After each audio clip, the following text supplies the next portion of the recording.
I think by the end of the year, I've gotten this down. Especially I don't think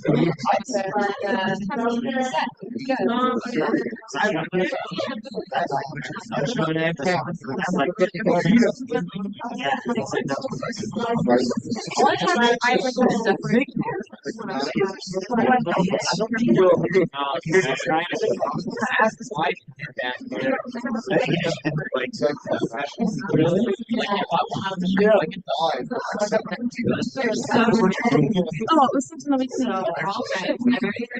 was sent in a week. Yeah, it was sent in a week. it would have been added to that. That's right. You're right.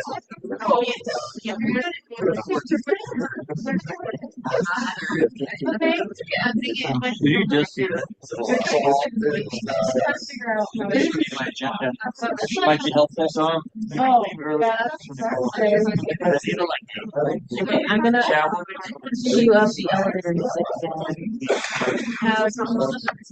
Yeah, I'm sorry. So hold it once we get through these six. I- Whenever we get to the second, eight, that could be nine.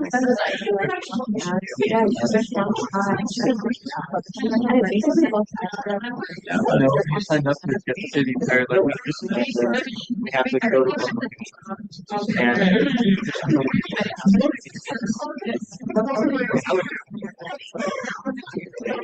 my apartment. That's hard to escape.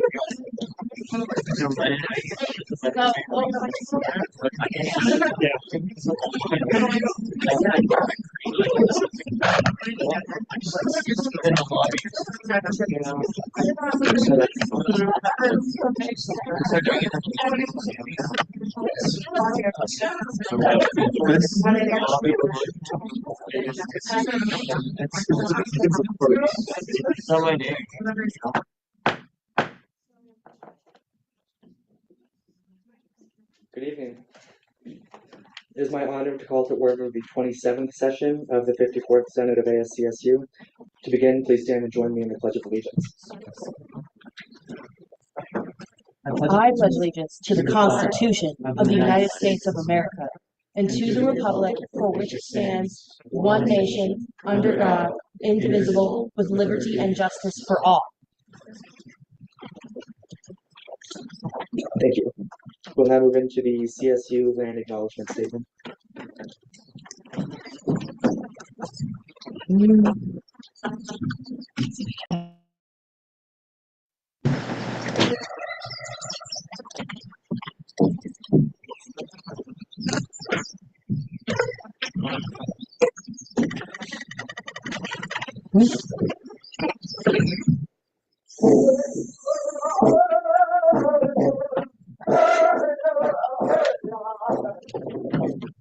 Colorado State University acknowledges with respect that the land we are on today is a traditional and ancestral homeland of the Arapaho, Cheyenne, and Ute nations and peoples. This is also a site of trade, gathering, and healing for numerous other native nations. We recognize the indigenous peoples as original stewards of this land and all the relatives within it. As these words of acknowledgement are spoken and heard, the highest nations have to their traditional homelands are renewed and reaffirmed.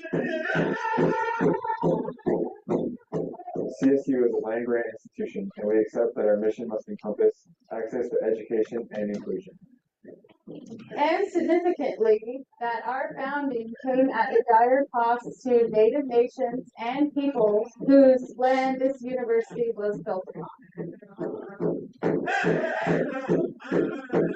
This acknowledgement is the education and inclusion we must practice in recognizing our institutional history, responsibility, and commitment.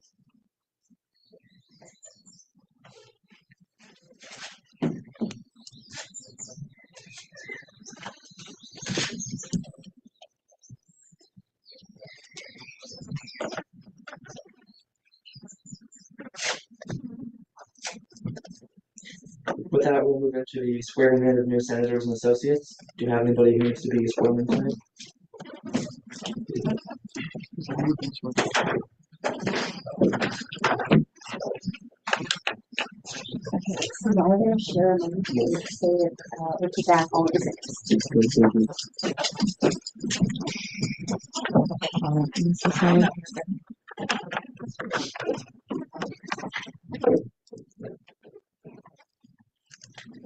Please repeat after me. I state your name. Do solemnly swear. To defend and uphold. The rules and regulations. Set forth by the Constitution. Of the Associated Students of Colorado State University. And will rightfully perform. The duties of my office. To the best of my ability. Congratulations.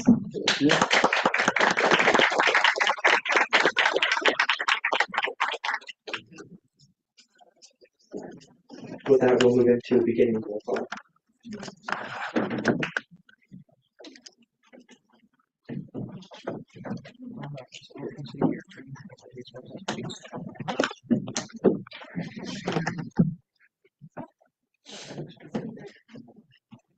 Speaker Taylor.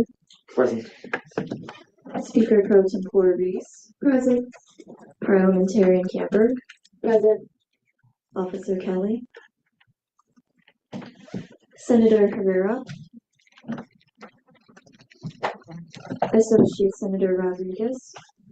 Present. Associate Senator Mendoza Hinojos.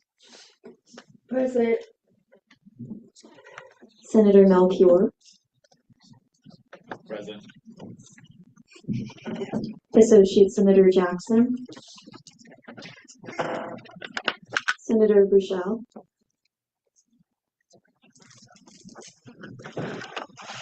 Chair Miller. Present. Associate Senator Bataray. Senator Diggs. Present. Senator Chalk. Associate Senator Macbello. Senator Evelyn Rivera. Present. Senator Roberts. Present. Chair Snyder. Present. Senator Tomas Sorrell. Present. Senator Tapia Rodriguez. Senator Falbo. Present.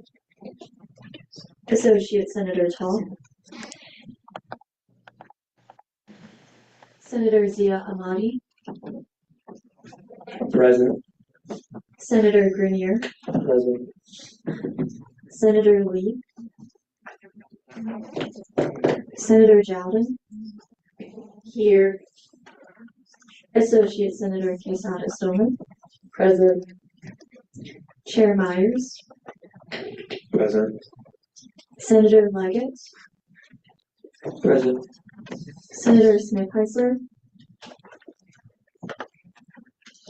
Associate Senator Lucero. Associate Senator Braniff. Associate Senator Anderson.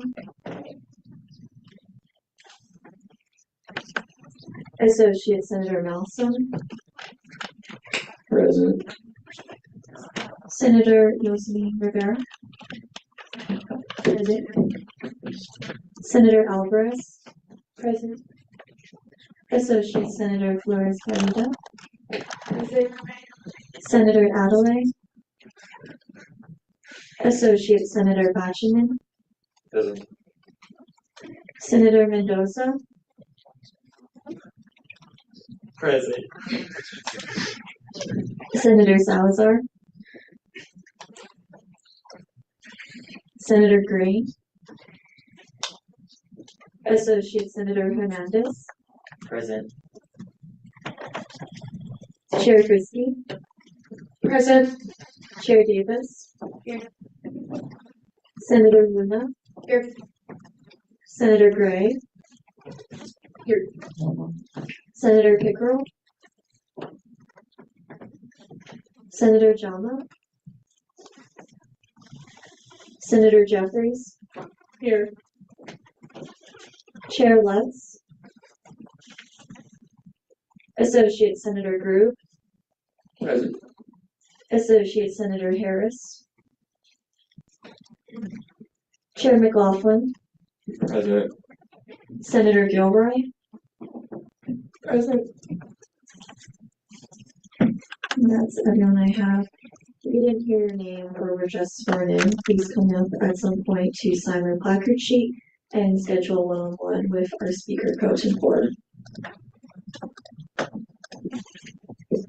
With that, we'll move into the consent agenda. Do I see any dissent to the agenda? Quite a bit. We'll go back here. Yeah.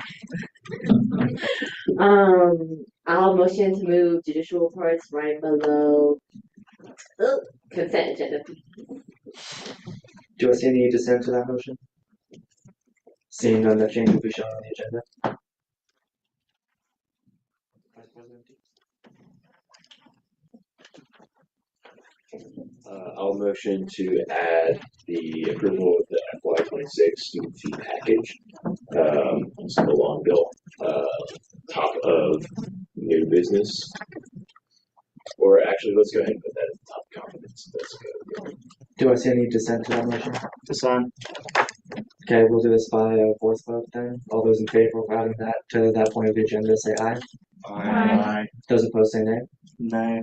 Any abstentions? Abstain. The ayes have it. That change will be shown on the agenda. Do I see additional dissent to the agenda? Seeing none, we'll move into judicial reports.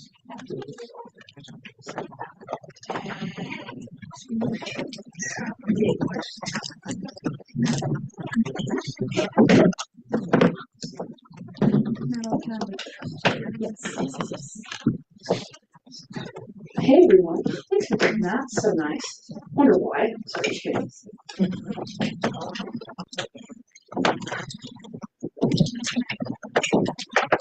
Do you want to go first? No. I have a lot to say. I don't know.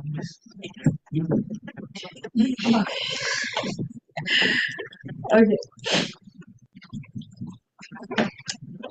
Hey everyone.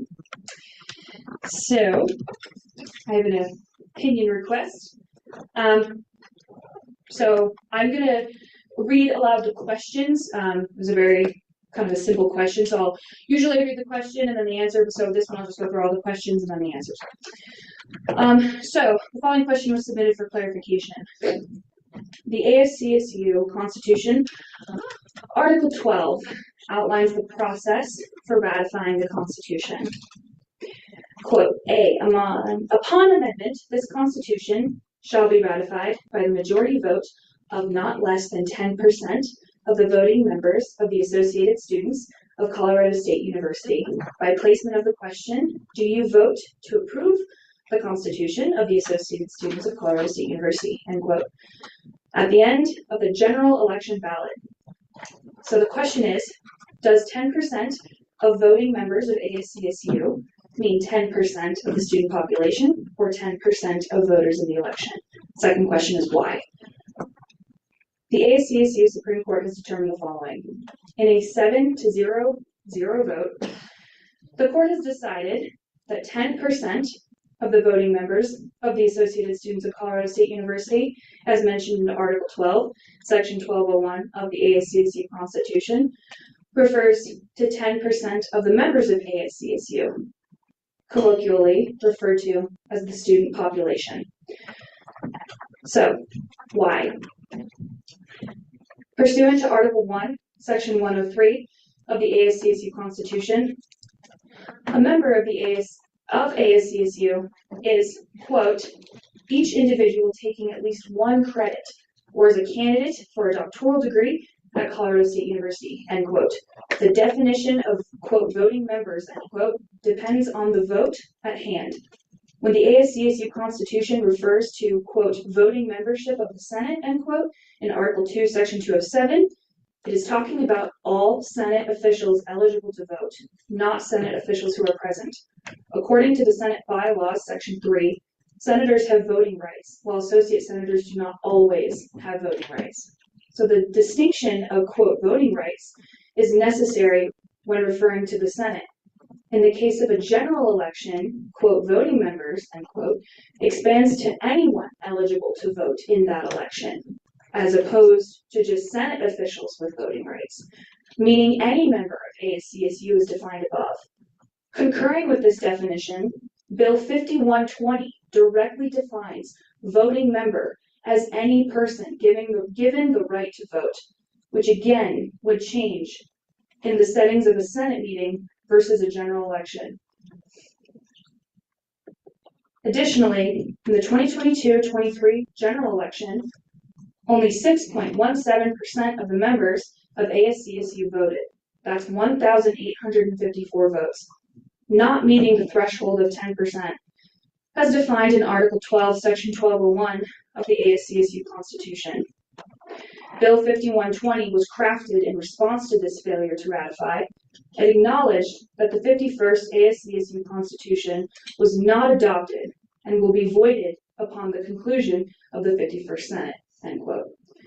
Article 12, Section 1201 of the ASCSU Constitution states that the requirement is ratification, quote, by the majority vote of not less than 10% of the voting members of the Associated Students of Colorado State University, end quote. Therefore, 10% of the members of ASCSU as defined above must vote in the general election, and a majority of those votes must approve the ratification of the ASCSU Constitution in order for it to take effect.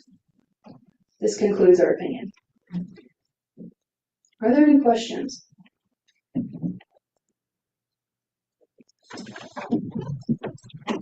Yes. You mentioned towards the end that failure to obtain a majority vote would mean that anything passed by the 51st Senate would be voided at the end of that Senate. Can you elaborate on that? Does that mean Lexes passed after the election are automatically voided, or they don't get a chance to be ratified by any voting body? No, I would recommend reading Bill 5120. Basically what that means is they created a constitutional caucus to essentially put those edits into the next ratifiable constitution. So that constitution failed, and they took their edits and said, we'll just try again next time at the next election. Mm-hmm. Does that mean that the edits that we have made to the Constitution this year when the Senate will not be in effect next year? It means that they have not been ratified, so they will not take effect. Yes.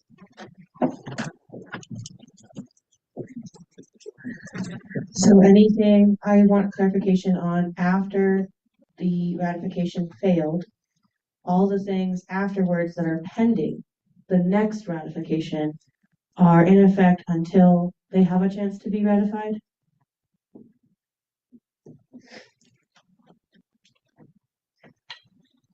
Could you repeat the question? After the failure of this ratification, all amendments between that failure and the next election are in that interim in effect until the ratification vote happens. Is that my? That just means they passed. So edits pass, right? They go through here, they pass, they go through committees, they pass, they go to the president's desk and they sign it. And that just means all of us as ASCSU have said we want this. So those edits, before they become ratified and are in effect and enforceable per se, have to become ratified by the students.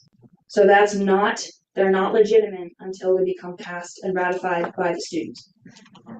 Are we still able to, once, if we were to form something like a constitutional caucus again to have these edits repassed at the start of next year, once they're repassed through our systems, are they then in effect until they're ratified by the student body again? The only way these edits can ever be in effect is if they are ratified by the students. You cannot operate under an unratified constitution. Is that question along these lines? Because if it's not, can I ask a question quickly? Go ahead and then I'll go. So then how do you reconcile that with section 1101 subsection F that says that when the Senate passes a bill amending the Constitution, this amendment shall become effective? So basically, it means it's effective and passed in the sense that everybody here in ASCSU agrees. However, section 12, what we just ruled on is called the enactment clause, section 1201. It's what gives the Constitution validity. The students have to see the edits that everyone has proposed throughout the year. The students need to be able to say, yes, we like the edits you have made this year and want to put them in the next Constitution. They have to vote on that. They didn't meet the threshold this year, so we'll have to try again next year. And again, this doesn't mean those edits are going away. It just means we have to try again next year.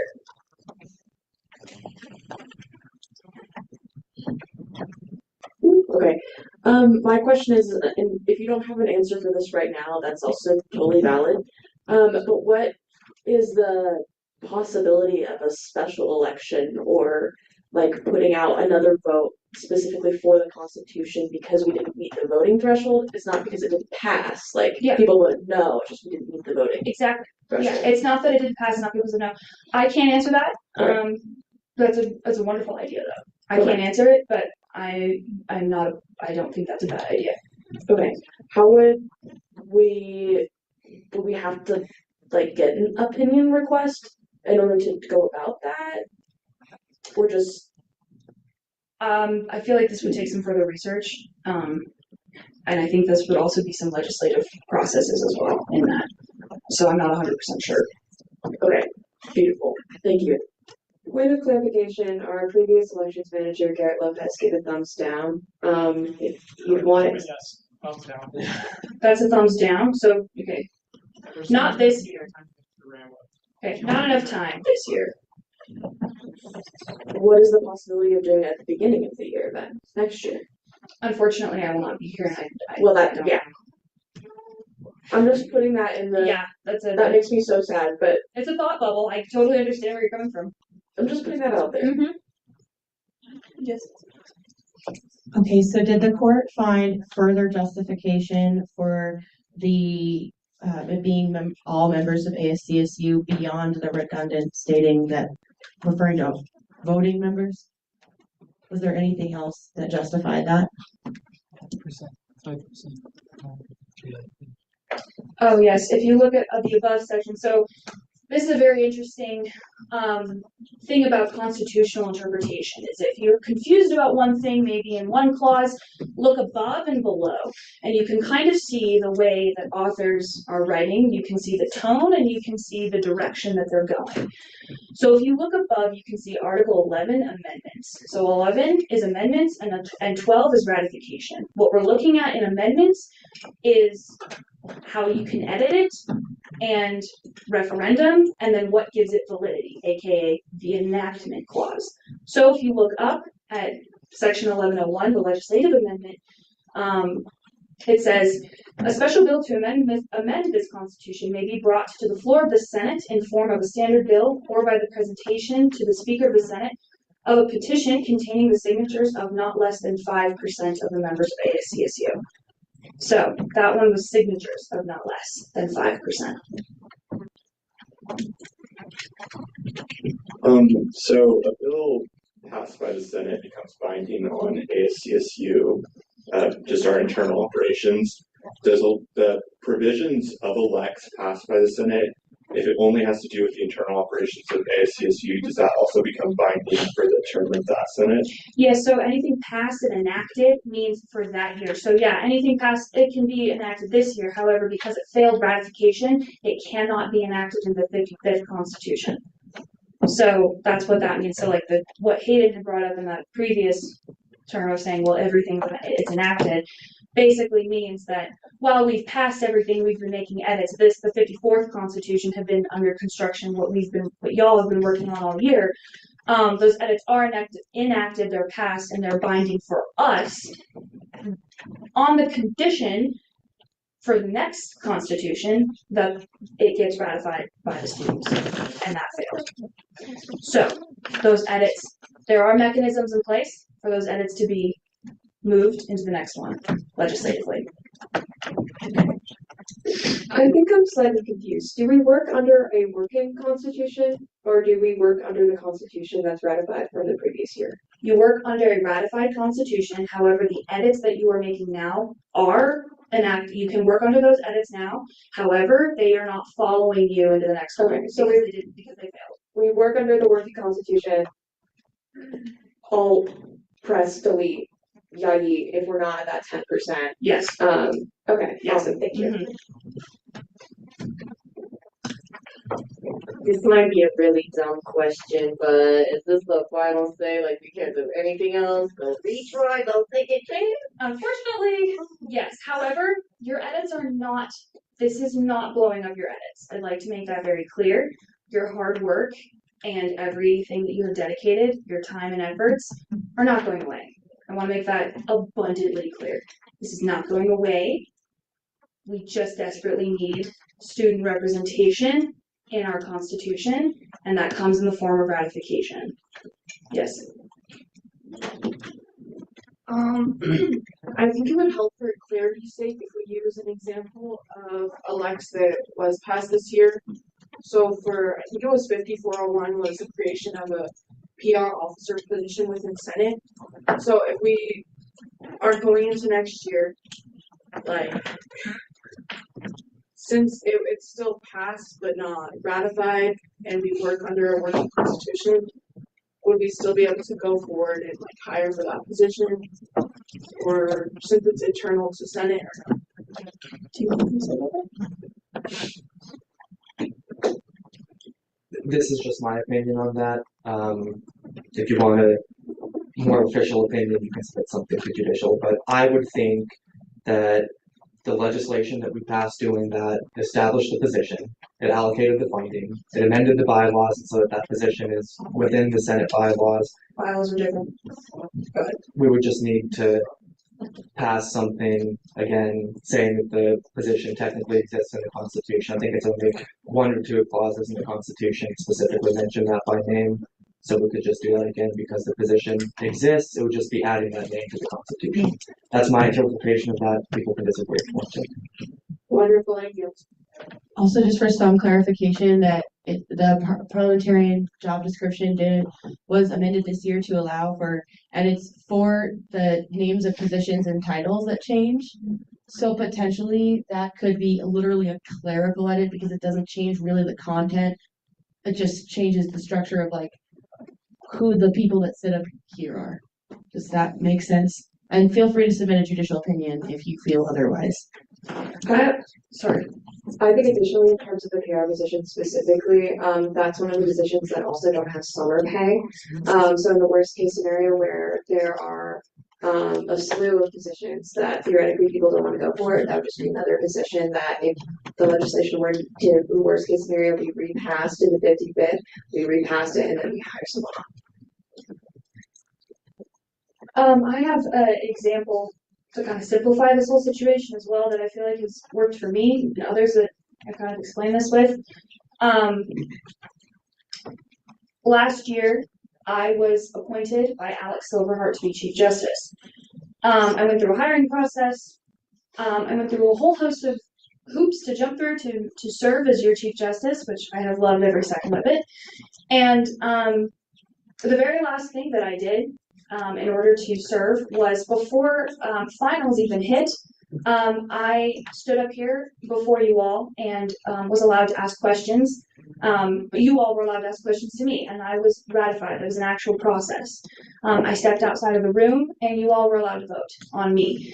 I'm not allowed to start my job until that happens, because there are many positions just like that. It's a very similar concept to the Constitution. The Constitution cannot start its job until the students have a say, if that makes sense. Yes. So just to like clarify one last thing, if we needed to, we could resubmit legislation like at the beginning of the year for elects, if it was like really needed. That is your choice as the legislative branch. However you see fit. Okay, thank you. Some clarification on that, and there's talks of like an omnibus also being written to combine the legislation to make it more efficient.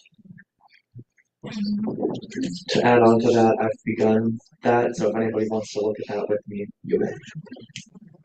Since I have no records of So everything. I guess along similar lines in theory then, because it's like still a working constitution, it's not technically ratified. But I'm thinking of a couple lexes that if they're passed by the Senate, influence the Senate. But mostly I'm thinking of Brooke and Ellie's lex of the at-large representative council. If they redo that, pass it at the very beginning of the year, is that then working in the sense that if that becomes necessary, it's still possible, or it still like doesn't exist until it gets ratified? It's like that representative council. Any edits you make now in in the under construction quote unquote constitution now that you make are in effect for ASCSU. If you were to do that now, or if you were to move these edits into the next constitution, into the next version of your edits, and those pass, then they've been passed, and that enactment clause the pass that they've been established. That's why there's a difference between established and enactment. Hayden was speaking on the established part. So that would be established then in the next Senate if it were to pass again. But they would need to be passed. Thank you. Any other questions? Can you just clarify, does established mean it's just there waiting to be enacted, or that it's there in effect until there's a vote on enactment, and then it would either be permanent or be lost? So basically it means that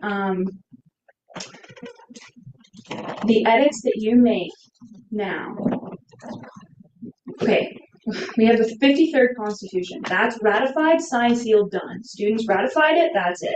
Okay, we're coming in to the 54th Constitution with the 53rd in a sense. And we're editing that Constitution. Now that's what I mean when I say it's kind of under construction, right? Those edits are what's happening. However, those edits are passed and established within ASCSU, enforceable in ASCSU, until the students fully decide that they can be enacted and put into the next signed, sealed, done version of the Constitution next year.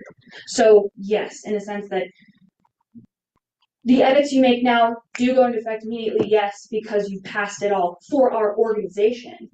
However, it's contingent on the fact that the Constitution has to be ratified. Your edits need to be passed by the students in order for it to transition into the next Senate session, into the next school year. Okay, I think you answered my question, so thank you. Okay. Is there anything else? If there's no other questions, there is one more thing I'd like to say. This is separate from the court, separate from our opinion. This is really regarding elections, and kind of just the longevity of ASCSU and ASCSU leadership. So I kind of wrote it out. Bear with me. It's a little long, so apologies. All right. I would like to preface that while my words may be facing the Senate, I'm speaking to the entirety of ASCSU, especially ASCSU leadership. I've served in this organization for 3 years. I have a genuine question that I'm concerned we do not fully know the answer to. What is representation? What does representation actively look like in our words, actions, and governing documents? We are a catalyst for the students and their needs. Let me explain. In writing, a catalyst presents the character with a choice or a path. Catalysts play a key role in setting the plot in motion and come in the form of people, events, or circumstances. Student government should be presenting the student body with choices or paths that better their personal story. Representation is giving the student body choice. This comes in many formats, one being elections. What is the validity of our organization, the officials within it, or our governing documents if students have little or no choice on how they're being operated? With the ideals of student choice as the backdrop for my next part, I would like to thoroughly explain the roles of the elections manager and the elections committee, and why the task of a campus-wide election does not fall squarely on their shoulders, as this organization far too often assumes. Article 8, Section 3A states, all ASCSU elections shall be organized and executed by the elections manager. Article 8, Section 3B states, the judicial branch shall select an impartial and unbiased member of ASCSU to serve as the elections manager. These are the two anchoring responsibilities, impartiality and execution. Nowhere in our code or our ratified constitution does it say that the elections manager is to bear the weight of the entire election. I say weight because elections must be an effort. The elections committee is here to support the elections manager in their impartiality and execution duties. Article 8, Section 4A states, all ASCSU elections shall be overseen by the elections manager and elections committee. Article 8, Section 4C states the elections manager shall select these impartial and unbiased members to serve on the ASCSU elections committee. Should it be determined that one of these members are biased, the elections manager may ask them to resign.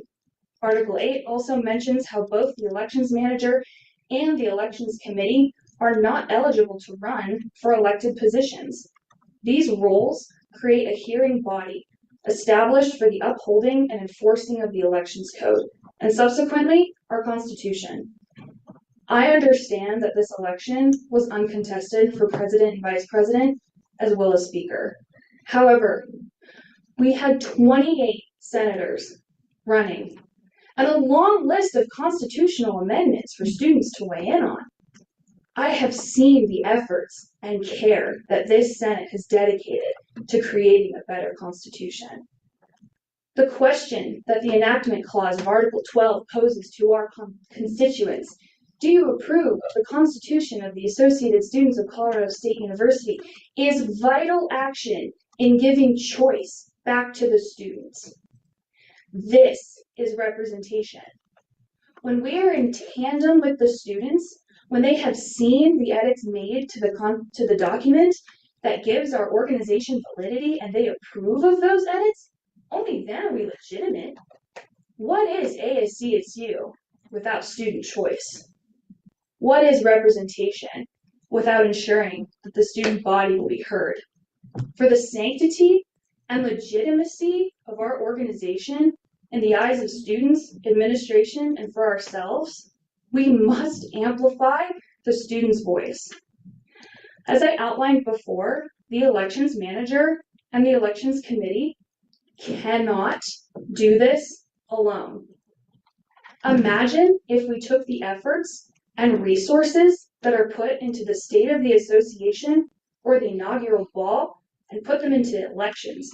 It disheartens me to hear proclamations of how ASCSU is the student's voice, when a large portion of our resources, the students' resources, are misused to overemphasize personal networking, branding, and self-enhancement for those within ASCSU.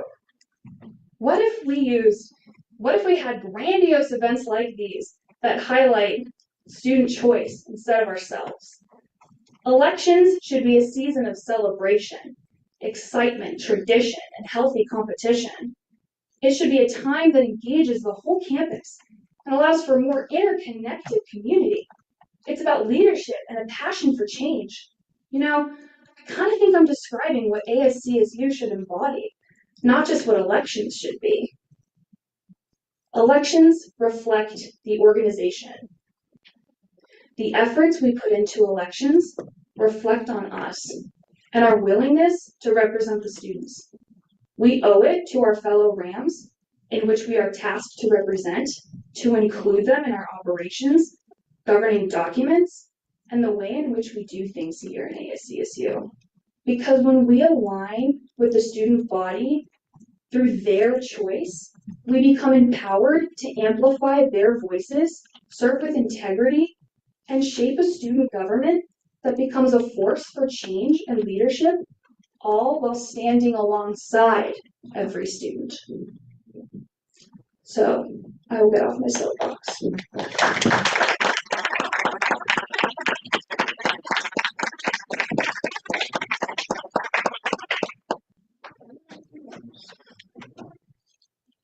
Just one more thing, sorry. Talking about, I just thought it was important to talk about, we got a lot of briefs.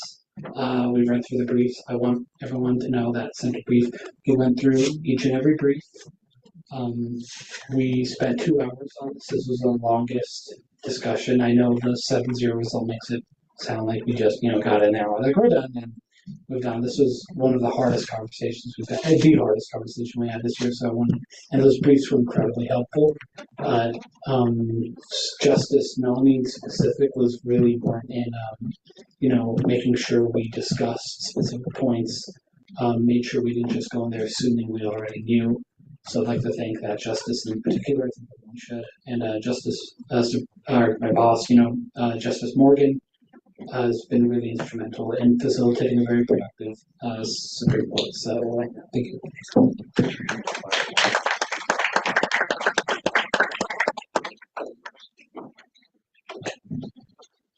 With that, we'll move into Delaware input.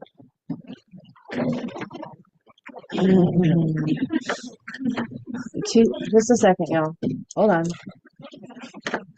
Just a second. Do you have a motion? Yes. Okay. I have a motion. Go ahead. Can I motion to move executive of guest speaker, please? Do I see any dissent to that motion? Okay, seeing none, executive reports will be moved above the guest speaker. Yeah, go ahead. Hey friends, my name is Joseph Gottschall. I'm currently serving as the Director of Public Relations for ASCSU. I'm coming to talk to you tonight completely unrelated to that, completely unrelated to anything that has to do with ASCSU, simply as a student extending a plea for support and sort of an invitation. Recently, I was able to get a pre-charter for Phi Alpha Delta Law Fraternity, which is the second largest legal institution in the world, as well as it's the largest fraternity in the world. It's open to all students, regardless background and identity. It's compatible with other Greek organizations. So if you're in a fraternity already or a sorority, you're more than welcome to join. We're looking for an inaugural class of founding members. And I figured this would be a good place to put it out to, considering we all have some sort of interest in this. And yeah, it's a great opportunity. We're looking to grow. We have a pretty functioning exec board. We are about to get our actual charter, and some of the benefits. It's barely, you have to pay like a inaugural membership due, which just covers like you're into it, but then also it reduces your law school applications, the fee for the LSAT, all test prep material through Princeton and Kaplan. It's just a really good resource to have, and it's a graduate fraternity as well. Which means that if you do end up attending a law school, you are able to be a part of that. And there's an admissions council, which preps you for your first day at law school, which is pretty cool. Don't let the word fraternity scare you. It's pretty outdated, but it's just meaning that it's like a cohort of individuals who want to get together around a mutual interest. And then I just want to reiterate, there's no identity requirement, no background requirement. You don't even have to be interested in the law. You don't even have to be interested in law school. One of our current founding exec members is doing it just because they want to help and see us grow. And we just got nestled underneath the Professional Fraternity Council here at CSU. And yeah, if you have any questions, reach out to me however you can. My office is back there.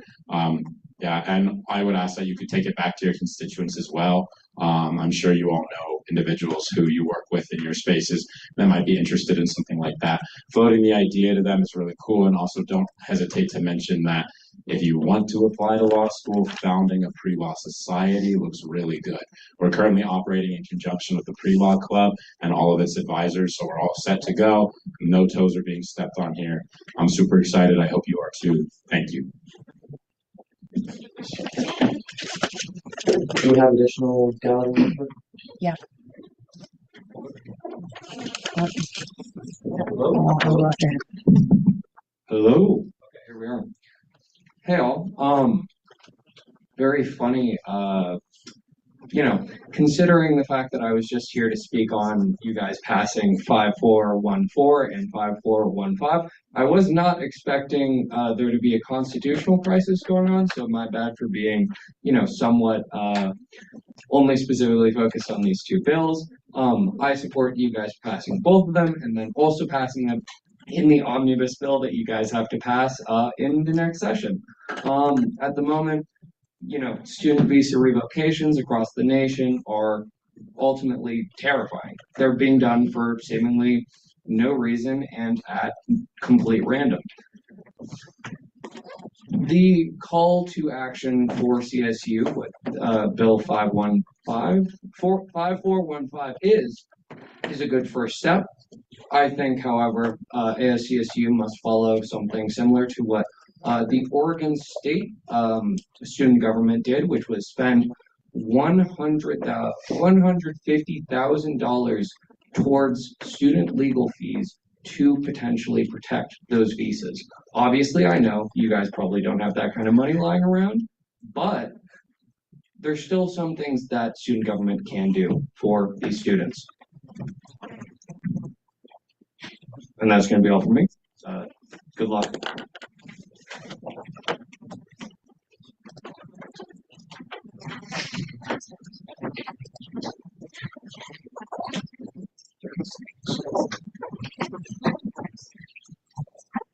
I'm just here to say that. Oh, wait, is this on? Okay, yeah.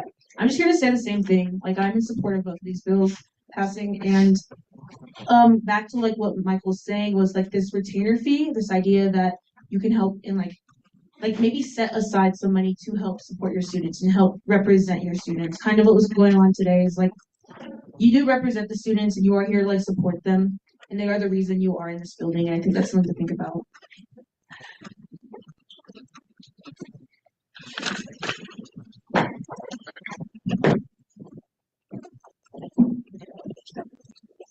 Basically the same thing in support of Resolution 5415 and Resolution 5414. I think as everyone here in Senate, you guys say that you're in support of students and representation of students. And when we mean students, we mean all students. Don't only think about yourself and your friends. You have other people around you that want to go to school and want to continue higher education. Protect them.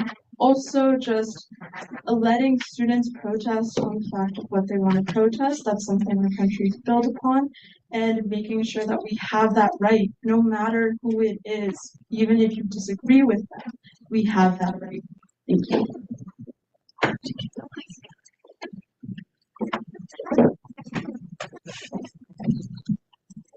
Sorry, I'm just here to reiterate what my peers have stated. I'm in support of Resolution 5415 as well as Resolution 5414. To talk a little bit about 5415, I just have to say ASCSU should support this resolution because the university needs to set a precedent that its student body and its student body government will advocate for their students and advocate for the rights and the right to education. The way the university publicly handles these issues that are impacting international students speaks on how the university could and would handle threats to the right of education for all students.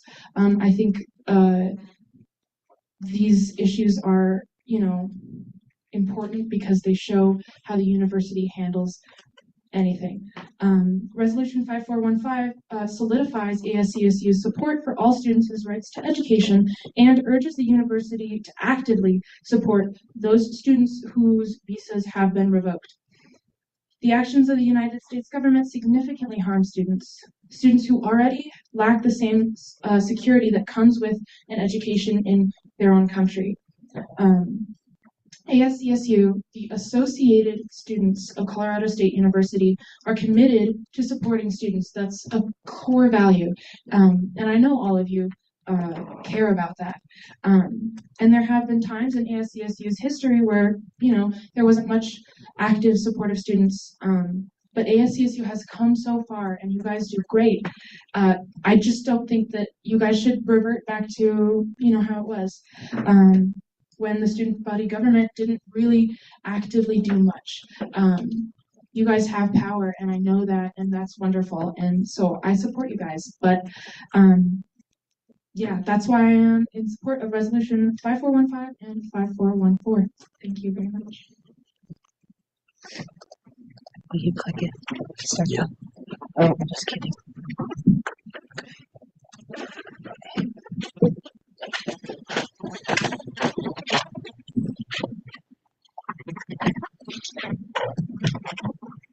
Hi, I'm just talking as me today. I want to express that I disagree with Judicial's opinion. I think that in this case, in the name of student choice, we ignored a 96% super majority. Not voting is a choice. I believe that the no less than 10% refers to not entire voter turnout, but the turnout of that specific question. I think we've done a great disservice to the students who have poured into this room this year, poured their hearts out. We put in protections for CRC seats, and to see it essentially wiped away until we can do the extra clerical and administrative work that could still put us at risk the next year is extremely disheartening. I think that mandatory participation is oppressive.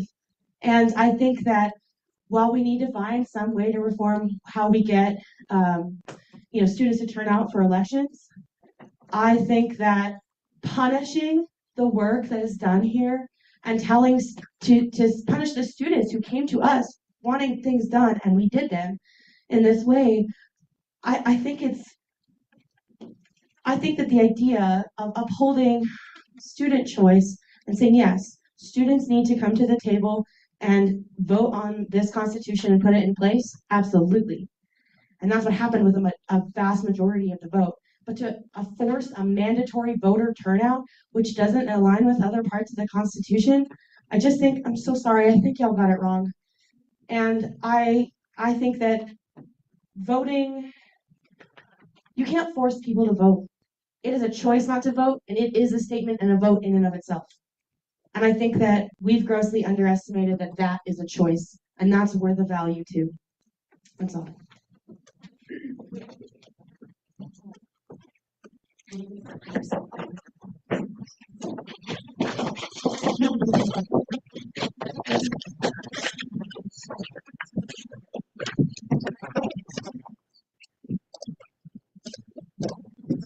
Did you reset? Okay. You're good. Okay. So, hey friends. I'm gonna try and calm down because I don't want to talk too fast. I hate to cause conflict, but this is something that has poured fire into my veins from hearing about it a couple weeks ago. I missed Senate due to concussion, and oh boy, have I heard a lot of things. A lot about Senate being chewed out for the turnout for voting. Do not mistake my words for entitlement. I'm grateful every day for my position. I'm thankful for the connections I have made, and I believe that I can speak for almost all of us that we are proud and honored to represent our populations. But to expect and point blame for the turnout of voting is blatantly wrong. All of us volunteer our weekdays, dedicate our free time, and spend late nights to represent our constituencies. However, many of us have other jobs, positions, and lives outside of these chambers. I urge y'all to take that into account. Thank you.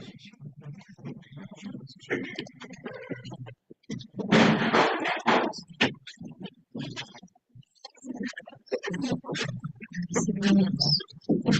we have any additional gal or input? Seeing none, we'll move into executive reports. Wait, does that?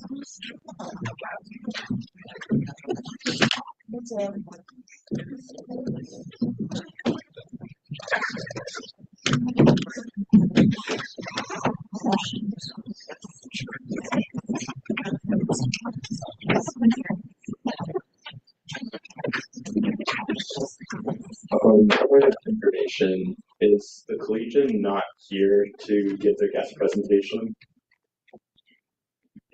That I don't know. If they're not, I'd like to motion to remove that from the agenda. If they're not here, we'll just move past it. Okay. Yeah. Hello, everyone.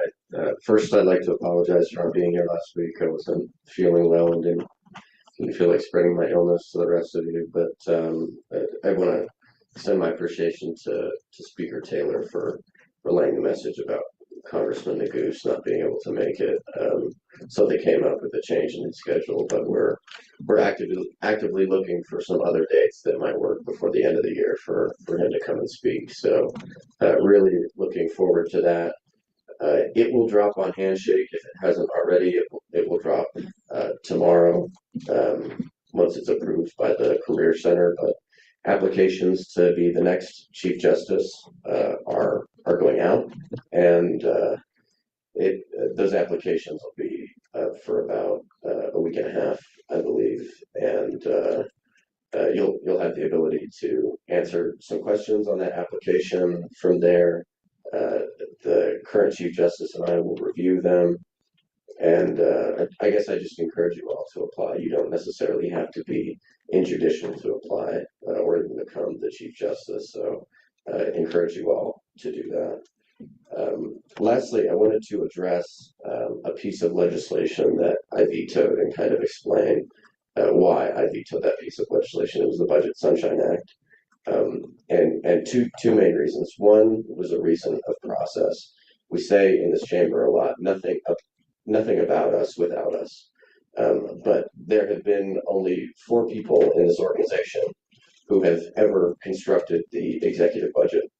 Myself, Vice President Dietz, and right now, President-elect Nunley and Vice President-elect Godshall. Those are the only folks who have gone through that painstaking process of winning an election and then needing to find how and where to allocate $1.8 million in our budget. It's a long, arduous process, and none of those folks were consulted in the crafting or the passage of that piece of legislation. I just don't think it's a good process, and it didn't follow the process. Secondly, I would say the period that exists between getting elected and needing to send out applications for the new cabinet. There are, on average, about 60 applications that are received for 20 cabinet positions. You comb through those applications. In recent years, we've redacted all those resumes and applications, so it's even a more fair process. That takes a lot of time. On top of that, you have to do interviews for those positions. That takes a lot of time to set up. You hire that cabinet, you write the job descriptions. It's a lot that happens at the end of the year. I will agree it's a broken system, but that's the system that we just have to operate under from a timeline perspective. So with that said, I felt as though it was unreasonable to set aside a completely separate forum to have this budget discussion with the broader campus in a public meeting.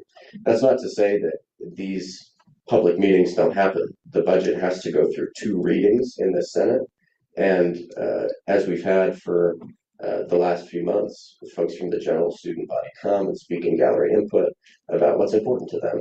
That is extended during these budget discussions as well, and so I felt it unnecessary to have this completely separate process, a completely separate forum to instruct about the budget when these Senate meetings fulfill that purpose. And so for those reasons, I vetoed that piece of legislation. That legislation will come back to the Senate for a vote on whether you want to override my veto or not, and I would encourage frankly, a no vote for many of the reasons I just described. It's a difficult process, but it doesn't mean that the process doesn't happen in the public eye. They do through Senate meetings. I just felt, again, it didn't go through the proper process, and it was too big of an ask. That's all I have for my report. Thank you. Okay, I don't know who's first, but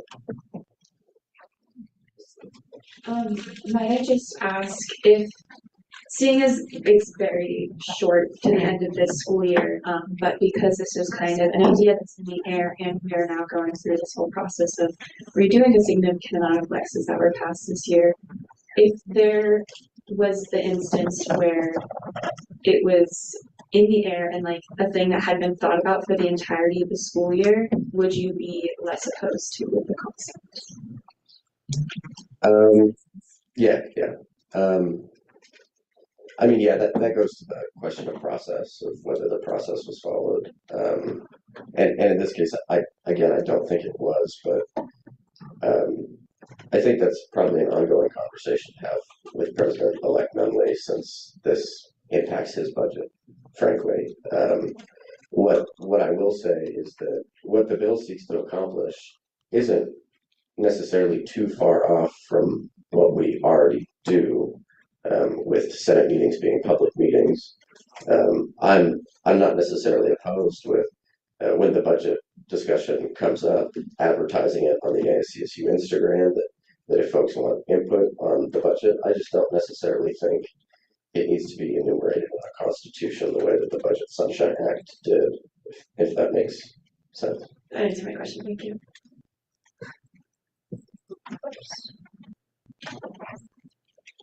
I don't have anything else. Go ahead. So, if there were like some changes to elections code and like changes to the timeline in terms of like elections and how when like we are like actually selecting like new president, new vice president, do you think this would be feasible?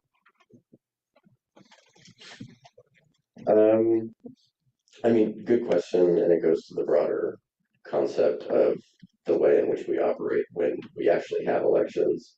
It's been proposed a number of times throughout really the course of ASCSU history of, do we do elections before spring break? Do we do them right after spring break? And in my office, I have a piece of legislation that was vetoed at the time to move elections before the spring.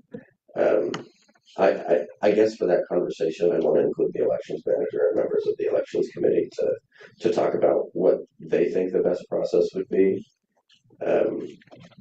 But again, I think it goes back to the idea that you can certainly advertise that ASCSU is going over the budget for the purposes of public input in these Senate meetings without necessarily needing to create a completely separate forum to present the budget. I lied. I remember my question. Sorry. Like just for further context, like what does student input look like for the budget outside of Senate? Does it like exist outside of Senate? Could you speak to any aspect of that? Largely, well, historically, it's derived from the president and vice president, whoever is running the candidates for president and vice president, talk about their mission, their vision, and their values for what they want to do under their administration.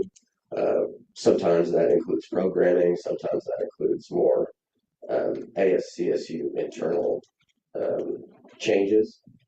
Regardless, I've always felt as though the confidence of the students and whoever that elected person is that student input. If students are fired up about, for example, one event that a president and vice presidential candidate talk about, and those folks win overwhelmingly, to me, that says that students want to see that event happen. And so in that case, I think that's why historically there's been more deference given to the incoming administration and how they construct that budget and where the money necessarily goes. That's really the student input.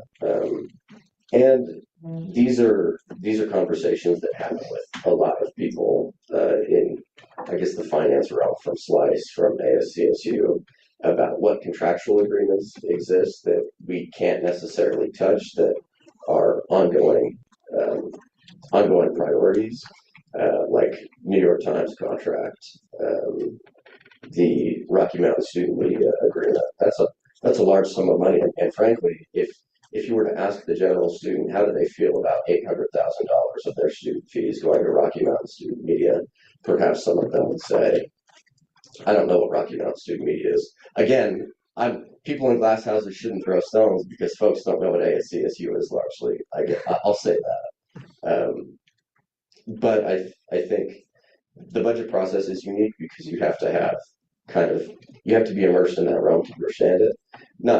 Not saying that the folks who are interested in how this process works can't come to Senate, understand the reasoning that the president and vice president have given for their budget construction, and add their feedback and input. Saying, oh, I would like more money dedicated to the basic needs department as a student because I care about these certain things. Or I would like more money dedicated to governmental affairs so that we can be more attuned to what's happening at the state level or local level. That's kind of a long, complicated way of answering your question, and I hope I did. Sorry. Another question. So we just want to start by saying nothing about us without us. Love that saying. I'm just a little confused how this affects the budget making process for exec. This says, prior to the final floor vote of the ASCSU budget proposal, the Senate shall hold a public hearing soliciting input from all students on the ASCSU budget proposal. This is just a town hall for senators to get budget input from our student body. So I don't understand how this affects the actual budget making process on exec side. Can I say something quickly? Sure.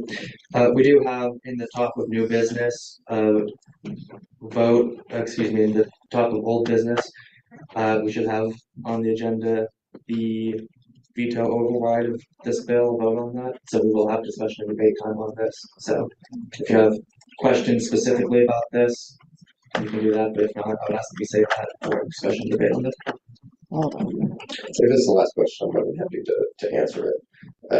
I would say, again, from a timeline perspective, mandating, putting in the Constitution, enumerating in the Constitution that a separate public budget meeting has to take place can mess up that timeline of when the president and vice president get elected, when they have to have the budget done by.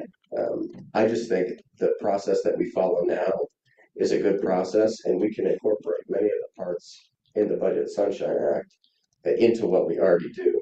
Just advertise more robustly when Senate is going over that budget process, and that is the public meeting. But the way in which the Lex was written, I felt as though it essentially stated that there would be a completely separate event that is more grandiose and large scale to go over the budget. I don't necessarily think that's needed. Just to clarify, your issue with this Lex, since I will have to argue against your veto, is with the public hearing, correct? Not with other sections of the Lex?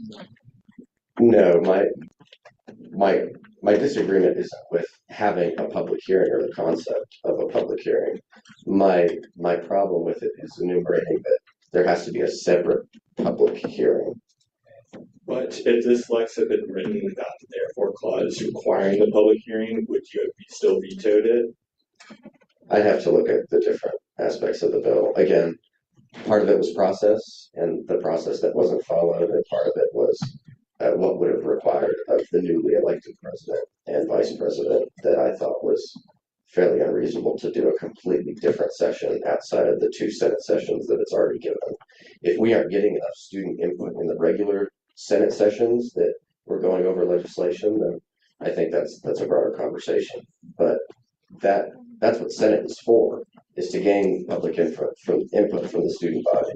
I have no problem with advertising the budget process more robustly so that students who have thoughts can come here and talk about it. I just disagree with creating a completely separate town hall to do it.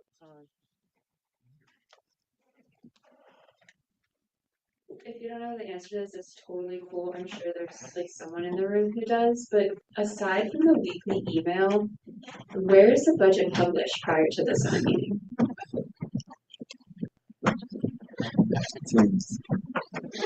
Microsoft Teams? Yeah, Teams. I think that's about it. That's available to the entire student body? Again, you could say that about really any other Senate legislation. If folks aren't on the weekly email, how are they getting an understanding of what's being proposed by the Senate? So I think that argument really goes both ways. And it's a broader conversation of what do we actually put on the website. There's been talk over my time at ASCSU of putting all past legislation on the website that's available to students. Logistically, that's hard to do. But again, I think it's reflective of real government folks who aren't really in tune to the process or don't know what the process is. Oftentimes they get lost in the sauce of what the outcome is. Again, still more than happy to advertise publicly that ASCSU is constructing a budget and have folks give feedback, but like other legislation, it's only available through the weekly email. Just a quick point of information and maybe clarification, I'm not entirely sure. As it's currently reflected on the website, I do believe that we do have our archives of all previous legislation out. Like that's something we are capable of.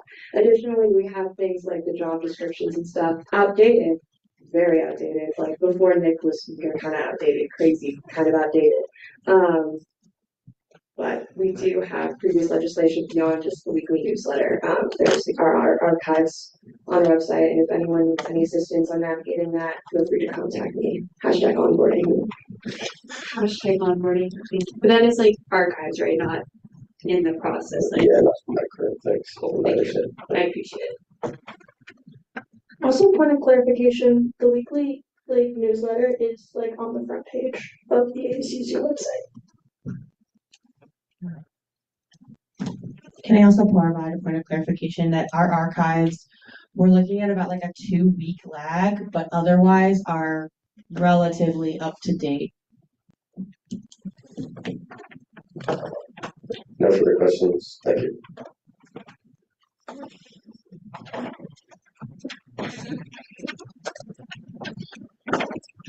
Hey friends, it's me again, Joseph Gottschall, Director of PR. I'm here on behalf of Ava Wilkins. She's our Director of Governmental Affairs. I'm going to extend an invite to you and then also to all of your constituents. We're going to have an event titled Navigating the Future, Conversations with Your University Leadership. It's going to be a town hall with university officials, which has been something that members of this body have asked for a lot. It's open to everybody. It's going to be on Tuesday, April 29th from 5 to 7:30 p.m. in the Michael Smith Alumni Center. There's an RSVP on the Instagram, and if that's not accessible, I'll make sure that it gets sent out in the next upcoming newsletter for all of us. I'll just get it out to everybody. We should all be receiving an invite here pretty soon. Please come. Please bring your friends, and then the purpose of this is to have a productive conversation that can be facilitated with university leadership to dispel any misinformation or just ask some clarifying points, on any updated federal policy that might be affecting us right now. I'd be happy to field any questions, or I can take any feedback for Director Wilkins. When is it again? It's going to be Tuesday, April 29th from 5 to 7:30 p.m. Do you have advertising that you could send to us that we can send out? Sure. How should I send it to you? Oh, it's on Instagram. Yeah. Thank you. Yeah. Cool. Thanks, everybody.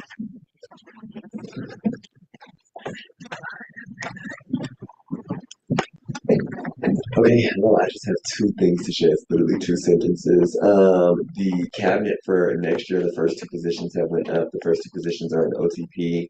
It is the chief of staff and then chief of operations. Those are both up as of now on handshake. And then at the hopefully pending the career center at the end of this week, all of our director positions will be up, and then early next week, deputy directors should go up on handshake. That's my update. Thank you so much. I'd like to make a motion. I'd like to move legislative reports to the end before any roll call. Do I see any dissent to this motion? Okay, we'll do this by a voice vote. All those in favor of moving legislative reports to the bottom of the agenda, say aye. Aye. Those opposed, say nay. Nay. Any abstentions? Abstain. Okay, the ayes have it. That change will be shown on the agenda.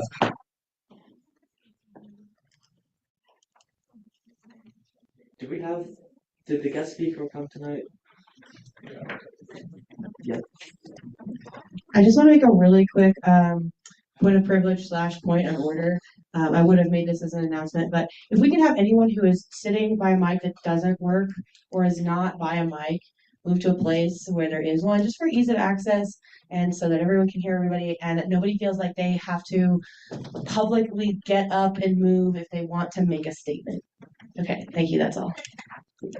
I apologize for the motion that was just made. Can I motion to just remove legislative reports? Does that motion have a second? Second. Okay, then we'll do this by a voice vote. All those in favor of taking legislative reports off the agenda, please say aye. Aye. Those opposed, say nay. Nay. Okay, that's division. We'll do this by a blanket vote. Those in favor of taking this off the agenda.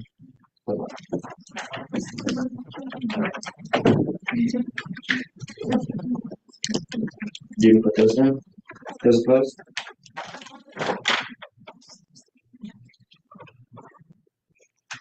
You can put those down. Abstentions?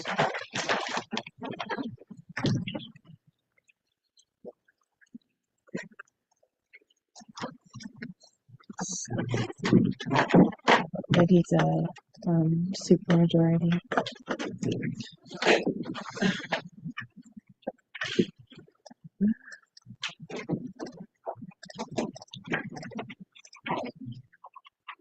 No.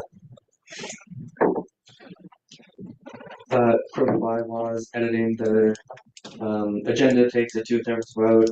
With a vote of 7 to 4 to 10, this motion does not pass. And with that, we'll move into the guest speaker.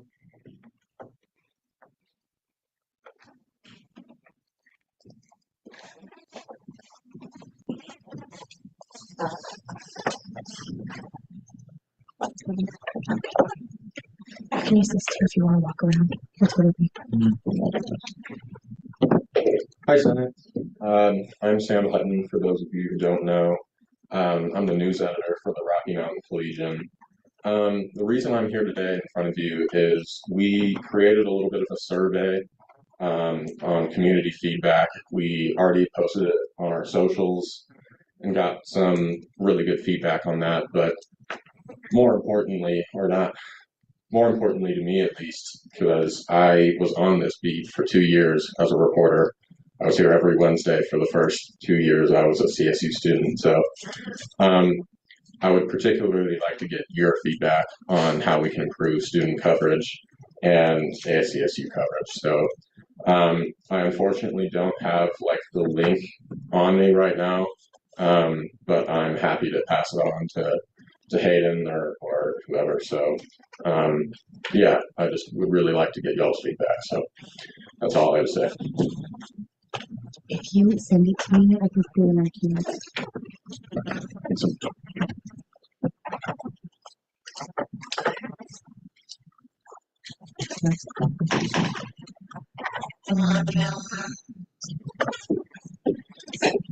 The Senate will now move into conference business with 2 hours on the conference clock, beginning with the one bill.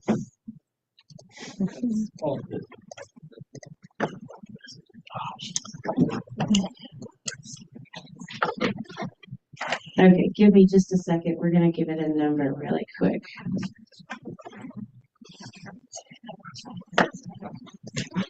Oh.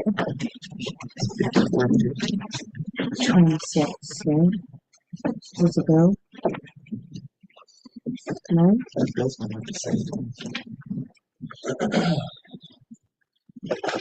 Oh, that's Alexia. Yeah, 50 for 18. Okay.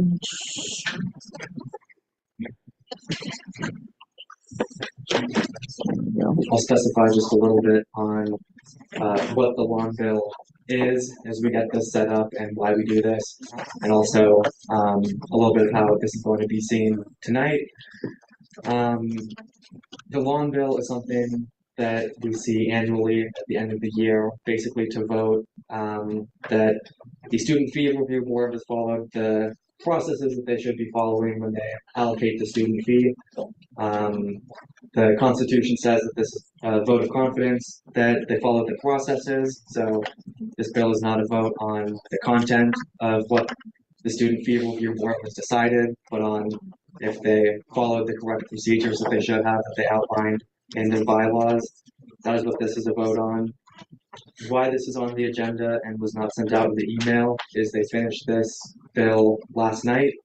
Vice President Dietz has been kind enough to print out a copy that each of you can have one, but we will be reading this bill in full, just because the timeline, and you can, I think, talk about this more than I can, but the timeline of when we have to have this passed is quite tight. All right, Bill 5418, approval of the FY's fiscal year. Approval of the fiscal year 26 student fee package. Approval of the abstract reads, approval of the fiscal year 26 Colorado State University Fort Collins student fee package. Okay, thank you very much, and thank you for allowing the time. I'm going to make this as quick as possible, but I do apologize. It's a long bill. It has to be read in full tonight, so it might be a little bit of a process. So, start out, like has been said, my name is Braxton Dietz, Student Body Vice President. A little bit of background on SFRB and my role in this. The Student Body Vice President is tasked with chairing the Student Fee Review Board. And filling the board with members. They do that at the beginning of the school year. So I did this back in the fall by an application. I continue to add members, and the board's membership continues to fluctuate throughout the year. The Student Fee Review Board reviews or visits all fee areas. There's 18 fee-funded areas in the fall, and learns about their mission, kind of what they do. In the spring, those fee-funded areas come to the Student Fee Review Board and present what they would like their fee for the following fiscal year to be. So a little bit of background on what fiscal year means. We're a university, so our fiscal year starts in the middle of the summer. So right now we're in fiscal year 25. The fiscal year corresponds with the year that it ends on. So next school year, will be fiscal year 26. This fee package approves the student fees that students will be paying in fiscal year 26, so next year's students. Yeah, so that's background on kind of the duties of the Student Fee Review Board. When the fee areas come and present, we vote to approve or deny their fee increase requests. They can also request a decrease to their total fee. And you'll see, we'll read through this, you'll see our voting criteria here in a second. This year we approved all fee request increases aside from 3. And those 3 we denied. Okay. Any questions about SFRB, the process, what the board does? Perfect. Once we approve that fee-funded package of how much the fees will increase next year, we come to you all. You all decide, did we follow our processes or did we not?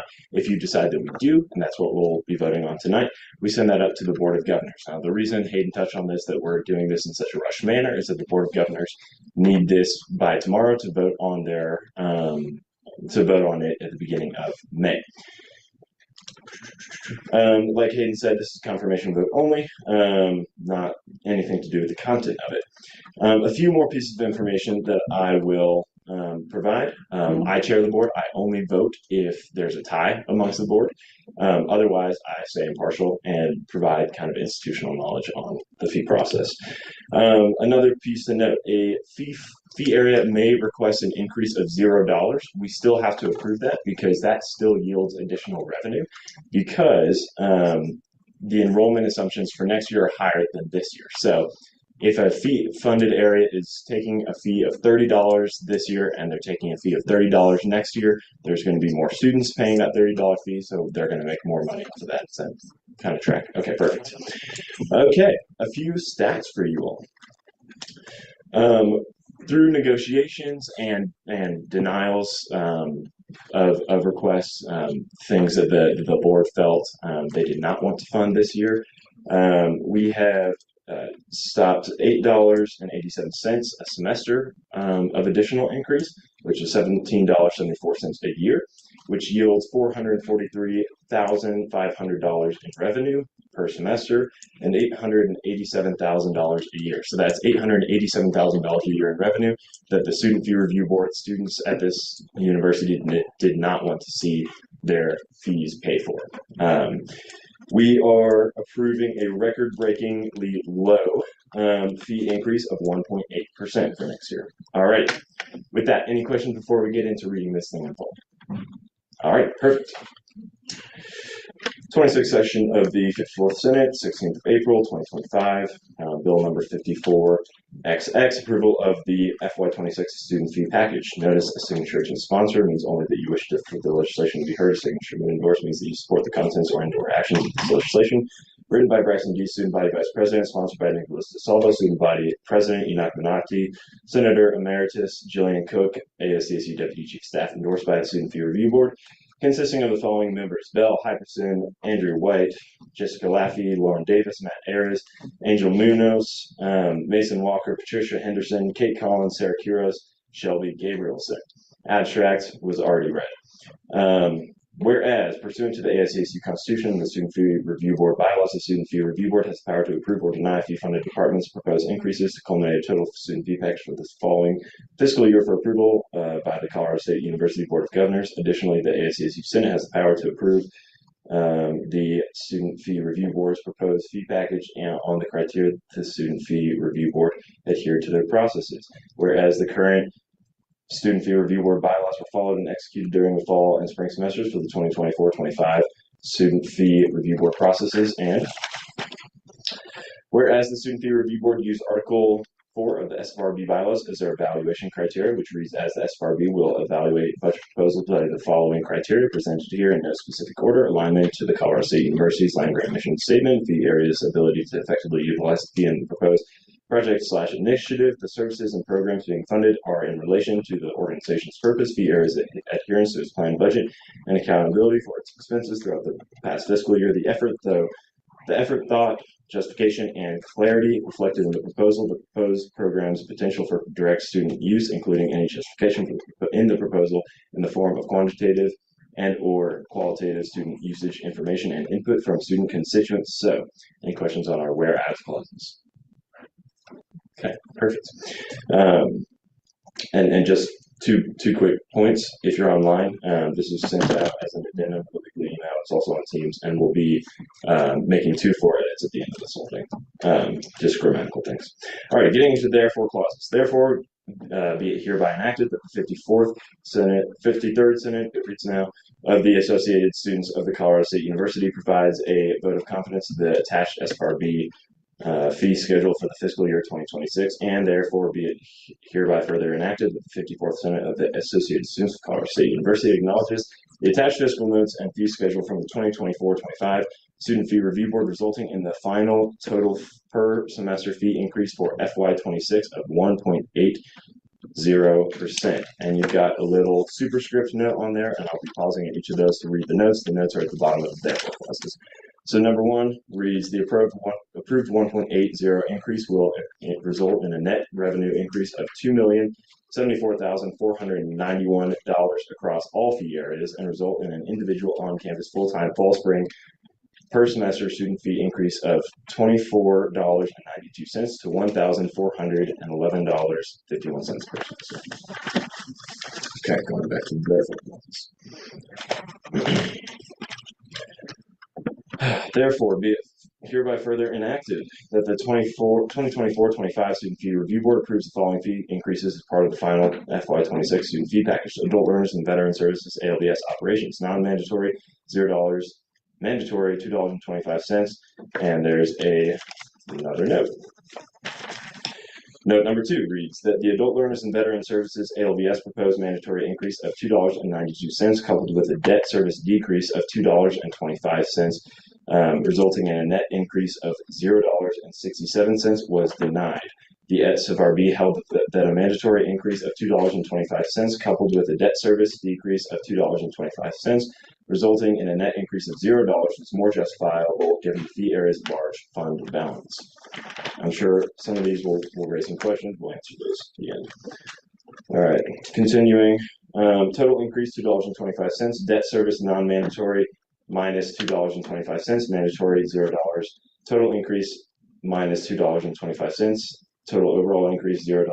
0%. Additional revenue yielded $12,708. $12,708. All righty. Note number 3. Fee area's revenue will increase even with no fee increase due to an increase in projected university enrollment in fiscal year 26. I already touched on that. Perfect. All right. Moving right along. Back to the therefore clauses. Associated students of Colorado State University, ASCSU, non-mandatory, $0. You've got another note. Going back to number 4. Associated students of Colorado State University, ASCSU, proposed a non-mandatory increase of 30 cents to maintain programmatic expenses was denied. The SFRB held that an overall programmatic decrease would not unduly affect student experience or well-being, and that the avoidance of a 30-cent increase would benefit the majority of the student body more than the maintenance of programming analogous to that of the previous administration. Back to the therefore clauses. Athletics, operations, non-mandatory, $0. Mandatory, $0. Total increase, $0. Debt service, non-mandatory, $0. Mandatory, $0. Total increase, $0. Total, $0 and 0%. Additional revenue, $56,484. If at any point anybody wants to motion to override this rule that I have to read in full, you're welcome to, but no pressure. Campus recreation, recreational sports, non-mandatory, $0.75. Another note here. All right. Note number 5. Campus recreation, recreational sports, non-mandatory increase to better fund sport clubs. Just a description of what that is. All right. Mandatory, $0. Total, $0.75. 4.46%. Student Recreation Center, non-mandatory, $0. Mandatory, $2.38. Total, $2.38, which is 2.69%. Debt service, non-mandatory, $0. Mandatory, $0. Total, $0, 0%. Total is $3.13 increase, 3.26%. Additional revenue yielded is $290,691. Career Center, non-mandatory, $0. Alrighty. Note number 6. The Career Center proposed a $1.84 non-mandatory increase for Spark internship program was denied. The SFRB held that the impact of the program was unjustifiably minimal for the increase proposed. Back to the therefore clauses. There's a point of information. Could I say a motion so that he has to read only the ones that are actually affected, not the ones that are 0%? The Constitution says if it's not sent out 2 days in advance, we have to read it in full, which means the whole thing. Yeah. Sorry. Here, I'm happy to do it. Okay. Mandatory, $0. Total, $0, 0% increase. Additional revenue, $26,000, $0. $26,012. CSU Health Network, counseling service, non-mandatory, $0. Mandatory, $3. Total, $3. 5.09%. Medical services, non-mandatory, $0. Mandatory, $0. Total, $3. 1.68%. Facilities construction, non-mandatory, $0. Mandatory, $0. Total, $0, 0%. Total, $6, 2.20%. Additional revenue was $489,241. Interpersonal violence response and safety, Safe Center. Non-mandatory, $0. Mandatory, $0. Total, $0, 0%. Additional revenue, $7,558. Glory Student Center, LSC. Operations, non-mandatory, $0. Mandatory, $4.31. Total, $4.31, $2, or 2.86%. Facilities, construction, renovation, non-mandatory, $0. Mandatory, $0. Total, $0, 0%. Grand total of $4.31, increasing 1.9%. Additional revenue yielded is $372,418. Off-campus life, non-mandatory, $0. Mandatory, $11. Total, 11 cents. Total, 11 cents. 0.73%. Additional revenue was $15,123. REM events, non-mandatory, $0. Mandatory, 1 cent. Total, 1 cent. 10% increase. Additional 0.10% increase. Thank you. Additional revenue was $4,754. School of Music, Theater, and Dance, UCA. Non-mandatory was $1.50. Let's see, note number 7 on there. Almost there. Note number 7. School of Music, Theater, and Dance, UCA. Non-mandatory increase to fund a costume designer position. Okay. Student leadership, involvement, and community engagement. Slice, non-mandatory, $0. Mandatory, 55 cents. Total, 55 cents. 2.50%. Additional revenue, $42,892. Yeah. I don't know if you go in and do these or just you skip the legal strand. Oh, and I missed some stuff on the UCA. On the UCA section, mandatory was $0.89. Total was $2.39. 14.959%. Additional revenue, $135,907. Thank you, Madeline. Student legal service, skipping down. Non-mandatory, $0. Mandatory, $0.42. Total, $0.42. 5.06%. Additional revenue yielded $27,456. Student Resolution Center, non-mandatory, $0. Mandatory, $0. Total, $0. 0%.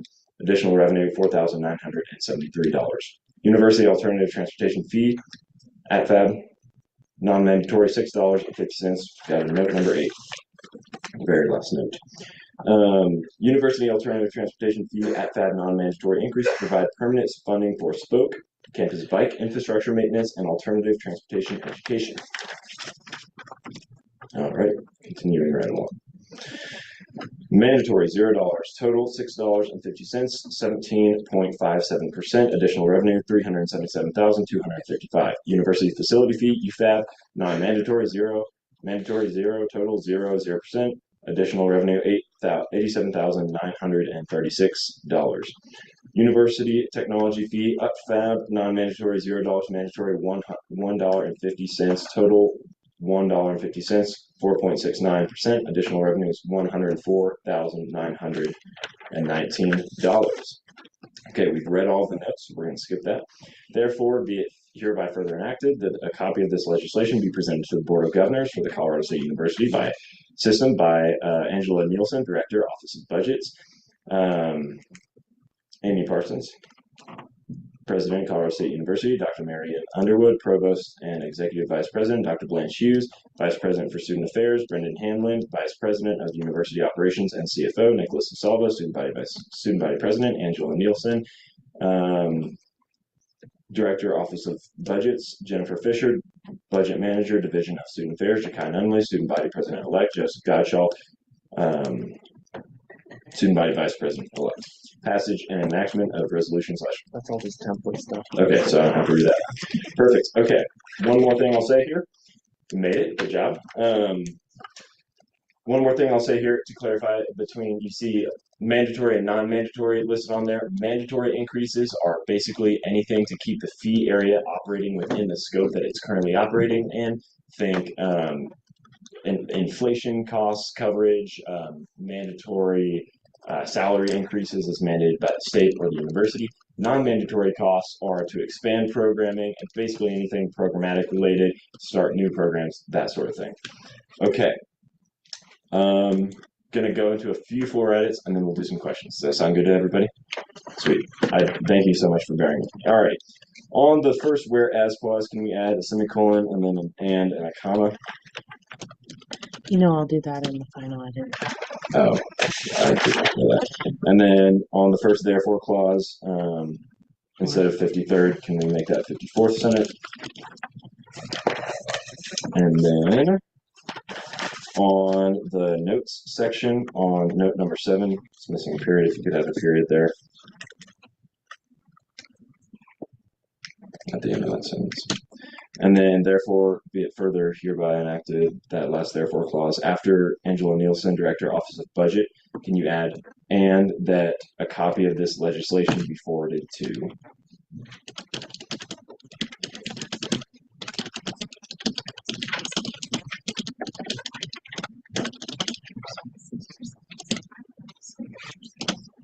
Perfect. And then after President-elect, right before Joseph Gottschall, just right hand comment.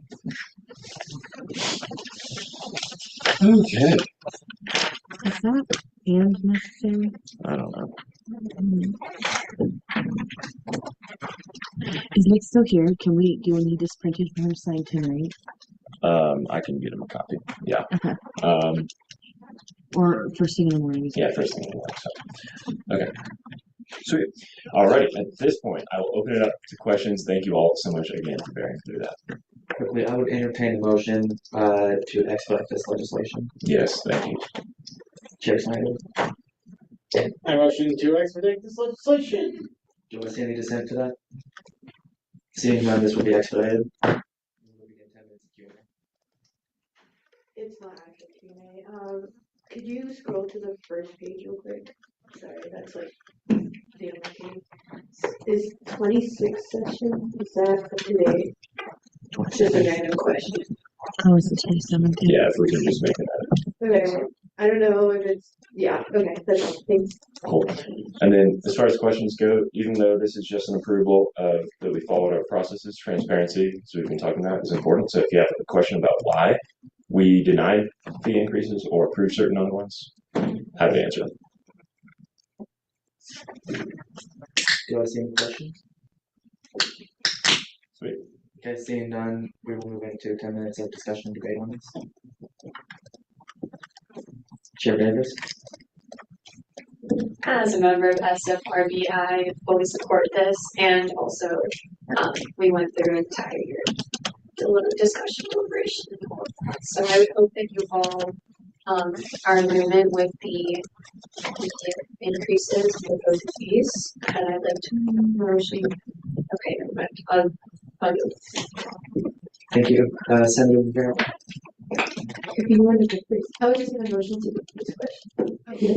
No, it probably should have been something for a Q&A, but I was just gonna ask if anyone in the Senate, since that's a point of discussion, it could be, if anyone knows, like where the final, like all of the student fee areas, like, is, once it's done. Like, does that make sense? Yeah, is there a public way that all the student fee areas are listed, not necessarily just the increases in like those rates?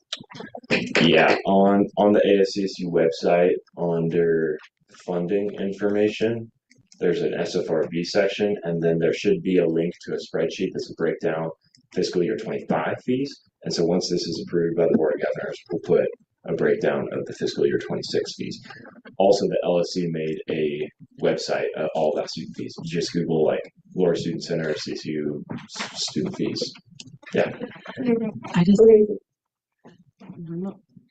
just to have like a point of clarification here about this legislation, would you like these notes to be moved in a references section rather than in the middle of a therefore clause? I'm fine with it where it is. Senator Rivera. I'm gonna ask you motion to previous question. Do I see any dissent to that motion? Seeing none, we'll move into voting on this legislation. I move to approve this bill fee package by unanimous consent. Do I see any dissent to that? Seeing none, this is approved by unanimous consent. Thank you all. This has real dollar impacts on students' wallets, so you're doing important work. I appreciate it. Point of clarification, I did put the funding information that Felicity mentioned in the teams. Okay.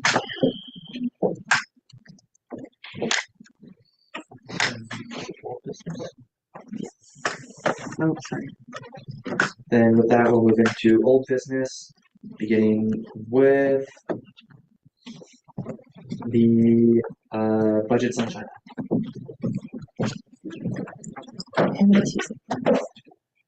The way that we do this, I believe, is we have essentially discussion and debate on the veto, and then we have a vote to override that veto or to not do that. So let's get this poll. Chair Davis. Not yet. 1 second.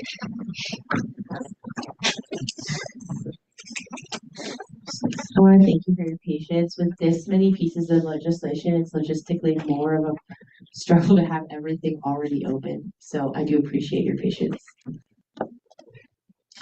Lex 5418, the Budget Sunshine Act. This Lex amends the ASCSU Constitution and Senate bylaws to improve the visibility of ASCSU finances and increase public awareness and input during the budget development process.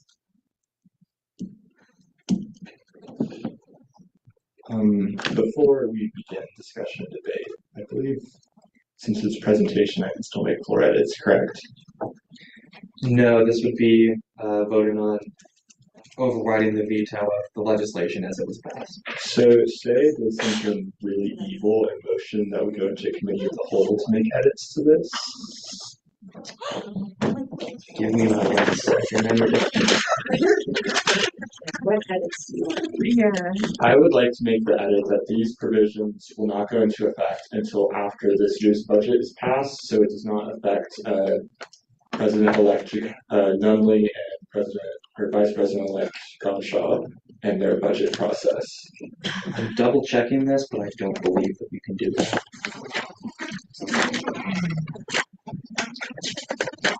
But I will double check.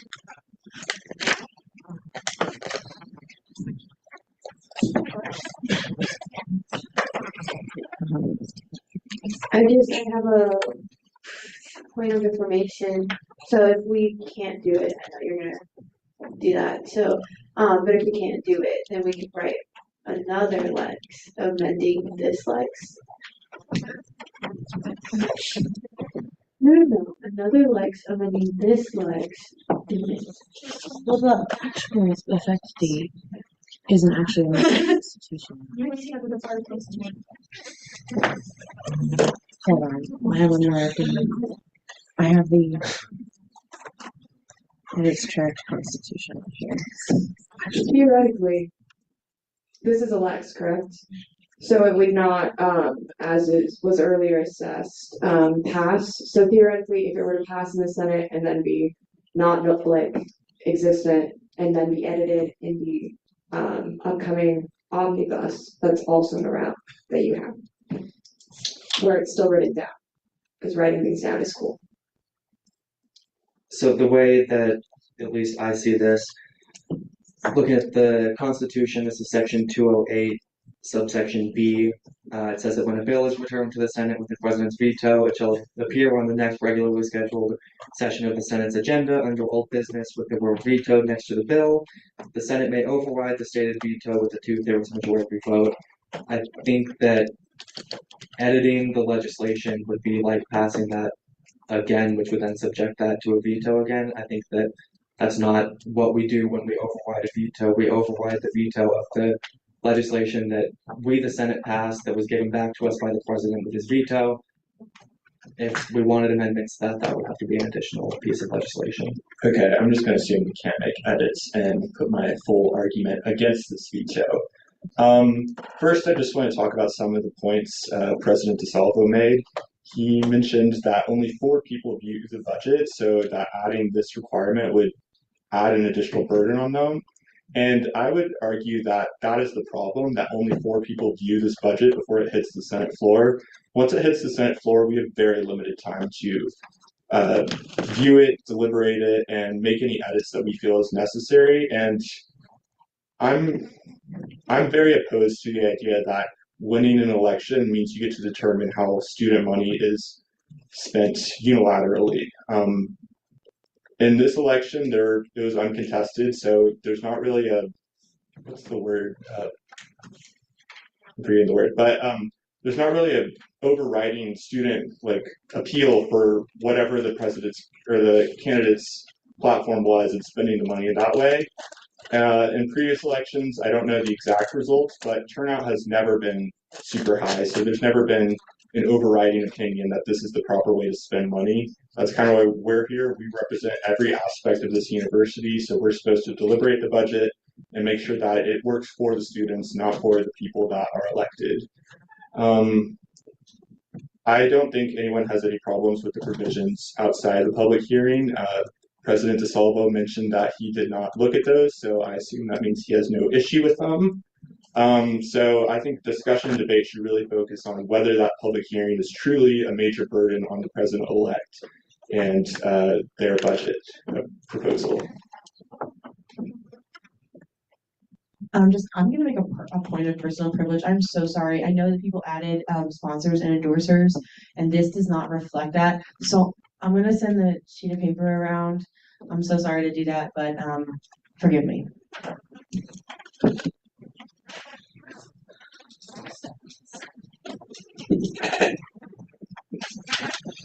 Anyone's free to talk right now.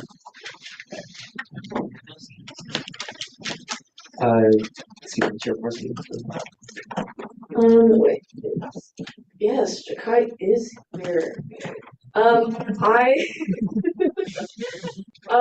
I just want to hear from President-elect Nunley, his perspective, since this is going to be your budget, and how do you feel about this legislation?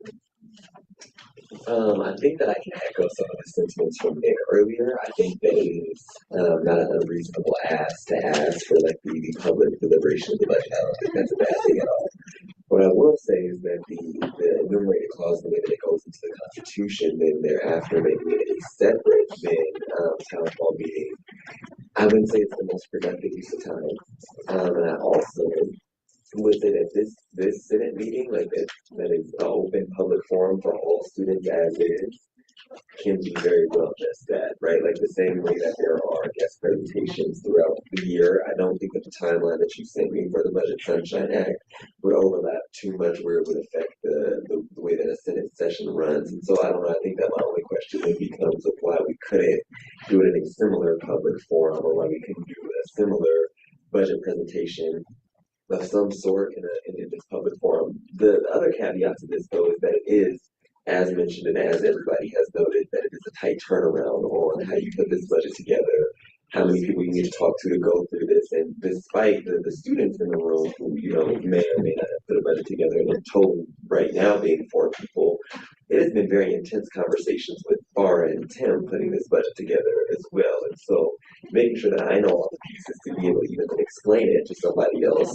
is its own component. That was its own meeting. Going back to then put the presentation materials together for SFRB is its own thing. Line iteming and then trying to make sure that everything fits and all the numbers make sense and that they match and that they fit the student fee that we get allocated is its own thing post the SFRB presentation. And so the timeline and the turnaround for that is quite extensive. And so what I would say is that it is not the most reasonable ask on who is doing that to do that. It is quite a dense responsibility. Mind you, I'm still a student. So all those things are at play all at once. And granted, with being a student, like when you take on something like this, you know what you're signing up for. But it is a dense responsibility, and throughout the board, throughout all else that's happening, we're all colleagues still, right? And so putting things forward or barriers in place that make a colleague's job harder is not the most, and I don't want to say harder like it's like the most like looming daunting thing I'll do, but it is also not the easiest proposition to then add another component to that already drawn out process of putting that budget together. Thank you though. Perfect, thank you. And I think 2 points. One is okay, I'll start here. If this doesn't if we don't override the veto or this flex, would you still be willing to integrate some of these in the budget planning process, based on feasibility, et cetera, et cetera? Integrate some of the what? Like having a town hall, and maybe that is something that other people can also step up and help plan, in order to make the load a little less heavy. Would you still be open to having discussions about that and moving forward with that? Yeah, and so I think that my next thing, and then I want to preface also and say, like, if anybody can provide me where I just said where I wouldn't be open to like the town hall, like, please do, because I think that what I said was that, you know, the open town hall and the public forum, I do not think is a bad thing. I think that it adds an extra component. I think it adds an extra layer in that already tight turnaround of the budget process. And I think that my only question is of why this session where we're meeting and we're all here as of like right now at this very moment, why this time couldn't be spent doing the same thing, because this time is spent, you know, engaging students and trying to get them to be a part of this democratic process. And so why this time couldn't be allocated to do that? I don't know, especially because the bill has to go through this floor in this meeting anyway. So I don't know. That's my first thought, but I'm excited. So yeah. Okay, I yield my time. Thank you. Chair Davis. Okay. I do want to say that none of this is like. Can you turn your mic off, please? Is it loud enough? I'm looking at you in the back, like to the everybody, but I have to speak into the mic. But none of this is meant to disregard any of the work put in by the president or vice president or the elects of these positions. There's a significant amount of work put in, especially when it does come to the budget. But I think I can provide a little bit of light on specifically when it comes to using the Senate as a space for deliberation and public input and et cetera, et cetera. I'm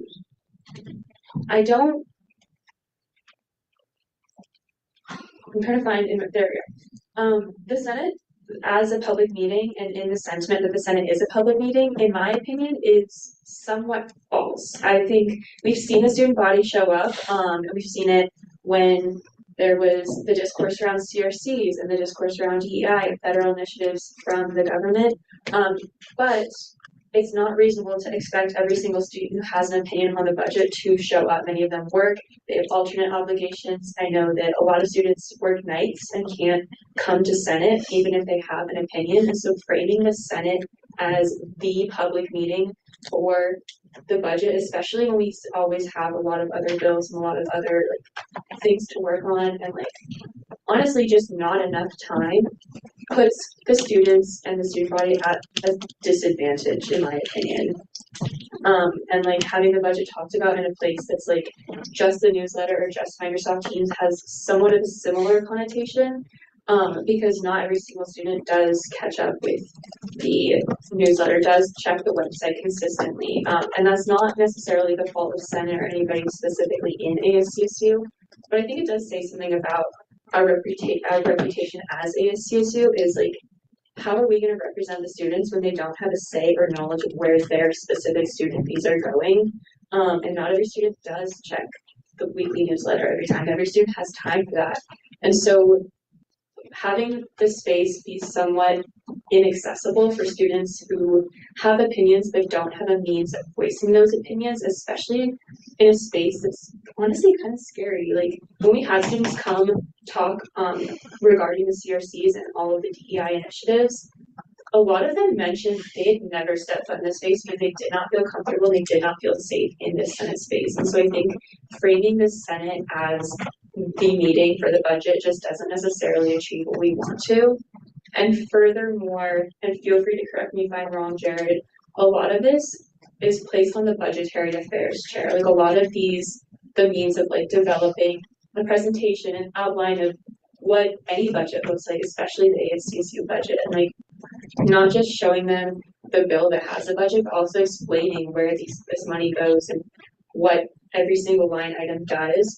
Most of that falls on the budgetary affairs chair and is something that's necessary for students to have legitimate input on where their student fees are going. That's something that we talked about a lot in the student fee review board, was how much is this impacting students? Do they know where their student fees are going? Do they like where their student fees are going? And so when we don't have that public input, we don't get that student body representation, which is ultimately what we're meant to do as ASCSU, to represent students. I'll yield my time. I just want to do a really quick point of information, and I think I will submit an opinion request because this has been a conversation. I just found this piece in the Constitution. Senate shall meet weekly unless a week of emergency is declared by a vote of Senate magistrates. I think that having events during our regular scheduled Senate sessions is unconstitutional. I'll get a verification of that with an opinion request, but I want to throw that out there as we discuss events that happen, as several this evening have been mentioned. So that is found in Article 2, Section 201, subsection C, if anyone wants to refer to that. Question, I'm sorry, can I ask for a point of clarification really fast? So is it an event or is it a presentation? Because you just mentioned that we can't have events during this time, but this is to give a presentation. This Lex outlines a public forum, and it says that the form of this forum or hearing shall be determined by the Senate. So it is not currently outlined in the Lex. Okay. Point of clarification, then, would this not be a presentation that we get people to come to? Or it could, but we do have what is the limit for a presentation? 45 minutes. 45 minutes, which might not be the amount of time we need to deliberate a $1.5 million budget. So that was the time limit that we have on discussion debate. Chairperson. I motion to extend the discussion and debate by 20 minutes. 10 minutes. I don't know. We don't have to use the whole time. Does that motion have a second? Second. Do I see any dissent to that? Okay, discussion and debate will be extended by 10 minutes. And I believe next on our list is Senator Diggs. Hello. I just wanted to start by kind of echoing some of the things that Warren said. The Senate is not a public forum for the budget, and it never has been. And I think it's kind of unfair to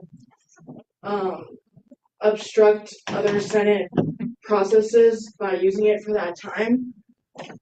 I think what this Lex is trying to accomplish is not adding an extra burden onto executive, but to accommodate more students. And ultimately, I feel like that should be our goal. Yeah, I'll keep it short. Thank you, Chair McLaughlin. Yeah, I just want to make a few points. First, that Senate should be a public forum. We just approved the several $1,000s per student fee package, and I can see only one student in this room who is not an official of ASCSU or an employee of ASCSU. So it's our collegiate beat writer. So that doesn't really bode well for Senate being a good place to discuss financial issues that directly impact students. I wrote this Lex, so I strongly feel that we need a special event that can be well advertised to have students give their input on the budget. Second, what was I going to say second? Oh yeah, this does not put any additional responsibilities on the president besides presenting their budget to the Senate. Ideally, this public forum would happen between when the president presents their budget to the Senate and when the Senate votes on the budget. It's not specified like that, but that would be the best way to go about that. And again, as the Senate, we can decide to do that. And also the majority of the responsibility from this Lex is put on the Budgetary Affairs Chair, not the President-elect.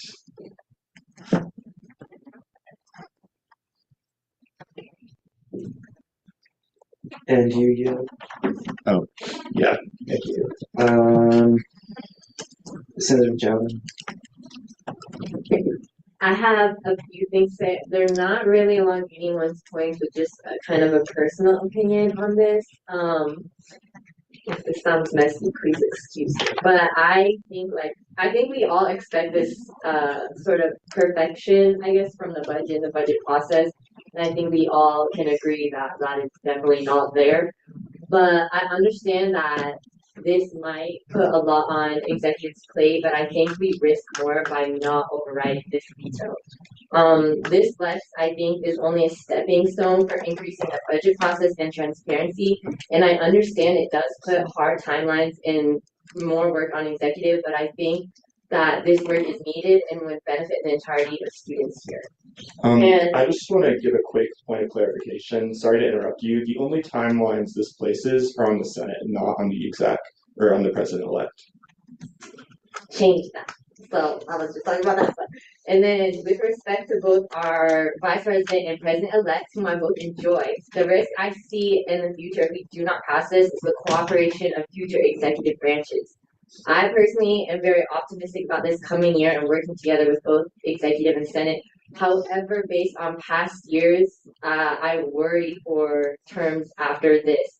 And I personally think the pros of passing this bill outweighs the cons. And I understand that there is cons for this, but the outcome is what we need. Like, we really do need this budget transparency. We need this. And I understand it puts more work and there is negative sides to this, but it does not outweigh the positive that we will get from this. And it's, again, like, I understand timelines, everything, more work, but we just need to get over this hump. And then once we have this, it really does lay the foundation for like increasing budget transparency, the process, all that. So personally, I think that, yes, I support the override. I think it's the correct term. President-elect member. Okay, thank you. First, I want to say thank you for the support in this remaining that piece of paper and this pen. So thank you. Second thing is, Lauren, I really liked your statement earlier. I want to go back to it. And I want to say that if we, and so correct me, right, because I also want to go back to a few Senate sessions ago, I believe maybe last week, right, we had this outpouring of thought, discussion, debate, gallery input about student engagement, making sure that students are in this space, doing all the things. Those sentiments were echoed by many of you in this room. And so then I want to also go to the point that this is not the space for public forum and public hearing, and so that's just fine, and I'm understanding that. My question then transcends into what the outreach plan becomes to get students into another space if we can't get them into this space. So if we can't get students into this space to listen to what's happening here and about our processes, it makes me wonder, naturally, it makes me ponder and say, okay, well, what is the plan then? And this is not a question for you directly, it's a question for anybody in the room. What's the outreach plan then to make sure we get students in the space to listen to it in another space?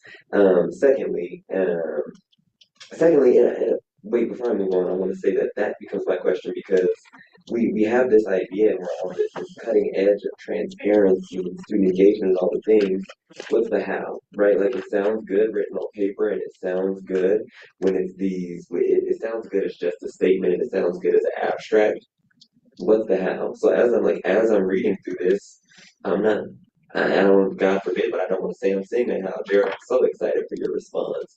Nonetheless, though, what I will say is that the timeline that this only places, the timeline that the timeline and the phrase that this is only placed on the Senate and not the exec, is not necessarily the most accurate statement, because even if the presentation is only carried out by the Budgetary Affairs Chair, there is then something in the transition of knowledge and information that needs to happen from me and Joseph to you and whoever else is going to lead that presentation to explain all the fundamentals and the why, so then you can go off and explain it the same way or to the same degree with the same knowledge, so you're prepared, so we don't invite students into an ill-prepared meeting where we present a budget but not all the information behind it.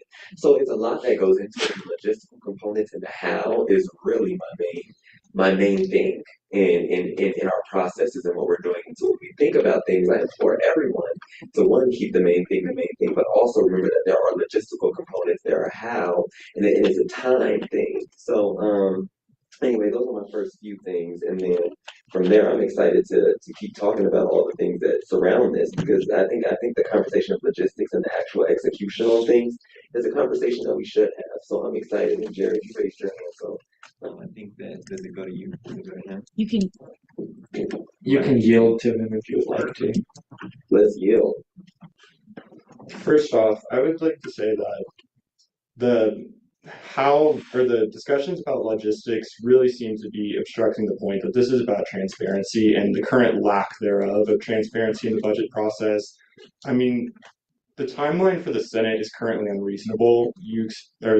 We're expected to review, again, a $1.5 million budget in about a couple of hours. That's absurd. That is not a reasonable timeline for us to have this. And if we're expected to get student input, how are we supposed to do that? So I would like to ask about the logistics there of how are we supposed to represent students if we have so little time to do so. Second, what was I going to say second? Logistics for this, it's not really, we're not arguing one way or another. We're simply presenting the budget as it's presented to the Senate to the students and letting them give us their comments. They can decide what they want on that, but we're not sugarcoating the budget for them. We're not putting like spikes on it to make them scared of it. We're just presenting to it and getting input from our constituents, which is really our job as the Senate. I yield. Sure. Okay. Great points. So within the time to represent the students and how that timeline is created for the Senate to review that is an amazing point.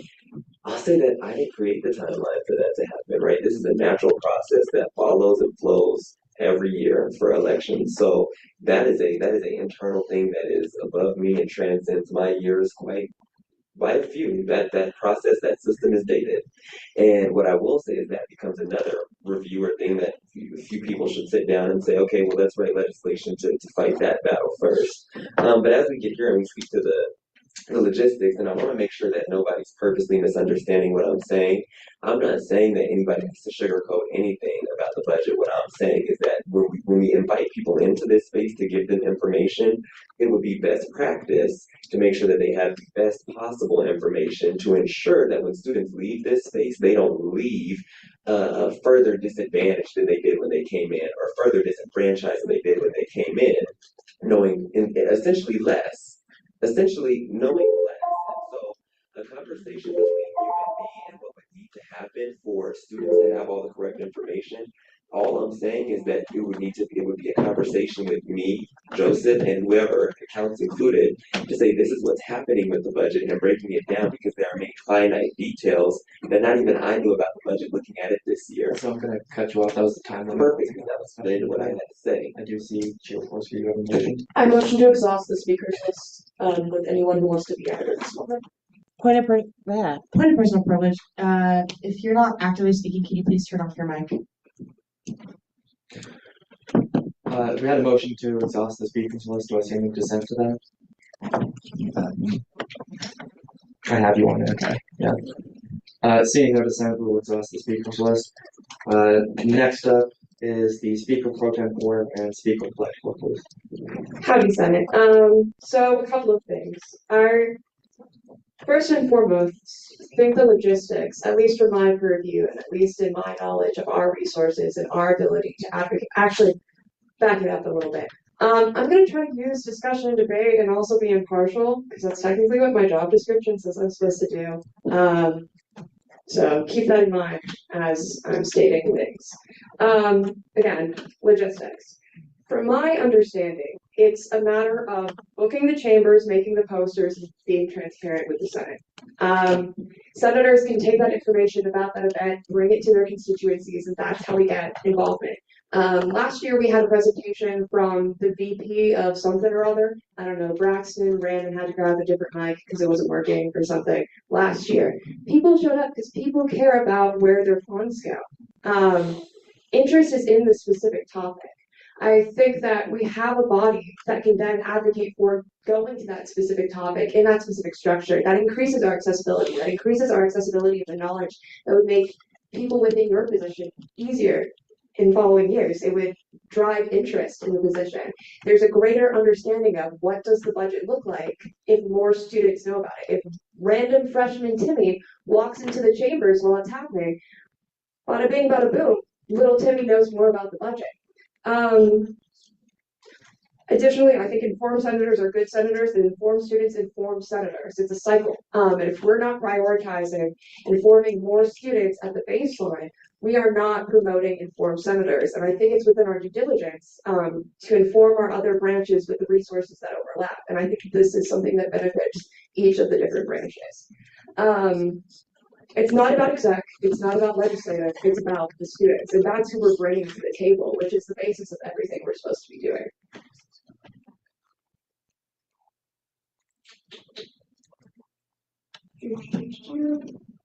It's an assurance of knowledge to touch a little bit more on that natural processes thing. From my purview, and our legislative branch bias, it's our whole thing. Ignore that our Lexes aren't getting ratified this year. Irrelevant.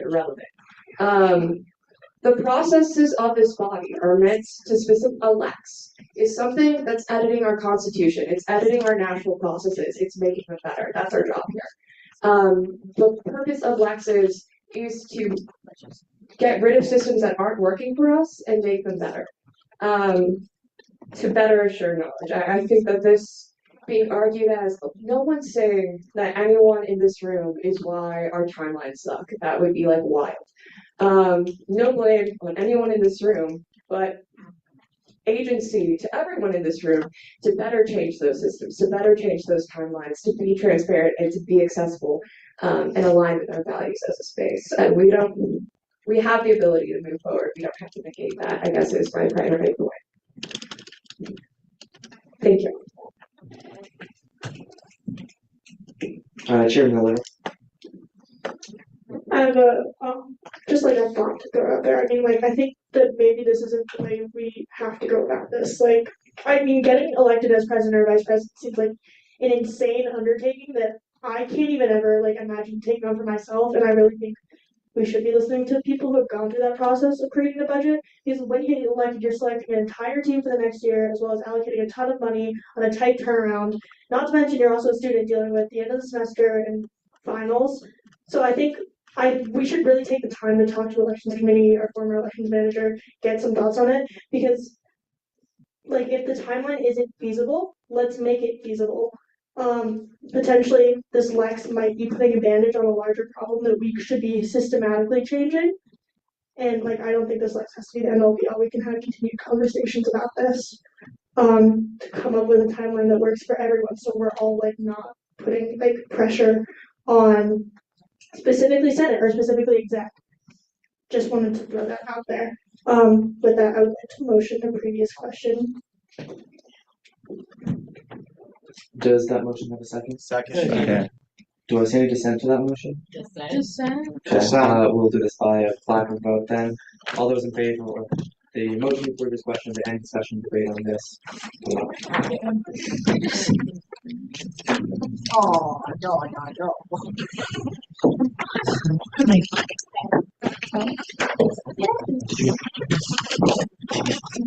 You can put those down. Those opposed? Point of inquiry, how many people are on the speakers list? 9. Jesus. I did not say that.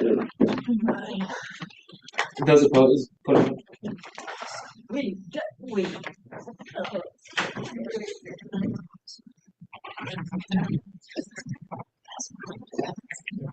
I didn't know there was 9, but I raised it. You can put those down. Abstentions?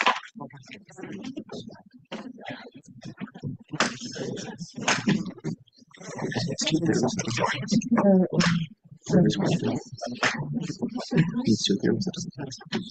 can put those down.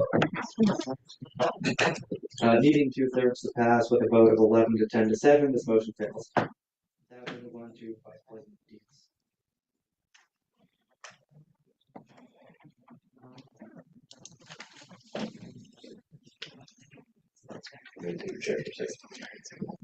I'm not taking a stance on this pro or against, but I will just provide a point of clarification, a little institutional knowledge, since I've gone through this process before.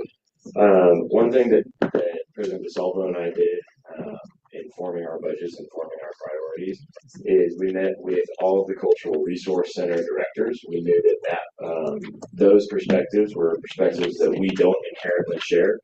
And wanted to be kind of representatives of the entirety of the student body. In those discussions, a lot of things were brought up that these centers were planning and hadn't yet announced, or you know, we're kind of up in the air still. So I'll say that also is a point to consider. A public forum will is great for student input, but consider adding some provisions in there maybe for those closed door meetings as well that can't be held in the public forum. So yeah, that's all. Thank you. Senator Burkett. I yield to redundancy. Thank you. Senator Bonnier. So first I'm gonna say I'm pro overriding the veto, but I kind of find it disingenuous when we talk about how strained exec is and how hard this is when you're talking about over 30,000 people's tuition. A part of their tuition is in there. It is disingenuous to have those people not have a voice, and the only time to be when you give it 4 hours in the Senate. It is done behind closed doors over the summer. The student body has little to no say in it. And it's just, in my opinion, it's morally abhorrent to just write up a budget, get little to no, from my understanding, little to no feedback from the student body, from even the Senate, and then say that it's unfair for us to ask for more transparency. Because it is $1.5 million. That is an unfathomable amount of money. To have 4 people sit down and delegate out with almost no other, I guess, check or balance to it. It's just 4 people sitting there deciding where it's going to go. And yeah, you give us 4 hours to see. You guys have a summer. I'm in full support of this just because I can't think of a single company that runs this way. I can't think of a majority of governments that run this way that aren't despotic dictatorships. It's just, in my opinion, wrong to sit here and say this kind of stuff to us. It's disingenuous to people who elected you, who elected all of us. They trusted us to be able to do this, and they deserve to have a seat at the table when we do it. They deserve a seat at the table when you make the budget, when you present the budget, and when it's ratified and put to effect. And at this time, they don't. Okay, I know next year I will be paying over $56,000 to be at CSU. We voted to increase that today through the long bill. That is thousands of dollars from each student. And yeah, most of it doesn't go to us. But that is a lot of money for a lot of people. And to sit here and for us to debate on whether or not it's right to let those people choose or to let those people actually talk about it is absurd. I don't understand if you can have that position. So, Point of information to Vice President Dietz. Can you give us the exact total allocated to ASCSU by the Student Fee Review Board? Off the top of my head, the exact total down to the dollar amount I can't, but 1.6 million in revenue, and it's a $28.95 per student, fall, spring, full time. Semester fee. Thank you. Yes. Yeah. I'd also just like to point of clarification. Thank you for your response. I'm not advocating against increased transparency. I do not have a stance on this bill. I'm simply providing the information that some of the meetings that Nick and I had with the cultural resource centers in preparing our budget needed to be closed doors meetings. That doesn't mean that prohibits an open door meeting, but just one of information.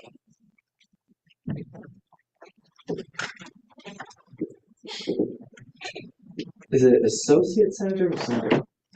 Associate Senator, go ahead. Okay, so I just wanted to, because I did think about your questions that you were asking, Jakai, and this isn't, I also want to emphasize that I think Senator Miller has a great point of we all are students, there is a lot of pressures on everything of that, but I do want to point out a couple questions of should we not make this budget clear because a student doesn't understand when they walk in and see a meeting? And should we not explain them what they don't understand from that meeting so then they can better understand it for next like upcoming meetings, because if someone doesn't understand how to read a budget, then as ASCSU, we should want to be and to make them understand or help them understand that. And I think this bill, this Lex really does, it's opening that door of being able to be completely transparent with our students. I know that, or yeah, our students, we keep talking about outreach and how we want their voices to be in here and everything like that. And I think budget is a really good way to, I think, start with that. I think that if we were completely upfront of being like we're gonna have a meeting and this is where like our budget for the next year is, that this is your money that you're paying for, I do think people would want to show up and see and go to that meeting, because people care where their money goes to, like deeply. And so I think that if it is a like that's where we can start, is maybe the budget, and then maybe opening the door to ASCSU more through that way and that type of outreach. Oh yeah, I yield my time to Farron. Okay. Um, some other point. Some other points I just wanted to bring up, because I know we did exhaustive speakers list, but CRCs this entire year have been advocating for transparency on the budget, and students really have no clue how the budget works. So going in depth where all the students can understand, just kind of like this language that we use within ASCSU, I understand. Even for me being in ASCSU, sometimes I still struggle to read certain things because I'm like, oh my, ooh, sorry, but like all these words, just it's not words that a lot of us use on a day-to-day basis kind of thing. So if we were marketing in it a way that appeals to kind of like this student body in general, would really help. But yeah, I yield. I yield back to Victoria. Oh. I just think that this transparency will be an open door for our students to get involved with ASCSU, because again, people want to know where their money is going, point blank period.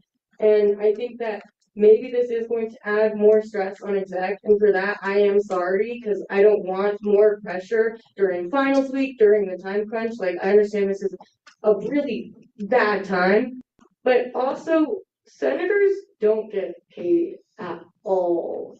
And so to be like, or like to say that we're going to add more stress, and a lot of the stress usually falls, I think, on senators for outreach, I think is kind of just hard, because it's like, you guys do get paid, you guys are able to manage your time within that. And I think for senators to constantly be the people to be like this, like to reach out for the students and to teach them to do all this, I think it's just unfair.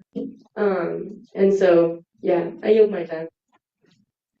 I'd also like to make just one quick point of information. The statement I made about the $1.6 million in revenue was a little bit misleading. We do get $1.6 million in revenue, but a lot of that is straight out the door on day one under contractual agreements. $780K straight out the door to Rocky Mountain Student Media, about $150K to USA Today and New York Times. There's the contractual agreements that we have with bills that have not sunset. At the end of the day, how much would you say, like 300K to divide between exec and senate? 170K to divide between exec, senate, and judicial. 270K to divide between exec, senate, and judicial. So just so that we're all using that number. Does that include payroll? No. But the positions that are being funded through payroll are not always mandatory. So the way that it was explained to me, the point of information, the way that it was explained to me this year from the accountants was that that's a mandatory cost. And so the flux in those don't really change or fluctuate too much, and they kind of stay pretty constant. Once again, these are like finite details about the budget and things that I only learned this year in conversations with Tim and Farah. And also, I'm sorry, that leads me to another point of information clarification, justification. I don't know, whatever we want to call it. What I will say though is that on the note of so many things, I want to ask a point of clarification if the term or the language that anybody heard me use tonight was that I didn't want students to get transparency, or that I didn't want students to know about the budget. Is that what was heard? Okay. So that was my first question. And so then my second question then is about the issue, and not even the issue, but the matter I'm at so hand. sorry. For a point of clarification, Okay. have a direct question relating to our proceedings. Okay, cool. So I have another point of clarification.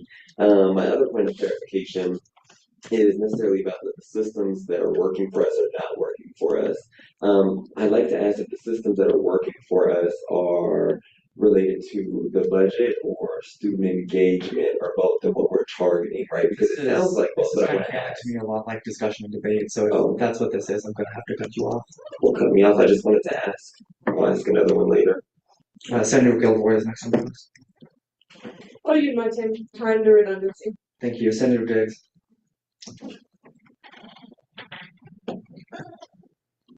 Okay, I just wanted to express that if there's anything that we should be putting our resources, time, and energy into, it should be this. Kind of going to your question, President-elect, I think this actually does both, and that it helps increase budget transparency and student engagement, because as many have said in this room, people care about how their money is spent, and I feel like I'm just confused where the resistance is coming from on this, because I feel like we're taking advantage of a lack of student knowledge when we should be using our positions of power to fill gaps in knowledge. And I yield my time. Thank you. Chair Forsky. Okay. First, I want to say that the way that we get people in here, when we talk about like come to Senate, we're talking about come to a long Senate session where there's a lot happening and it's an intimidating space. So having a separate forum, we can present it differently, and having it be use the ways that we get people to come to any other meeting. Food, it's a great step. Unfortunately, that costs money, but we can figure out that logistic. That's neither here nor there. One thing I do want to say is that we can stumble. If this is something we try out this year and it doesn't work, we don't have to do it again. We can figure out a different way. I also, talking about like the whole system, yes, we do need to change the timeline for Senate's sake, for executive's sake, because I don't think that budget turnaround is very fair. It does need an overhaul, but we also need to address this year and try to fix it this year. And we can't change the timeline of this year. This is how it's all played out, you know? And the last point, with all the love and respect, when you talk about having to explain it and make sure it's fully explained to other people to present it, I would hope that that's how you'd be able to do it with the budget. That you're making those decisions knowing full well why you're making those decisions. And you're very smart. I know you can do that. And I think, yes, that is extra labor, and I think that we do need to acknowledge that when you talk about that. But I also believe that you would have a lot of those answers. You know what I'm saying? Point of clarification, direct, actually, right? And so the presentation, to my knowledge, because this is what was shared from Jared, was that the presentation was given by me and be given by the budgetary, right? So point of information then, right, it would be, or point of information and clarification, mainly clarification. Do you think it would be best practice to make sure that person has all the components, since the person who like put those pieces together wouldn't be necessarily present as a person speaking on behalf of like what's happening with the budget? Like, is that, because that's more so what I'm trying to communicate. Point of clarification, this list does not state that the Budgetary Affairs Chair will be chairing this public forum. It just says that the Senate will be hosting it, and the Senate will decide its form, which means that if the Senate decides, the President-elect is more than welcome, even encouraged to share why they're proposing the budget they are proposing. I'm understanding. My point of clarification is on the basis of what was said earlier. So that's on that note. That's all I have. I do absolutely think that the person should have the best knowledge of their ability, but I also acknowledge that that may not be fully possible. And that we just, like, it's like one step in the door. So if you say you cannot be there because you've got so much going on, which is valid, then having, it is okay, I think, for whoever's presenting, whether it's Jared or someone else, to be like, I don't know the answer to that question, or I'm sorry. But does that make more sense as far as where I'm coming from? Yes. Sorry, I want to add on and say that I'm only saying that because I would. Point of order, Jakai Natalie, I'm so sorry. Information. I'm responding to say that I wouldn't want to put anybody in front of a large group of students and say, you know, and Point of order, President-elect Natalie, you are not recognized as a speaker at this time. Will you yield the floor? Next on the list is Chairman McLaughlin. I'll yield to Jakai to finish his thought. My thought was, thank you first, Jared. My thought in what I was saying, and just for everybody to hear it, is that I'm saying, and at no time tonight did I say that I'm opposed to this happening. I think that it adds extra components, which I did know and we talked through well in depth. What I said though is that I want to make sure as we're combing through language about the budget and explaining it, like the finite details and what it means to have a 1.6 allocation versus having, you know, like the actual breakdown in the budget of line items and where they went. I too want somebody to be able, other people who would have to answer questions about that same budget, to be able to explain where those things went, why they went there, especially if it is a large body of students sitting in this space or any space in the LSC where we're talking about any process of ASCSU. That is what this idea of student transparency and all the things sound like to me.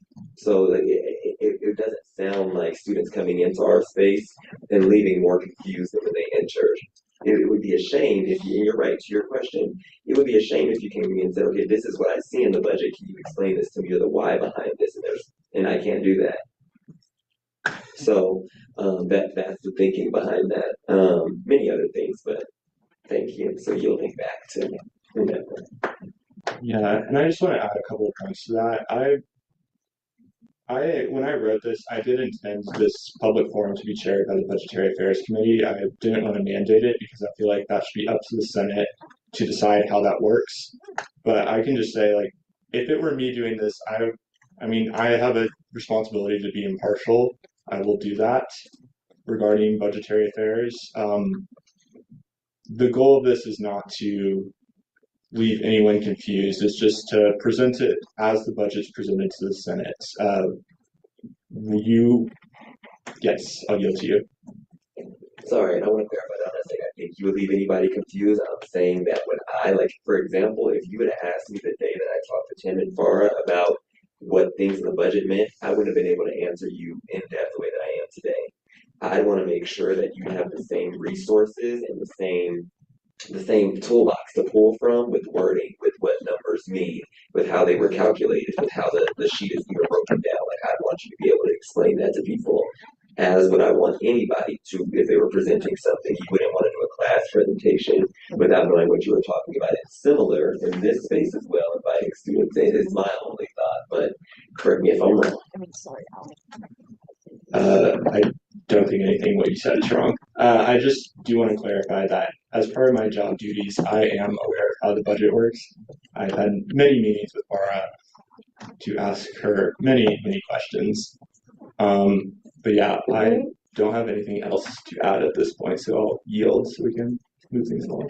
Point of clarification. Holy crap, that did not come out. Shouldn't the budgetary affairs person know how to read a budget and explain it to someone already, though? So yes, what I'm saying is there are new numbers now. So right, like as we're reading here's the question, Jared, have you seen the budget proposal for this year yet? No, that budget proposal has been confined to y'all at this point. Right, correct. I would love to see it, but correct, and you will, and as with everybody in this space.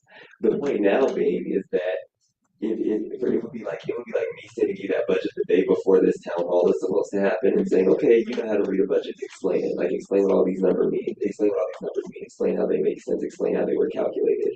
That would do you a disservice and it would do students a disservice. That's what I'm saying. So I'm not discrediting anybody's capabilities, competencies. I'm saying that I want you to be well prepared for that. Like I wouldn't want to do that underprepared. That's all I'm saying. If you don't want to, if anybody doesn't want to, that is also just fine. And with that, we'll move into Chair Harris.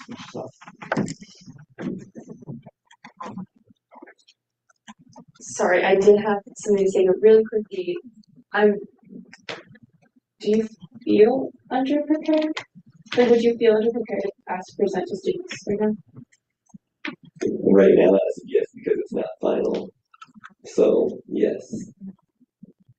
That leads me into my point, and then I'll also talk about something that Roxy mentioned, which is I think that honestly, a lot of what I'm hearing is that we're looking at these two things as mutually exclusive, and I don't think they are, right? Like we have this idea of a budget proposal and a public forum in which students can come and learn about the budget and learn the types of things that are going to be on there, right? Like we know generally what's going to be on there and they can learn about where to access the rest of it. They can provide their input on where they want their student fees to go, right? Like it's a building process and it's a public forum, right? So that's the first step in which students can have that input, have that real say in where their student fees are going. And secondarily, then we move on to Senate, where we present the full budget, every line item, where their student dollars are actually going based on the sentiment that they provided us and like where the numbers have changed. That can be presented in Senate and we can invite students to Senate. They don't have to just go to one or just go to the other. They can do both and we can have both and we can use it as a building process. And so even if there is a certain level of trepidancy, unpreparedness, because I don't think you're unprepared. I think you did a lovely job presenting the student peer report the other day. And I know that there's more that goes into the budget, but like I think that we can use that first one as a jumping off point on where to continue the budget when we present it, because ultimately when a student comes to Senate to provide gallery input to say, this is my opinion. They're not providing their opinion on any particular line item or asking questions or saying like, well, what's this part of the budget? They're saying, yes, I like the budget. Yes, I like this bill that is proposed in or Lex that is proposed in, or no, I don't.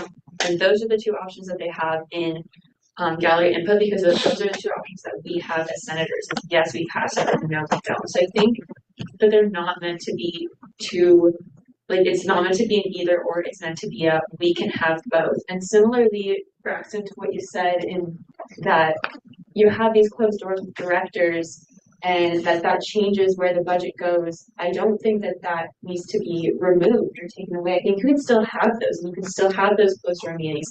You can make adjustments and you're allowed to make changes. That's why it gets presented to the Senate. It's essentially just an initial temperature check of where do students want their student fees to go, what do they want to see. And so really I think that's this like sentiment that is expressed by this bill is a building block, a jumping off point, not a end all be all for either or. I'll yield my time. With that, we'll move into a vote on overriding veto on this legislation.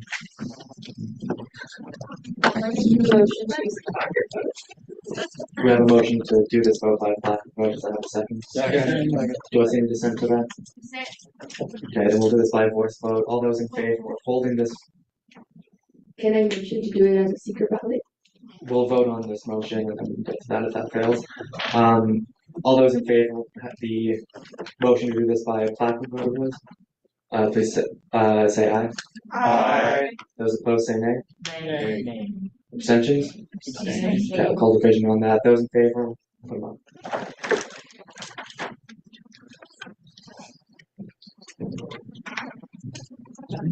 Nine. Put those down. Those opposed?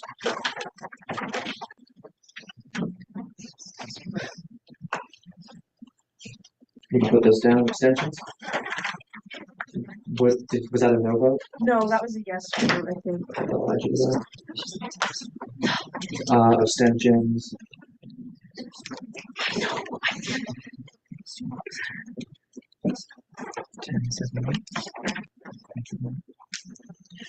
With a vote of 10 to 7 to 8, the motion to do this by black vote passes. So we will hold the vote on overriding this veto by a flat vote. All those in favor of overriding the veto to pass this legislation?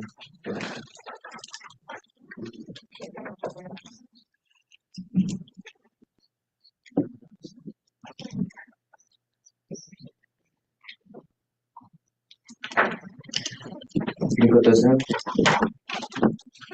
Those opposed? Any abstentions?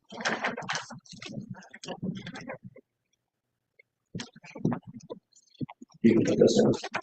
With a vote of 20 to 0 to 5, the veto of the president is overridden and this passes.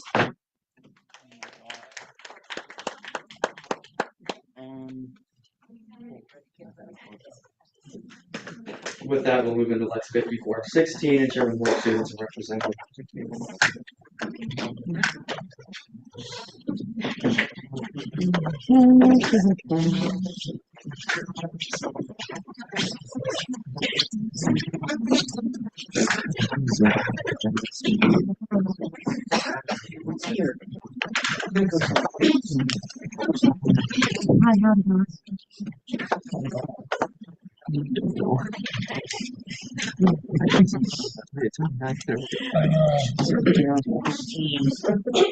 Did you? Okay, there's a lot of legislation. Did you send it? Yeah, I sent it. Okay, all right. Let me. I totally forgot. I will do the introduction. Thank you.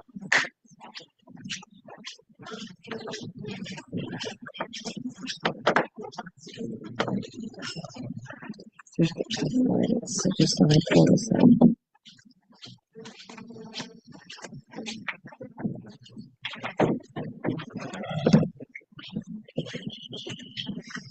And then I did.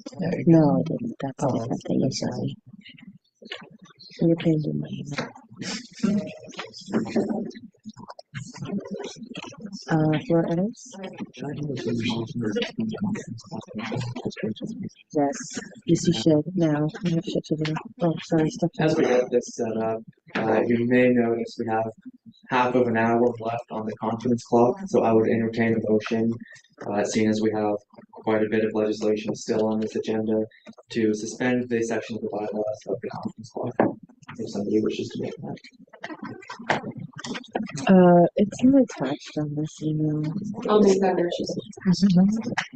No. We had a motion Wait, to suspend just kidding. the conference clock section of the bylaws. That motion have a second. Titles and changing the forward. All those in favor of suspending that, please say aye. Aye. Those opposed, say nay. Any abstentions? Abstain. Okay, that will be suspended from the bylaws. Point of clarification, what does that mean?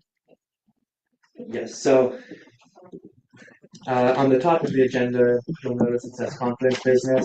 Conference business is essentially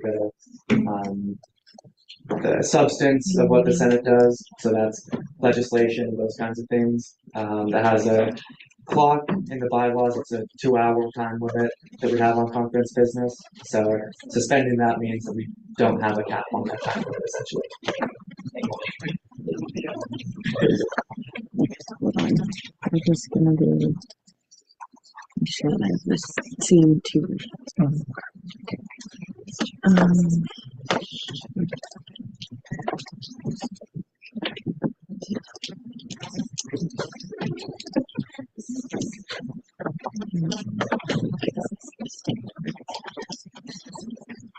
Let's keep this over here. Okay. Lex 5416, ensuring more students are represented. This Lex will ensure that more students are represented within ASCSU. Did committees make edits to this legislation?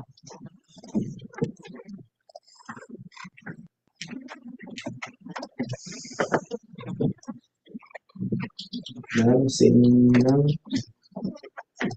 I have some floor edits, but most of them, all of the floor edits are changes to titles to accurately represent. Point of information. Yeah. What reading is this legislation? Third. Yeah, this is its final passage. Thank you. Yeah, all the floor edits I made, changing spellings to make sure it's right, and then updating the forwarding clause to include correct names. For example, the old dean of the College of Agriculture or the College of Agricultural Sciences was on there, so put Caroline on there. So yeah, just had minor changes like that don't really matter.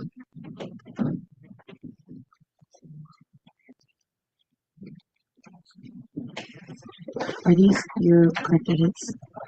Yes.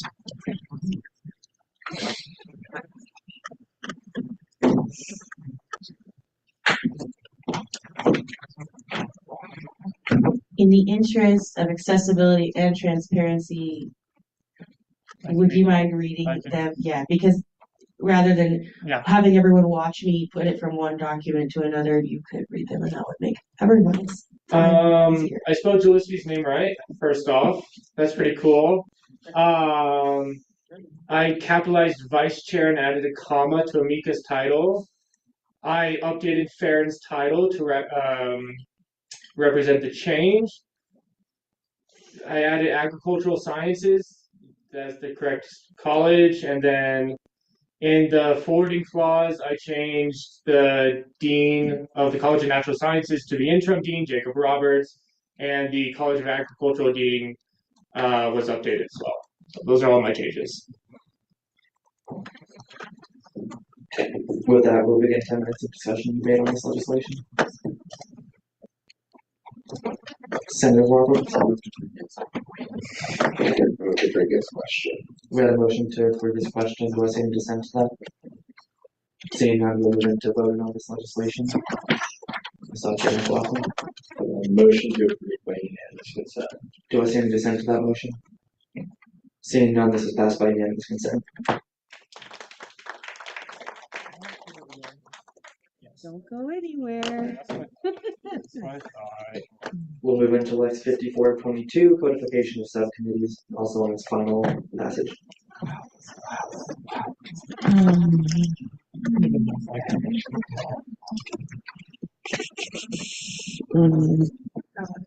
Subcommittees, right, there we go.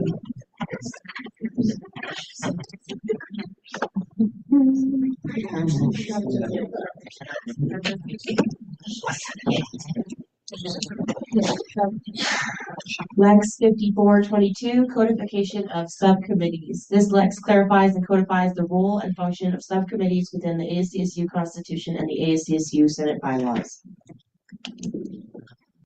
Do we have committees make edits to this legislation? No. Yes. Oh, I see. Sponsorships. Any others besides sponsorships? Okay. Nope. We talked about these edits last week. Do I need to read them out again? Not if we did them last week. Cool. Okay. Seeing none, does the author accept all the edits made? Yes. We'll move into 10 minutes of discussion and debate. Chairperson. Previous question. We had a motion to approve this question. Do I see any dissent to that? Seeing none, we'll move into voting on this. Chair Snyder. To approve this with unanimous consent. Do I see any dissent to that motion? Seeing none, this Lex is passed by unanimous consent.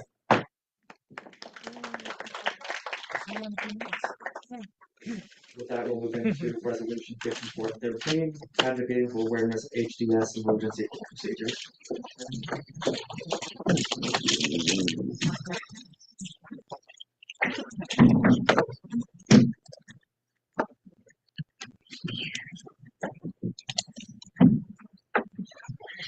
Resolution 5413, advocating for awareness of HDS emergency room procedures. This resolution aims to increase awareness of CSU housing and dining services processes in the allocation of emergency rooms to provide those living in residential communities with a greater sense of safety and security within their living situation. Did committees make edits to this legislation? Chair Meyer? Yes, we added the following to the first therefore clause. we added this, and will be communicated to resident assistants through training.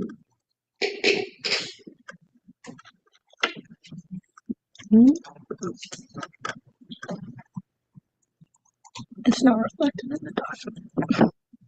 What's it called? It's the University of Minnesota's. That's what was set out, but let me find it.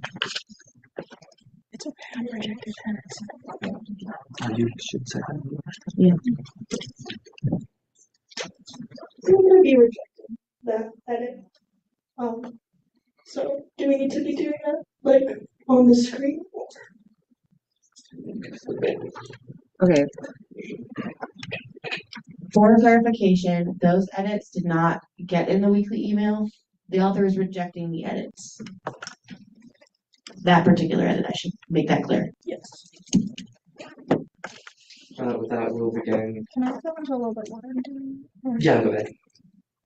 The specific reason I'm rejecting that edit is I've talked to RAs about that specific edit, and it seems redundant in the way they are trained. To be clear, I talked to two, so it's not like a super big sample size, but I did communicate with people about it, and it was like a matter of it's redundant in the training where it's going to get lost, and it's not going to be necessarily like an effective thing. So I think it's covered by other stuff as well in the resolution. So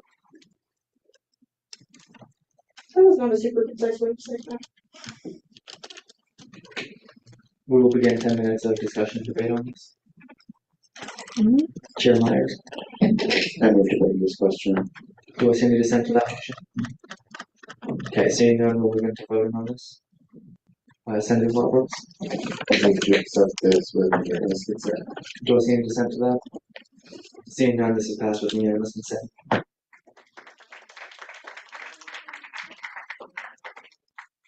And with that, we'll move into Lex 54 and 24, adjustments for disability. I'm gonna get some time to talk. No. Okay.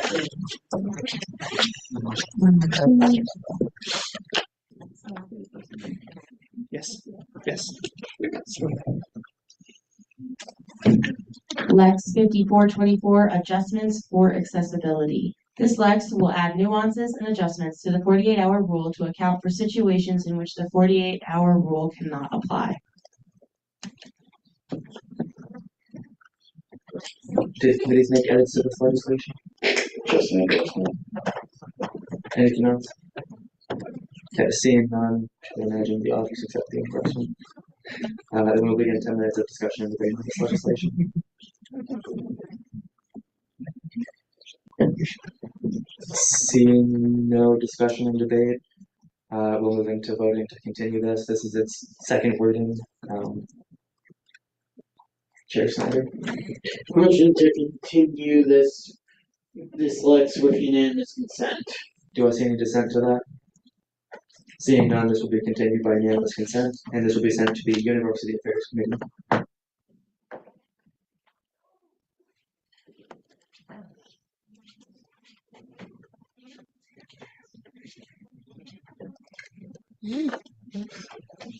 Someone gonna do the same for this. With that, we'll move into Lex. I would like to make a motion to table this till next week. Lex 5420. So, because of the timeline of things, I will entertain that motion if the author Isn't this accepts on its final read? No, this is a section. Oh, then never mind. Wait, are you sure? I think it is. Rescind We that. saw that 2 weeks ago and then not last week. So this will be its second. Okay, I rescind my motion. Sure. I do need someone to come do the thing. Can I have somebody fill in for the Department of Jail? It's just going to be something getting. Oh, wait, no. No. Sorry.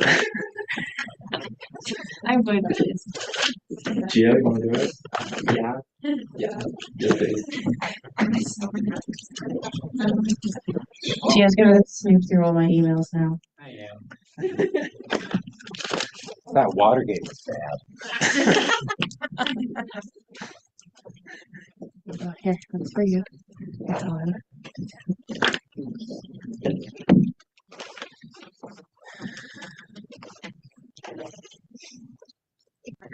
Sorry. Lex 5420, ensuring fair financial distribution within ASCSU branches.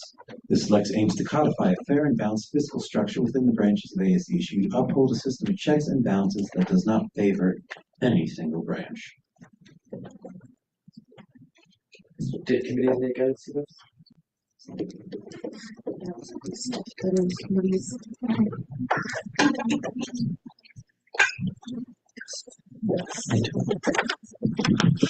May I read some of the changes out loud? You may. Okay, so I had a very lackluster whereas clause, and given the time and space of the committees, we were able to make those much better. Whereas the principles of separation of powers and checks and balances have been fundamental to the constitutional framework of the United States since its inception, drawing upon Enlightenment philosophy, most notably the work of Montesquieu in the spirit of the laws, 1748, to prevent the consolidation of power by dividing governmental authority among distinct branches. And whereas the framers of the U.S. Constitution, particularly James Madison in Federalist Number 51, 1788, emphasized the necessity of internal constraints within government, stating that ambition must be made to counteract ambition, to protect liberty and maintain a balance among legislative, executive, and judicial functions. And whereas the enduring success and stability of American democracy has largely been attributed to this framework, which ensures accountability, fosters transparency, and guards against tyranny by requiring each branch to both operate independently and be subject to oversight by others. If you want to scroll up for other changes made, if you scroll down, the separation of power, okay, yes, hold on, slow down. If you go back up to make sure we're not missing anything else, whereas the changes proposed here do not affect payroll or line items. And then if we scroll down, that the separation of powers, Section 103, separation of powers and checks and balances, to preserve the integrity of democratic governance and prevent the concentration of authority, ASCSU shall be structured upon the principles of separation of powers and checks and balances. The legislative, executive, and judicial branches shall remain distinct in function, composition, and authority. Each branch shall possess the autonomy necessary to fulfill its designated responsibilities while being subject to institutional mechanisms that allow for the oversight and limitation of power by the others, thereby ensuring accountability, transparency, and mutual respect among governing bodies. And then if we scroll down, we removed everything regarding pay, grade, scale. Let's see here. And then the budget proposal shall include the support in the form of a sponsor or endorsement from the leadership of all three branches, President-elect, Vice President-elect, Speaker-elect, and newly appointed Chief Justice. That will probably need an edit because the Chief Justice might not necessarily be in their position at that time. And I believe, other than the grammatic further enacted, those were the changes made from the last time this was presented. I'm assuming you accept these changes. I do. Quick information. So that entire table has been stricken from the document. Correct. We'll begin 10 minutes of discussion and debate. Check days. Seeing that this is on its second read, this is also something that I'll bring to committee and I'll be able to have these discussions further with people. But I have two main points of discussion that I'd like to bring up. Firstly, I personally am uncomfortable with the idea of adding a separation of powers clause. I think, like, we're not the government. Like, we're a student government, right? And we operate in the same system as a government. But what I hear from a lot of people is that's kind of weird. I don't know. A lot of people look at that as an issue and a flaw rather than something that's a benefit.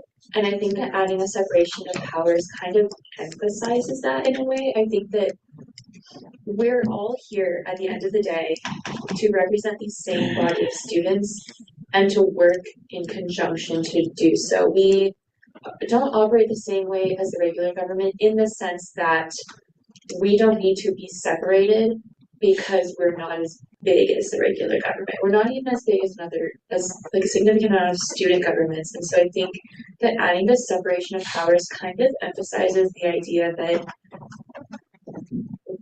something that I hear a lot is that like executive is the one making all of the decisions and doing all of the things, and that legislative doesn't do a lot, and that judicial doesn't do a lot. Adding the separation of powers kind of just makes me feel like that's being put out there more when that shouldn't be what's out there. I think that we're all doing and having the same goal for the student government, that adding that separation of powers kind of contradicts that in a way. That's just like me. And also, okay. And also, I think this is something that I talked about in class, but the definition of equity is incredibly difficult to define and varies across different parties and different individuals. And so I would like to see, and again, I'll bring this up in committee, we can have this discussion as well, more of a strict definition on what equity looks like, because equity from the office of the president and equity from the Senate and judicial and from just little freshman Timmy all look different to me. So I'll yield to Madeline. Okay, yeah, so our Constitution already outlines our separation of powers. It distinctly delineates the powers of each branch. The point of this statement,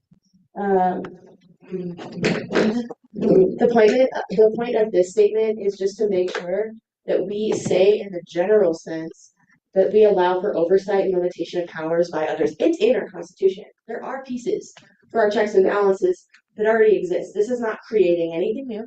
It is just merely stating the fact that that's a principle, that this structure that we are entirely modeled after was built upon to make sure that, especially after the discussions we've had tonight, I think show that there is a need for one branch to not be able to exponentially grow itself at the cost of others.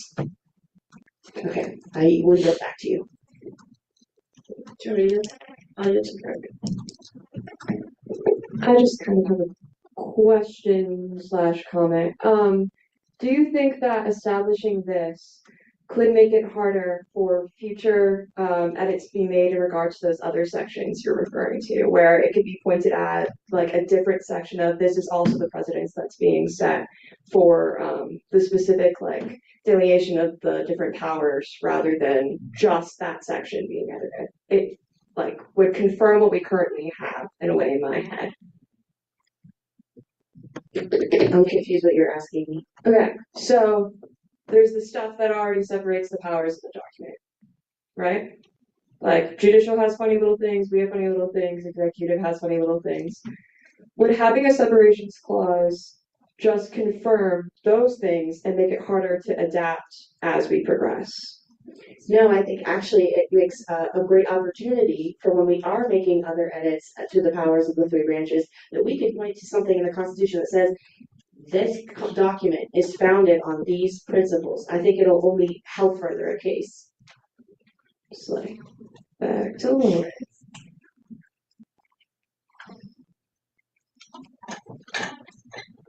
I think the founding on these principles is interesting.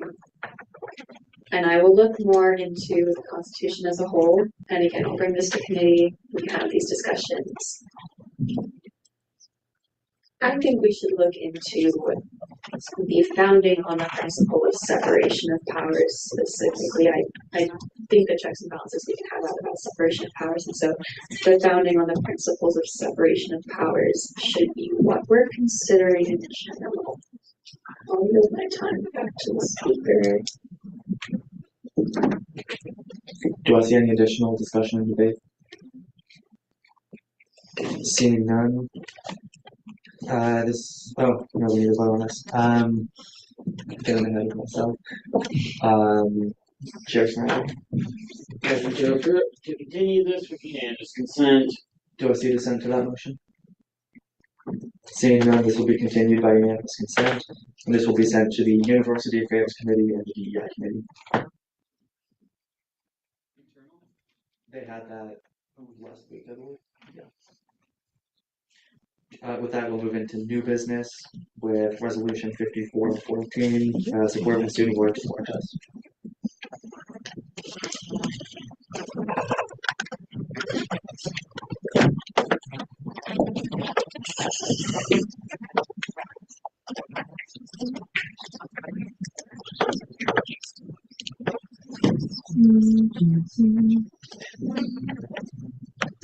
All right, we have Resolution 5414, supporting students' rights to protest.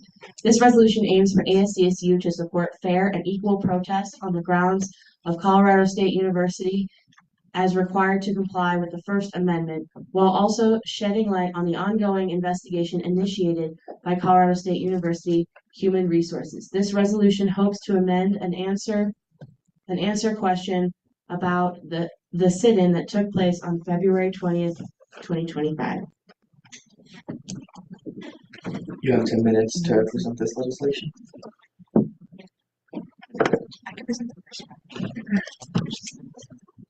Alright, so for this resolution, the first part is really just a reiteration of why protests are essential on campus. Being on campus, everybody has different ideas.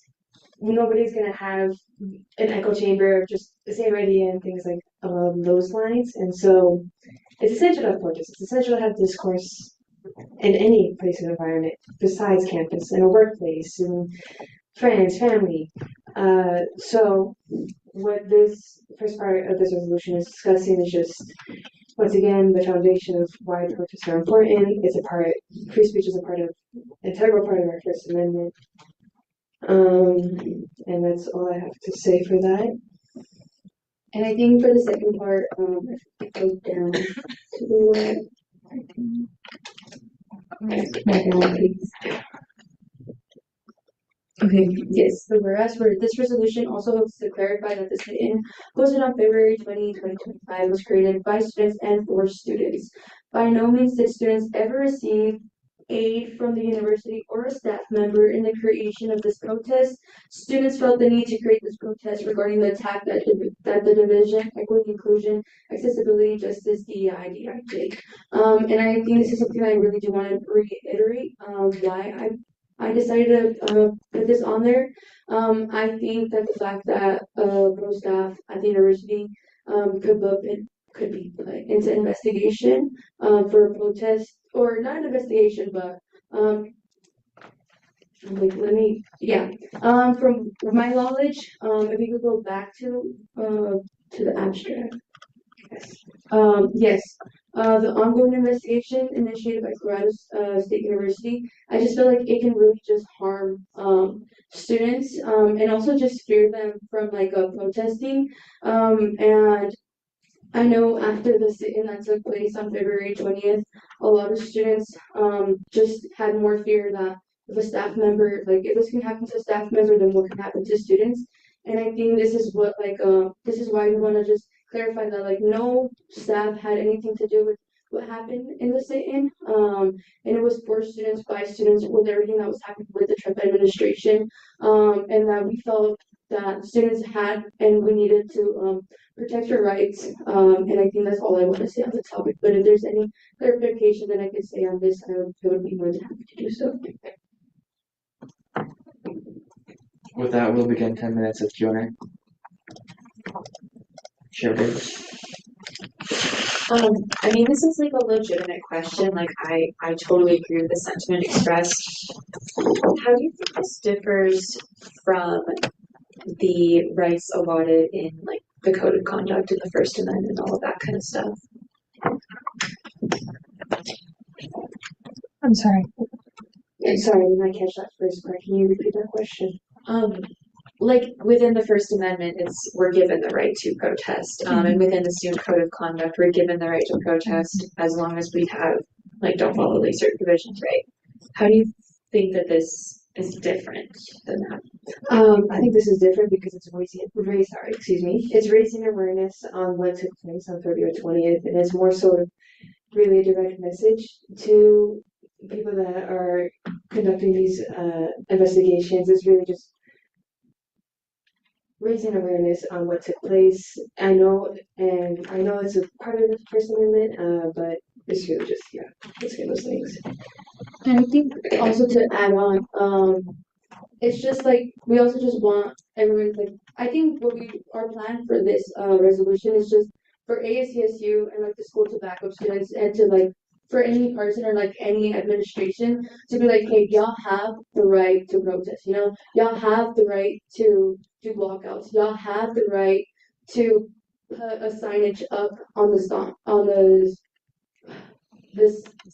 the stump, yeah, and it won't be taken down, And I think this past year we've seen that the right for students to advocate on campus has been targeted over and over again. And I think that's something that I just want to make sure like that the school backs up, Like, hey, like we have this right, so why is it being taken away in some ways, And I think with like even the Trump administration with everything that's going on, him even threatening to say that like any student who protests has might fall under like a jurisdiction or like might even like get into trouble or might get suspended for what he said, like I think that also causes fear. It has caused fear in me, But I'm like I'm not gonna let this like silence me. And I think this is something that we need to do to like advocate for our students. And I think this is what the piece of resolution is trying to do, just to ensure that like students have the right to advocate and that ACSU and that the administration will back up this.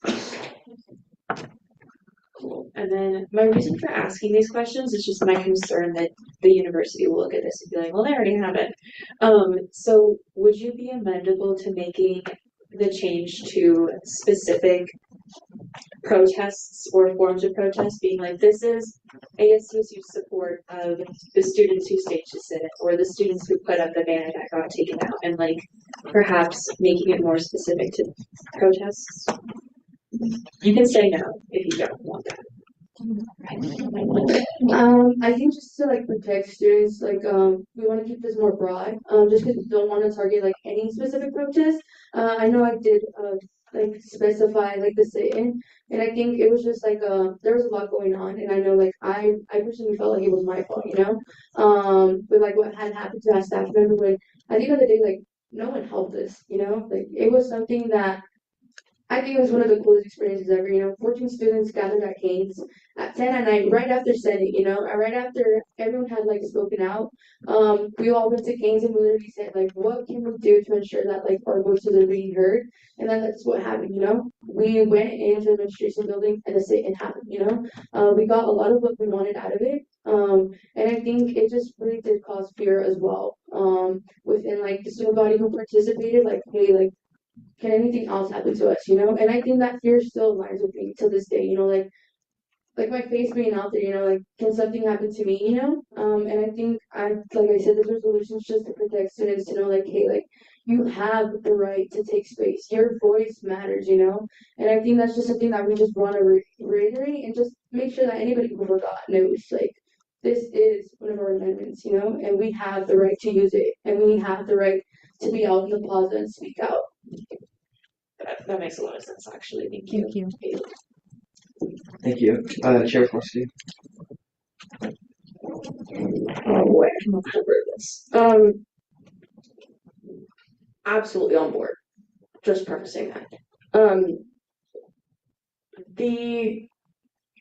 gonna talk very around things because to protect those people who are impacted. Did you have, as it stands, do you think this piece of legislation protects them as far as, you know what, I'm just gonna, I think I can. kind of like talking about that piece where like putting a target on their back and like having that repercussion, and I don't think that's what will happen, but just kind of speak to that.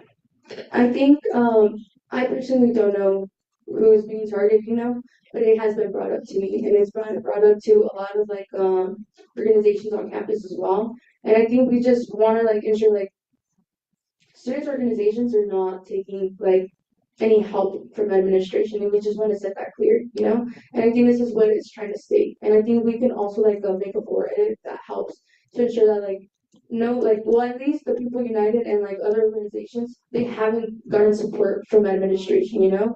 And I think it's like what I'm trying to say on this, it says like for students by students, you know? And like when we say that, like we mean that like it's for students and it has been by students, you know? And I think that's just something that we just want to say. I personally don't know like everything that's going on, but I have heard of it. And like, I feel like this is one way of addressing it, like just to ensure like no one is helping any certain organization with their advocacy, you know? And I feel like I can speak of on a few organizations that I've been a part of, and I've like went to their meetings, stuff like that. And I know even then, like, there's no staff helping us out, you know?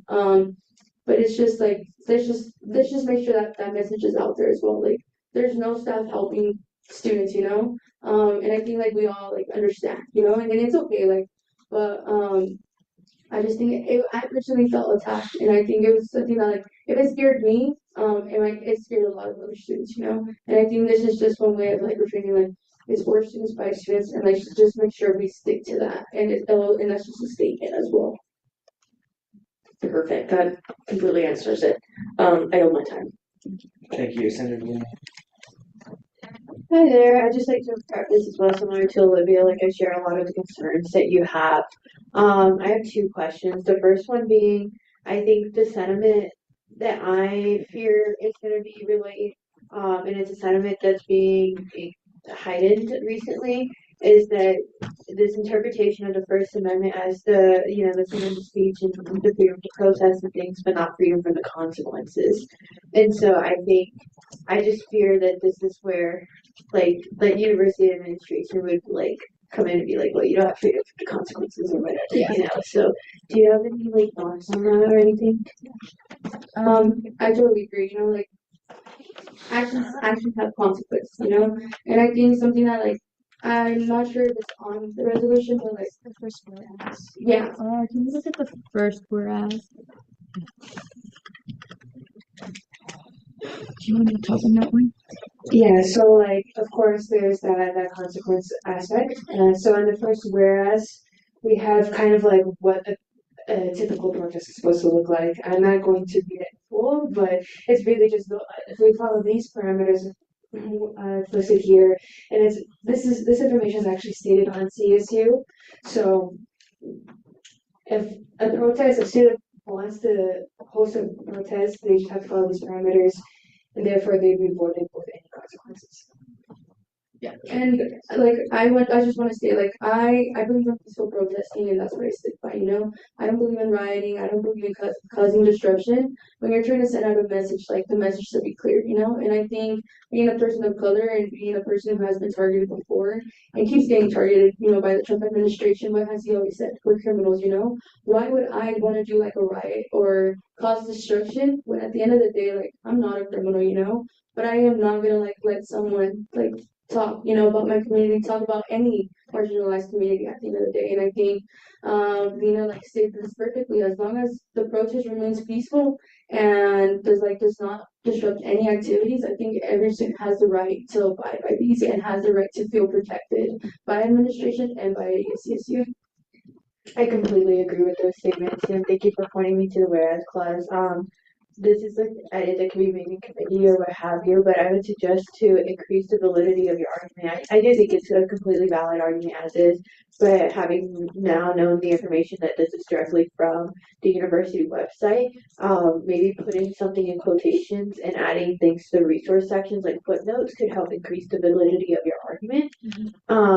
Totally agree with all of that though. And then my second question, unless I'm not allowed to ask it. The time. That was time on Q&A. Second question is not important, so yeah. Then this will be sent to. One second. This will be sent to the Internal Affairs Committee, the University Affairs Committee, and the DEI Committee. I'd like to request a quorum vote. Call and see if we have quorum.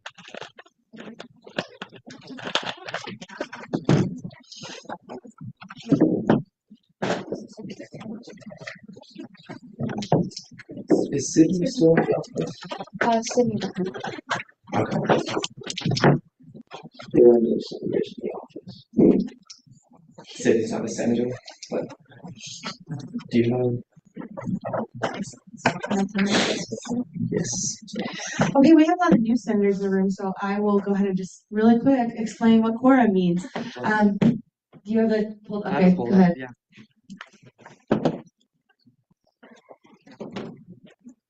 So to those of you who do not know what this is, you can also take a look in the bylaws. This is Article 40, Section 40. Outlines what a quorum is. It's basically the amount of people that we need to be able to do business in the Senate. The bylaws say that this is a 2/3 of all voting Senate members. Additionally, that will be held until somebody calls for quorum and is not met. So essentially, we have one until somebody asks to have this checked, and then if we don't have it, we don't have it. What happens if we do not have a quorum? It says in the absence of that, the Senate shall adjourn its meeting and at the chair's discretion proceed into a provisional meeting, beginning with the excuse me, hold on. Proceed into a provisional meeting starting in the agenda with the table of main motion. So that means that at my discretion, we can open up a provisional meeting to continue doing where we left off at. If that happens, I will explain that when we get to that. Doesn't it also mean that everything we've done tonight does not go on the record? The things that we've done tonight still count.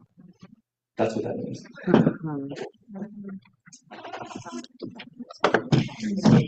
I'm not explaining this the best that I can. We can ask the question. Please. So when we're still on the record, like everything, if we did like say adjourns right now, everything that we've done during this session still stays ready. Yes. Oh, okay. What happens if we don't? I'll explain this and then we can do the count. What happens if we do not have this? We will open up a provisional meeting. That means that we can continue doing the business on the agenda. We can pass all of the legislation. It just is not officially done until the next week's meeting when we approve the consent agenda. That is what that means.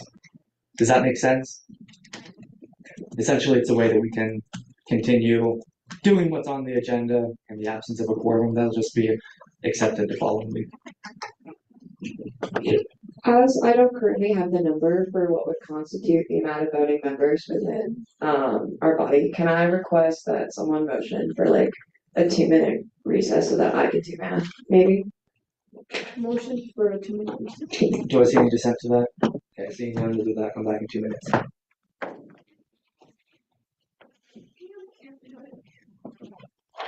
So then if we go to a provisional, everything that we do, does it still, how does that work? Like, does it still count or not? Is it senators? Within like like our like membership or within our, I would like to do that. I'll get back to you. Because I think it's outlined as voting Senate members.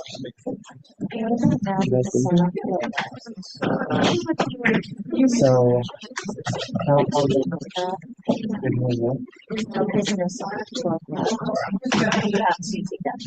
yeah. So what we do is we look at the amount of senators. Voting Senate members, as in people in attendance? Okay. That's how that's been understood. Irish. Welcome to Irish. You have to know how many senators we have. And also how many.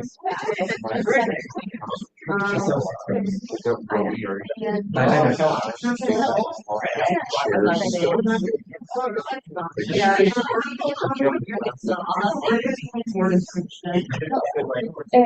the starting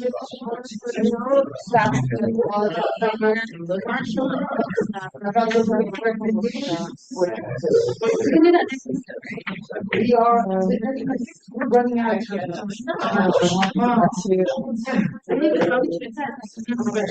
it's one oh, this is my next one.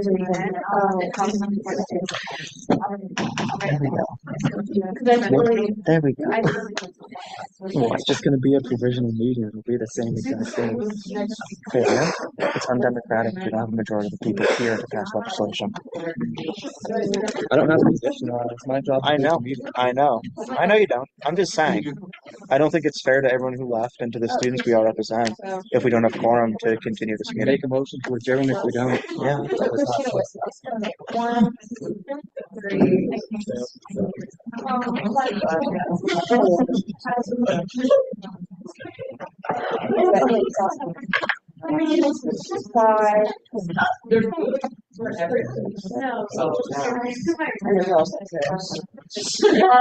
I was like, wow, whatever.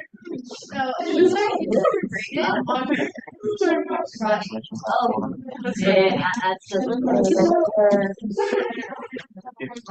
can I ask for your number? Yeah, I can go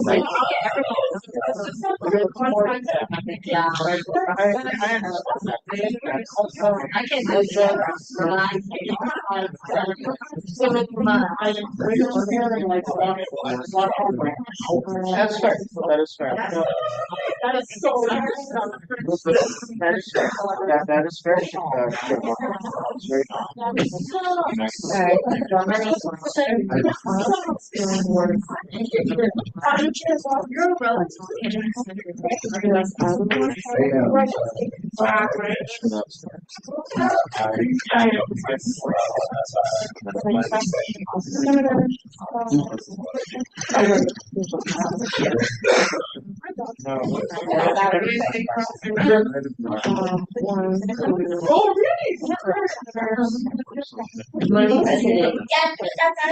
I like these big ass.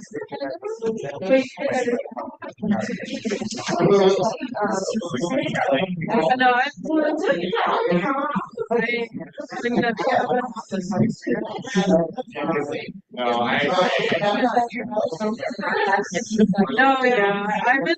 But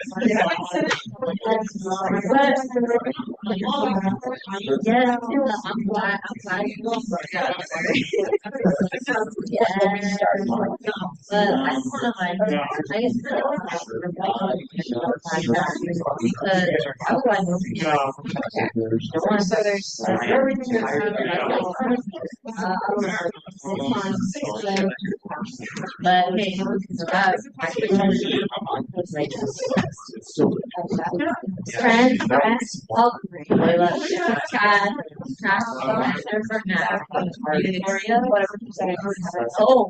okay. This is Diana Diggs, Senator for the way I say it is Senators and College of Ag. Yeah. If you're oh, this is like wait, are you from Fort Collins? Also.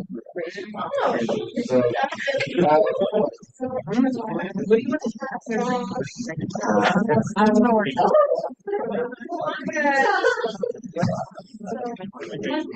You're the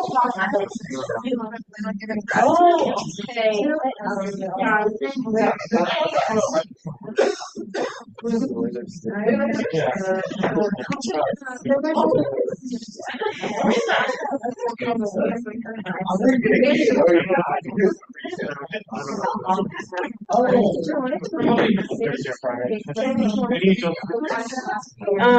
Let me just grab something.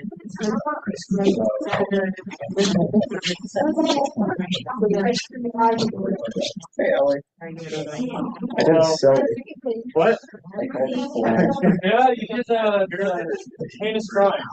Yeah, I don't care.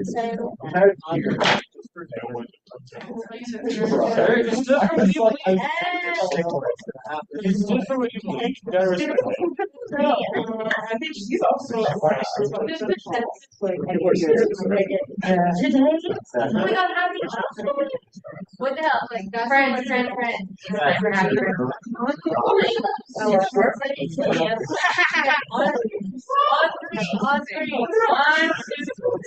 Happy birthday to you. Happy birthday to you. Happy birthday, dear Layla. Happy birthday to you. That should be included in your article. Everybody say happy birthday, happy birthday. Okay, I'm going to place Dinah, please attempt me. I'm really bad at pronunciation.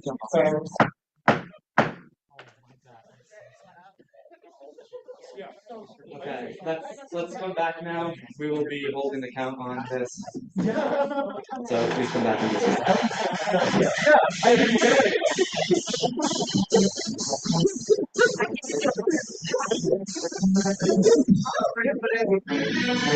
Don't make me out.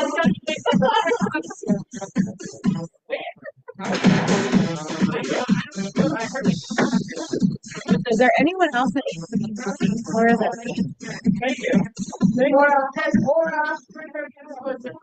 Thank you. To our general knowledge. I'll pause.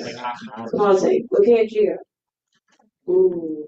To our general knowledge, is everyone in the room that we think should be in the room? Maybe maybe a couple more in. Awesome. Okay. Somebody back. Is someone back?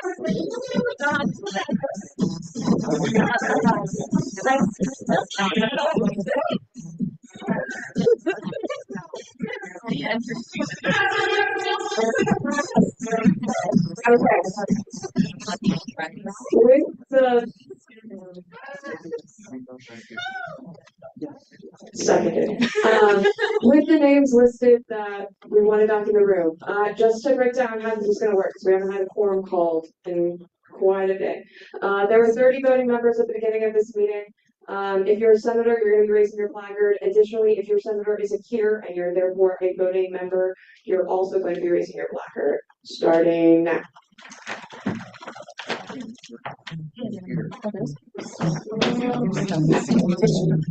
Can we read to the first? Like Jeff and Does somebody want to check out your There's no one in the immediate office, but they might be like in the bathroom. I believe that CNS has multiple representatives. You count as a voting member.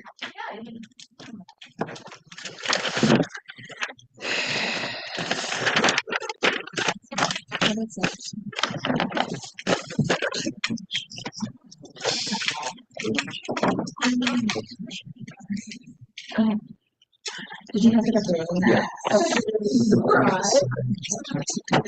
17 executions, isn't it? Which means we're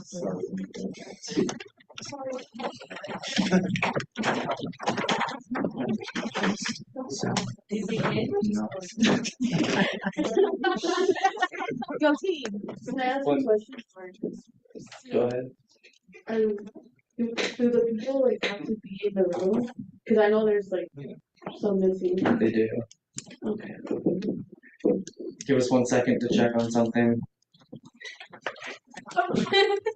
Are they missing in the sense that they could be in the room? Yes. Could you grab? We're 3 people off from being a quorum.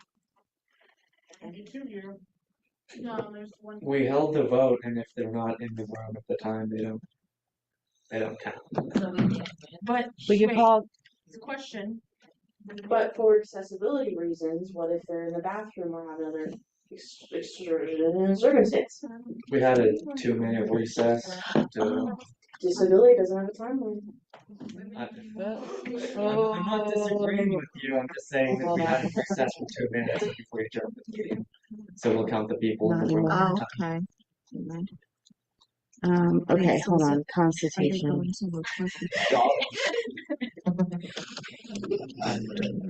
What's happening? Okay. I'm a student. Are they going to the course? Our total voting members are 32. 30 total, not tonight, but total. Yeah. Percentages of the people that That's how it's counted. Everything else, that's an opinion request. I think. No voting members. So voting members in this case. So voting members in this case means. Either way, we don't. Okay. This is what. It's not that serious as student government. Open up the professional meeting. Just keep on. Okay. Okay, folks. We have the count. We have 17 people in attendance at this second. That is not enough to meet quorum, so that does not pass. With that, we will open up a provisional meeting at my discretion, and we will continue with the next item on the agenda.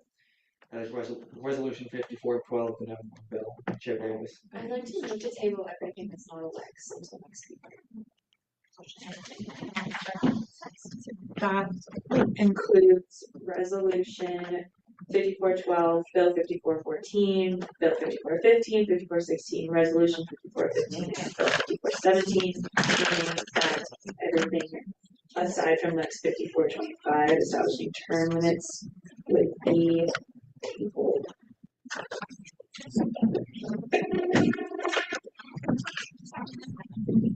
Point of information. Or, yeah. Or, I don't know, question, I have a question. If the Lex, would the Lex be sent to committees? Because it's a provisional meeting and therefore technically not approved?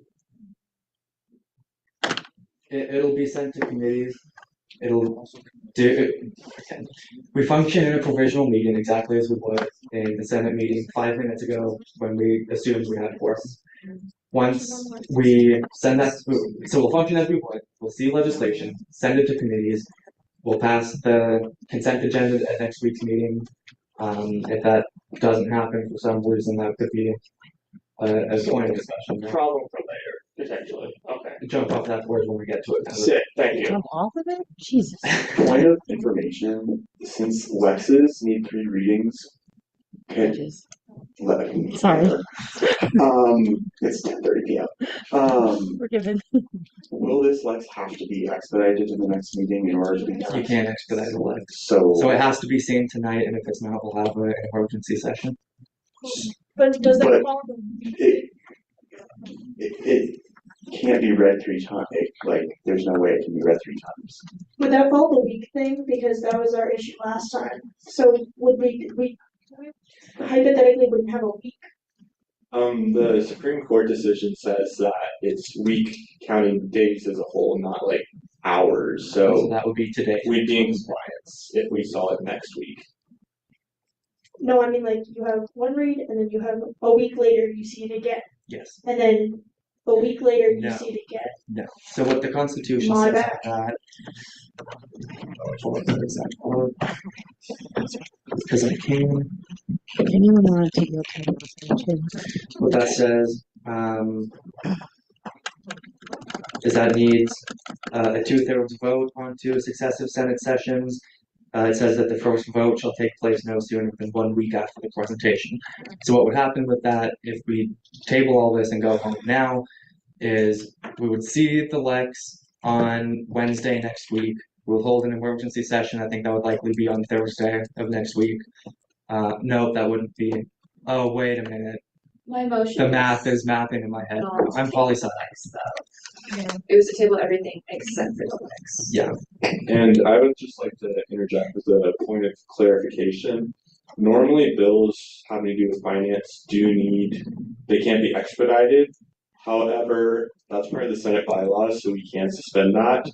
I will be opposed to suspending that unless the bill is dealing with finance or all sponsored by the Budgetary Affairs Committee. So my committee can review these without being assigned, and then we can expedite them next week so they have plenty of time to get signed by the president. I just want to do a quick point of information that our confidence clock would have ended only about 15 minutes ago, so we're actually schedule-wise not doing too bad. So we did have a motion, let's not get away from that too much. We had a motion to table everything except Lex 5425 on the agenda until next week. Does that motion have a second? Second. Do I see any dissent to that motion? Dissent. I can't dissent. I'm an author, but I would like to dissent.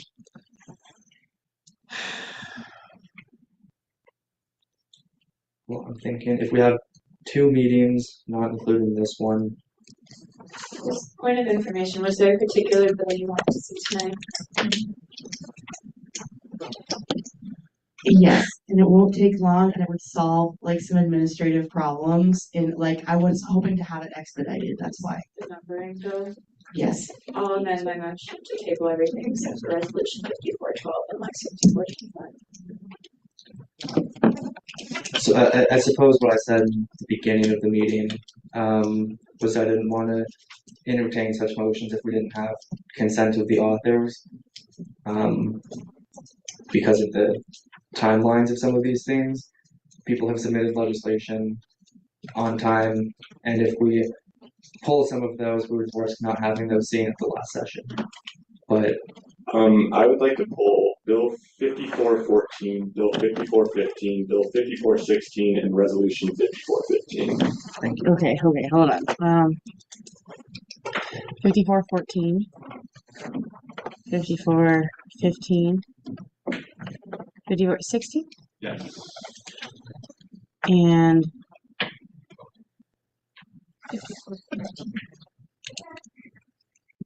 5415. Yes. Point of information is resolution 5414, Yosemite. Yes. Oh, we already saw it. Never mind. I'm blanking.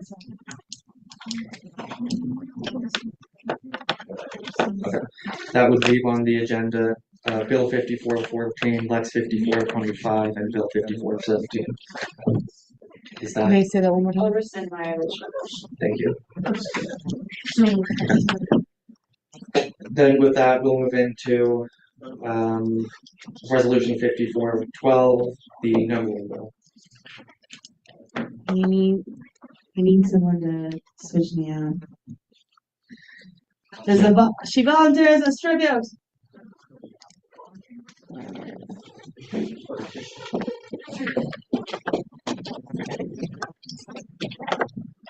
Okay, that is for discussion and debate, and also anything. Almost all these are 10 minutes, so you can just start it when the first person starts talking, and when the next person, you reset. Scroll through here. I don't think we need to make any necessary edits. That makes it easy. There's nobody on Zoom. That also makes it easy. So yeah, and then so you would read it out loud. That number is not correct. It's 5412. And then that and the abstract. I just built in it. Yeah, you start us out. So here. I don't have to set a timer for me talking. No. And the speaker will say, we have 10 minutes of discussion and debate or whatever, starting the first one. What's the correct number? 5412. Today we're going to be looking at Resolution 5412, the numbering bill.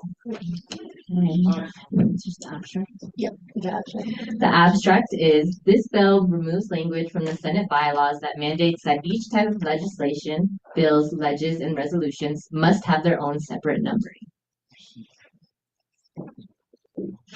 You have 10 minutes to present this legislation. Okay.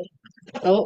Okay, it has been incredibly frustrating and difficult to have multiple pieces, 3 different pieces of legislation have the same number. To find the correct version with the right committee's edits, I have probably a dozen versions of every piece of legislation on my computer, and we have had problems with things not getting on the agenda because we had resolution 5410, and we needed to have bill 5410, and it's just such a silly ridiculous thing, but it's mandated by the bylaws. So there's a resolution to change that, and I would really hope that somebody would make the motion to expedite this so that going forward, we don't have any further confusion about the number of a piece of legislation. I'm done. I saw Chair Myers. I motion to expedite this bill. Do I see any dissent to that motion? Seeing none, we'll expedite this resolution. And with that, we'll begin 10 minutes of Q&A. Chair Myers. Previous question, because that's not Q&A. Sorry, no question.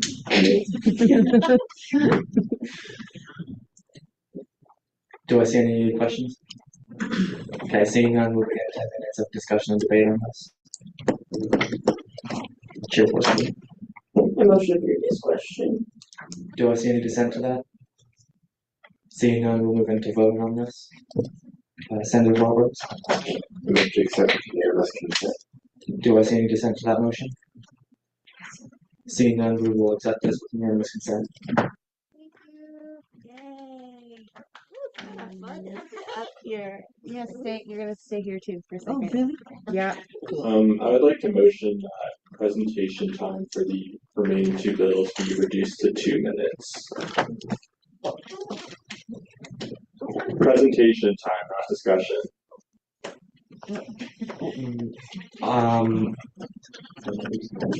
I'm the author of one of those bills. I should.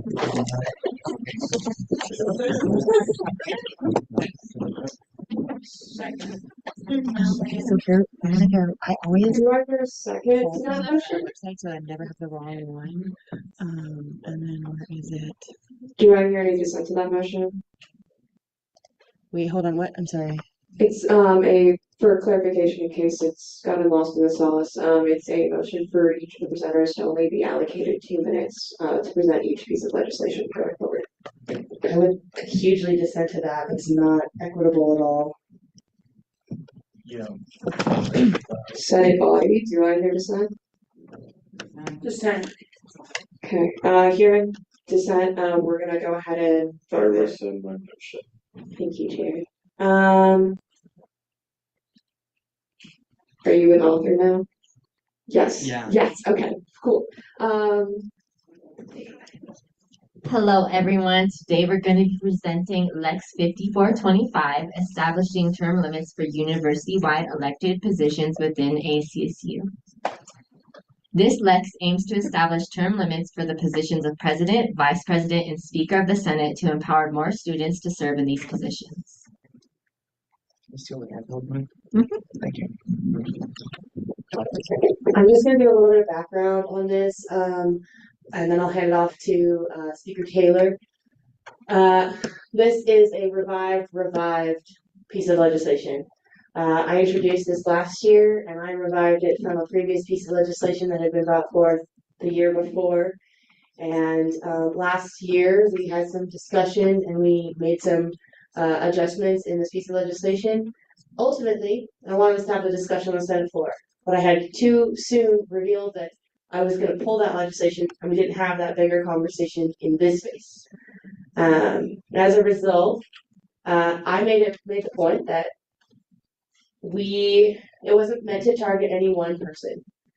There's no time that this is ever going to be really pretty.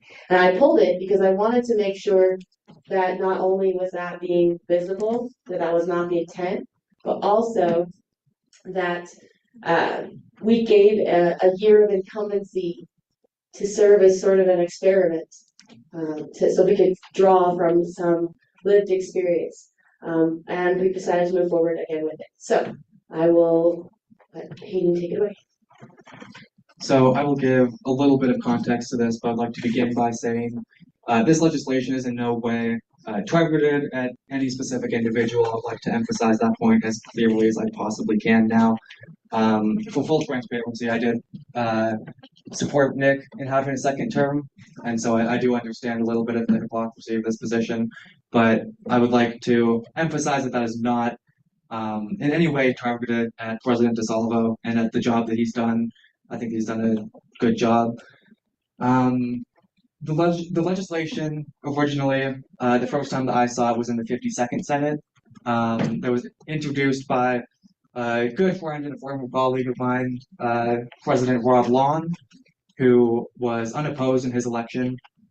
But he did, at some point, say that if the person who held his office before him wanted to seek that position again, that he thinks that he would have lost his election. And I see TV there. I don't know about you all, but I see a huge issue with that. I think that incumbency has its advantages, and I think that if somebody like me wanted to seek election to a position again, I shouldn't be taking that opportunity away from somebody else. I think that one of my biggest takeaways in holding the position of speaker this year was just how amazing of an opportunity that I have to hold this position. It's something that I genuinely think about every single day that I'm on this campus, is how humbled and how honored I am to hold this position and to be elected by the student body. A lot of my decisions as well with what to do with my final year at CSU and my last year in ASCSU was motivated by wanting to take a position that could kind of continue some of what I've done in this position, but allow somebody else to take that torch and to kind of step into the position and bring some new ideas to the table. And I think that we have an excellent candidate who's going to be doing that well. But yeah, I think the main point is that we have a specific honor in holding these positions, and that's something that absent term limits could be taking that opportunity away from some students, and that doesn't sit well with me. Would you like to add anything else?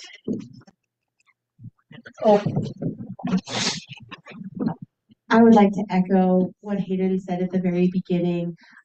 This is no shade to Nick. I can't say that loudly enough. I think Nick has done a phenomenal, President DeSalvo has done a phenomenal job this year. That's all. Thank you. With that, we'll be starting a 10-minute period of Q&A. Critics. There's a question. I just have to preface it. This is me as someone. Yes. I think he's just trying to get on the speaker's list. Oh, You're good. It's okay. I got confused.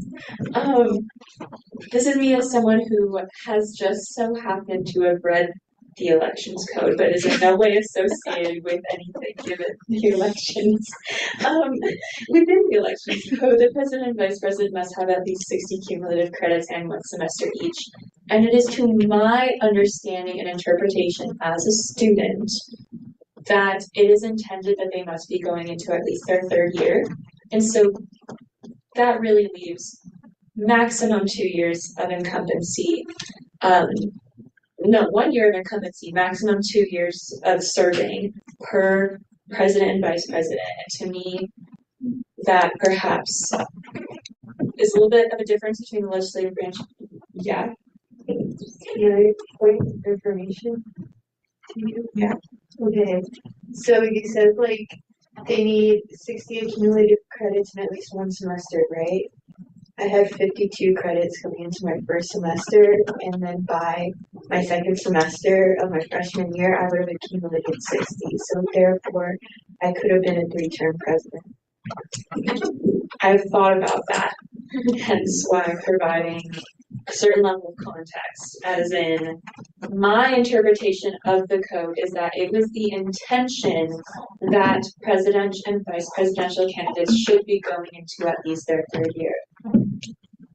That's what my understanding of the intention of the elections code was. Obviously, there's nuance depending on credits coming in and all of that kind of stuff. Given all of that context, how necessary do you think this is? I think that's an amazing question. And obviously, we have not had somebody hold the position more than once in a long, long time. So what we do see now is kind of the exception. But I do believe that even though it seems like an insignificant issue, I do still think that it may be an issue to have somebody holding those positions and filling the space with the same ideas. And if we can have something like this that would kind of force new ideas to come into the space, new styles and ideas and ways that people can engage new students to hold the position and to experience what that is like and develop the opportunities of leadership development to come along with that. I think that that's a good thing, even if that is an insignificant change. I'll add to that too, that it is not to say that someone cannot be in a leadership role their entire time from 60 credits on. They just have to be in a different role so that we're preserving the opportunity for someone else to learn and grow in a specific role and for them to grow and continue to professionally develop in a different role.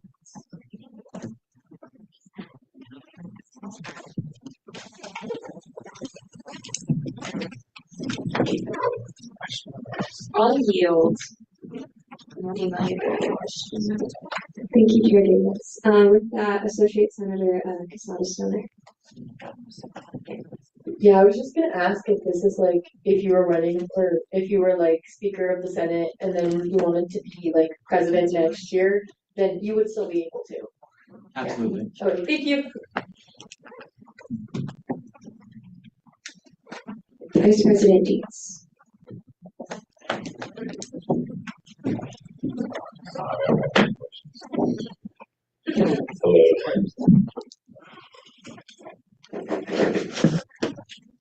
Okay, you said that you think Nick did a phenomenal job with his second term, right? So if Nick did a phenomenal job, I guess kind of in the same vein as the previous question, why is this needed?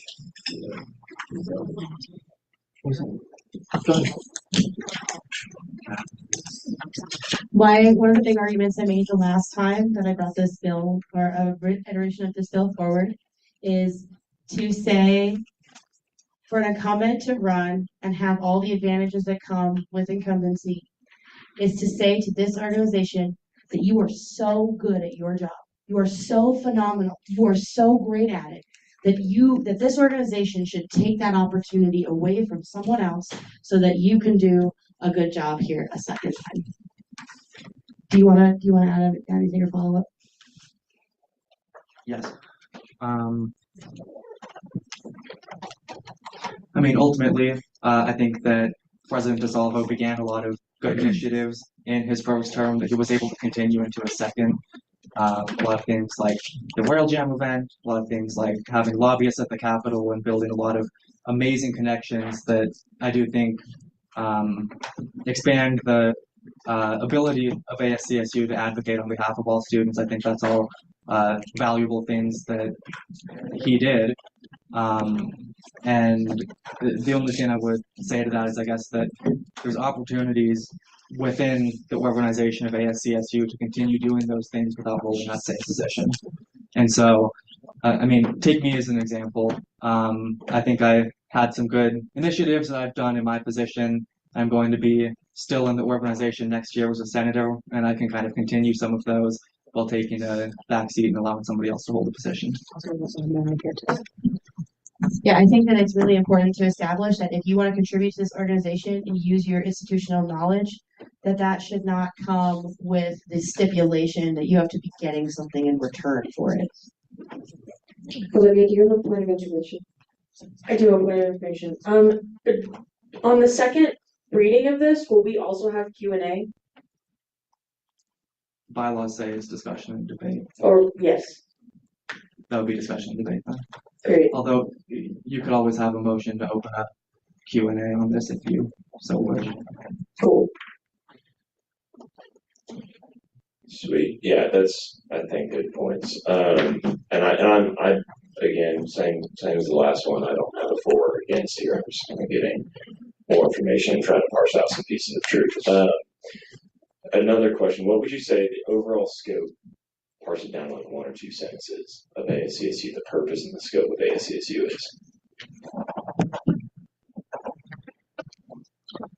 May I ask for that question to be reframed in the purpose of the bill specifically to Major May?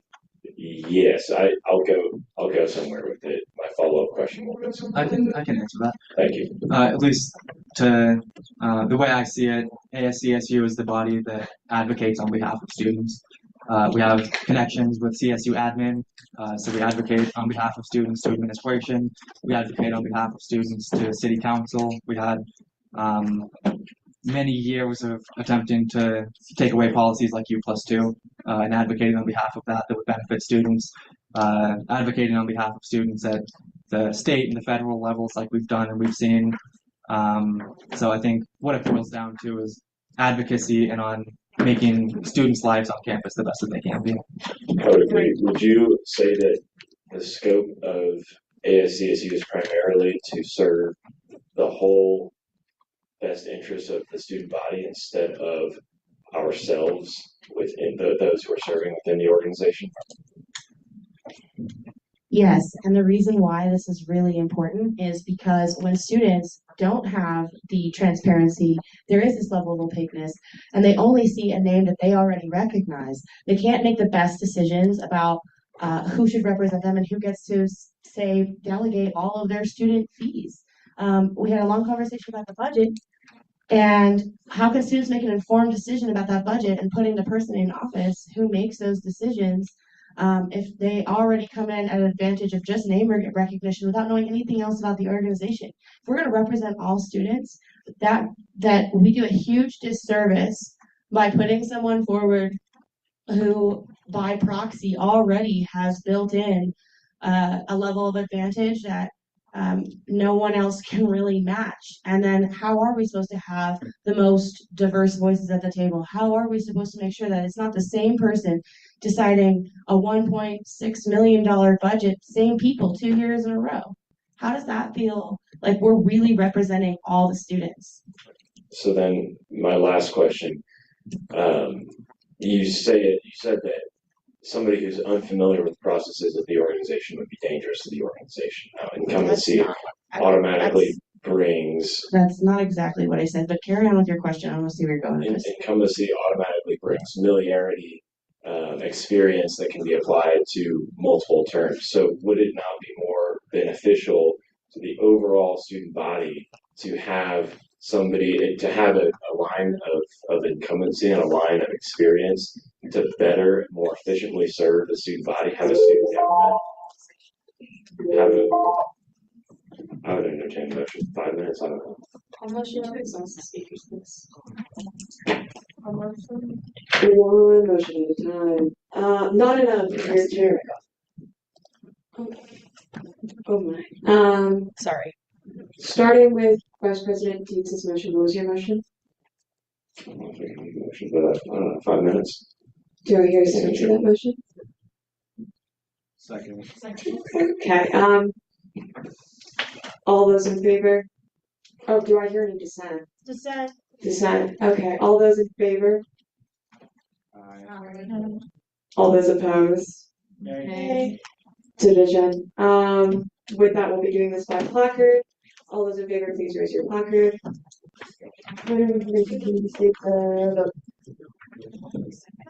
Ratson, can you restate my vote? This is a vote for a extension of discussion debate by 5 minutes. Q&A. Q&A. Cool. All those in favor are raising placards. And my question will wrap up in like 30 seconds approximately. So. I didn't count. Garrett Lopez. Currently, my 2 other people at the front are authors, and she's a senator. Can you count placards with me? Yeah. Oh my.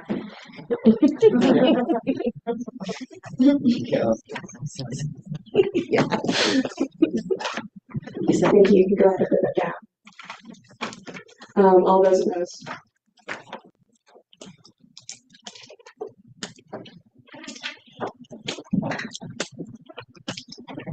Okay, so you're gonna want to get a calculator out. Thank you. Any abstentions? Oh, okay, never mind.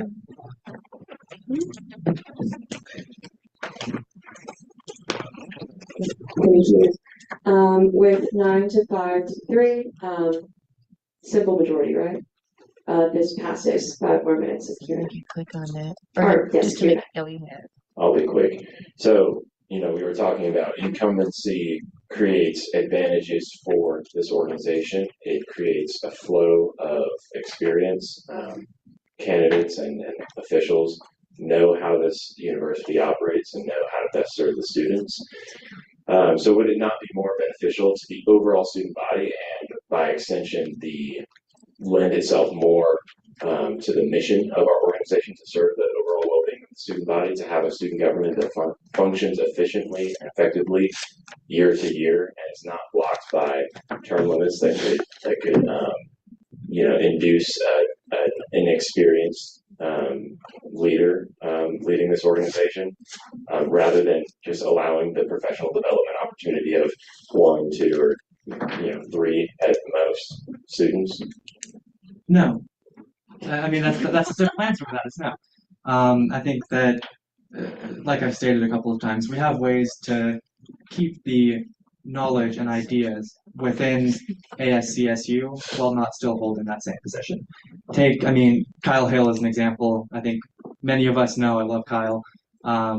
He had the position of speaker, and then he stayed on as a senator for multiple years after that. And he was able to give a lot of his experience and his expertise in that while not still holding that position, allowing somebody else to.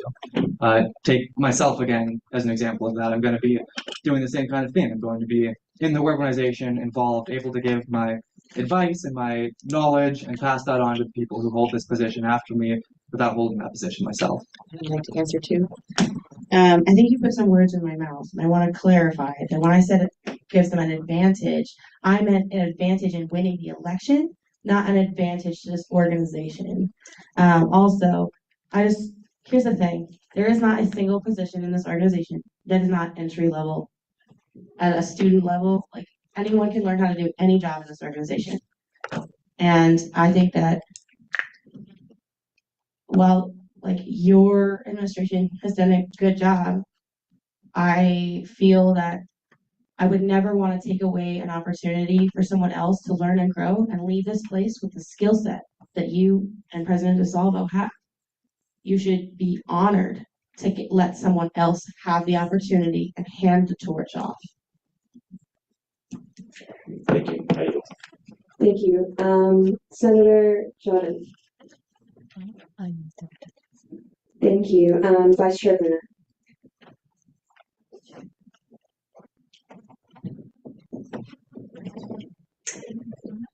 Yeah, I have some thoughts, but I'll just leave it to discussion debate next week. So you. Thank you, Chair Davis. Given some of the questions asked and responses via President Dietz, Vice President Dietz, and you guys, this is genuine curiosity. Do you think that this disincentivizes a fair fight between candidates, or putting more out there from candidates? Can I pose that question back to you? How would that be the case? Ultimately, if there's an incumbent and they do have that advantage, would it not be beneficial for the student body to see just what other candidates can do and how good they are at their jobs and going to be that they can beat out the incumbent? Personally, I think that's what I would want in that role. And so do you think that that disincentivizes something? No, I think that what we've seen in elections is people tend to seek positions because they want positions. I didn't seek my position because I wanted to show that I could win that. I didn't seek my position because I wanted to stop somebody else from getting that. And if the person who held this position before me wanted to seek that position again, I wouldn't want to seek this position to show that I could unseat an incumbent. I want to seek this position because I want to be the Speaker of the Senate and I want to do a lot of good in this position. I think that when we see candidates who, as students, with all of the time commitments that come along with being students, decide to devote 2.5 of the longest and most painful weeks that at least I can say, I would imagine Vice President Dietz would say the same thing, the longest 2.5 weeks of your time in college and the most stressful by a lot. I think that they do that because they want to hold the position and not anything else. I want to answer that too. I think also it de-incentivizes a fair election because an incumbent already has built-in all sorts of things that they've gotten from their position, and they don't have to work as hard as a non-incumbent per se. With that, we are once again out of Q&A time. We do have 2 people left on the list. If we want to extend it, we do not have to.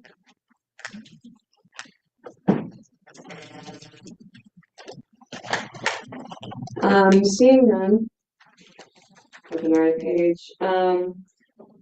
Flex 5425, establishing term limits for university-wide elected positions within ASCSU will be going to University Affairs and GEI. If you have any questions between now and when this is seen next, please get in contact with me. I'm happy to answer those questions.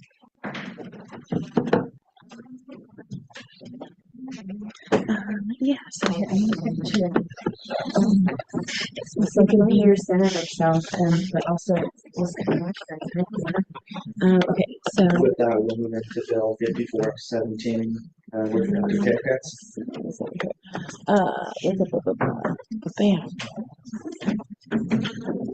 I'm just gonna say really quick while things are getting set up. I am thinking about having some more discussion and debate next week since there's not as many people here for this bill also, so that way there can be more voices because we don't have quorum. Okay. Do you want to keep it? Maybe added that this was sponsored by legislative cabinet. Quickly, I'm going to hand the chairman of this off to the speaker pro tem for 1 second so I can say goodbye to my mom. I know he has a really cool, nice family. He must be really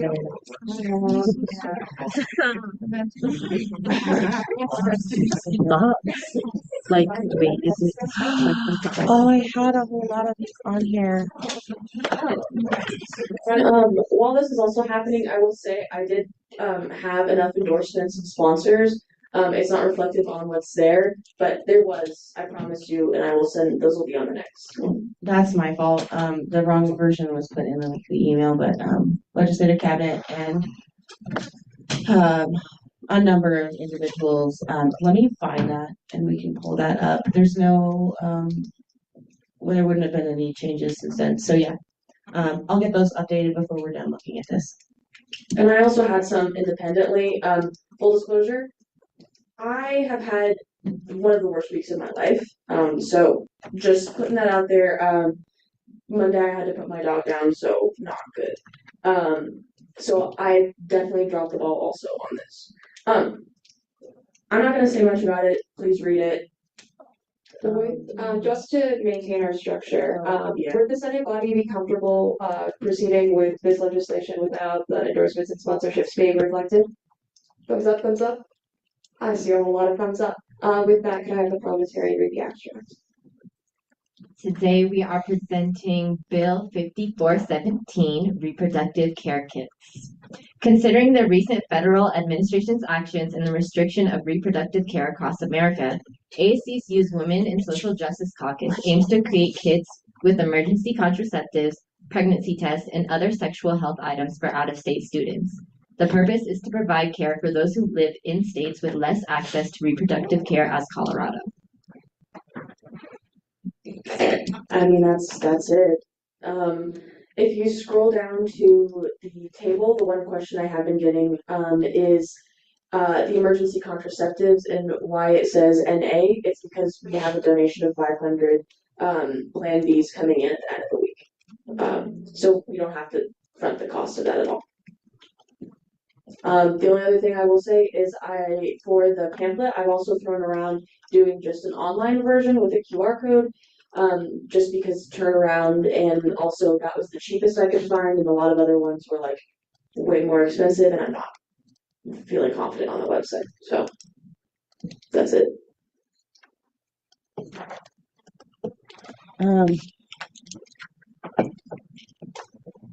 Point of clarification, just for other cabinet members, we had done a cabinet endorsed or sponsored, right? We sponsored this. Okay, that's what I thought.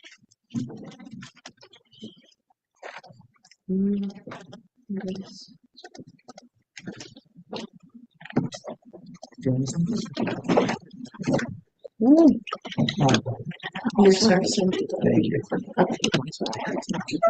Did you have a question? Yeah. Okay. Really, really logistical. send If it you to do the go first with the online version, will you just take that to committee and make sure that that gets changed? Absolutely, yeah, and I'm planning on going to, as many committees as I can, if not, I'll be able to be. This is my quote. Do I see any additional questions? Also, point of information, I will put this edited version in the Teams so that the next committee that sees it has these words. Sorry, say what you said again. Do I see any additional questions? See. Yeah, there's point of clarification. Can I, as an associate senator, endorse this? Do you want a sheet? Do I ask you guys to make a for edit to endorse me, or do I need to email you? What would we done in committee too? Or in committee? It can have it in committee, but if you're asking right now, I'm gonna send a paper around. Seeing no additional questions, this will be sent to the Budgetary Affairs Committee, the Internal Affairs Committee, and the DEI Committee. And with that, we'll move into any roll call. Chair Snyder. Motion to use beginning roll calls, ending roll call. If anyone came in late, going to the front end, I I don't think we can do that. Oh, it's What? You literally did it.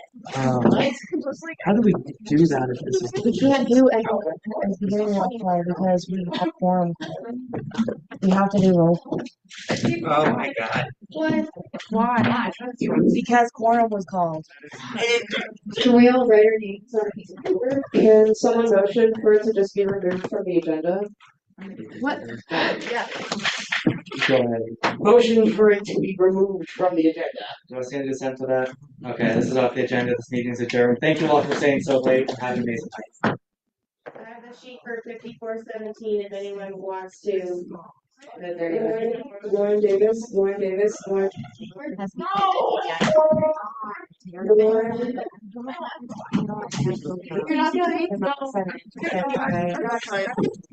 When I was in this space, it was a different.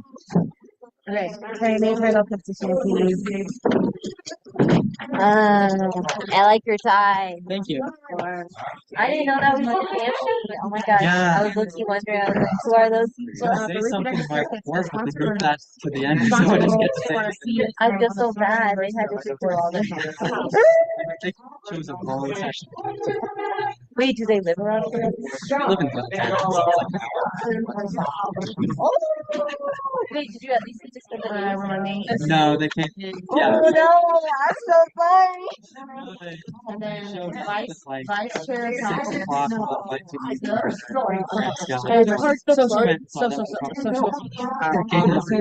Wait, okay, hey, maybe they'll come another time here and is still here.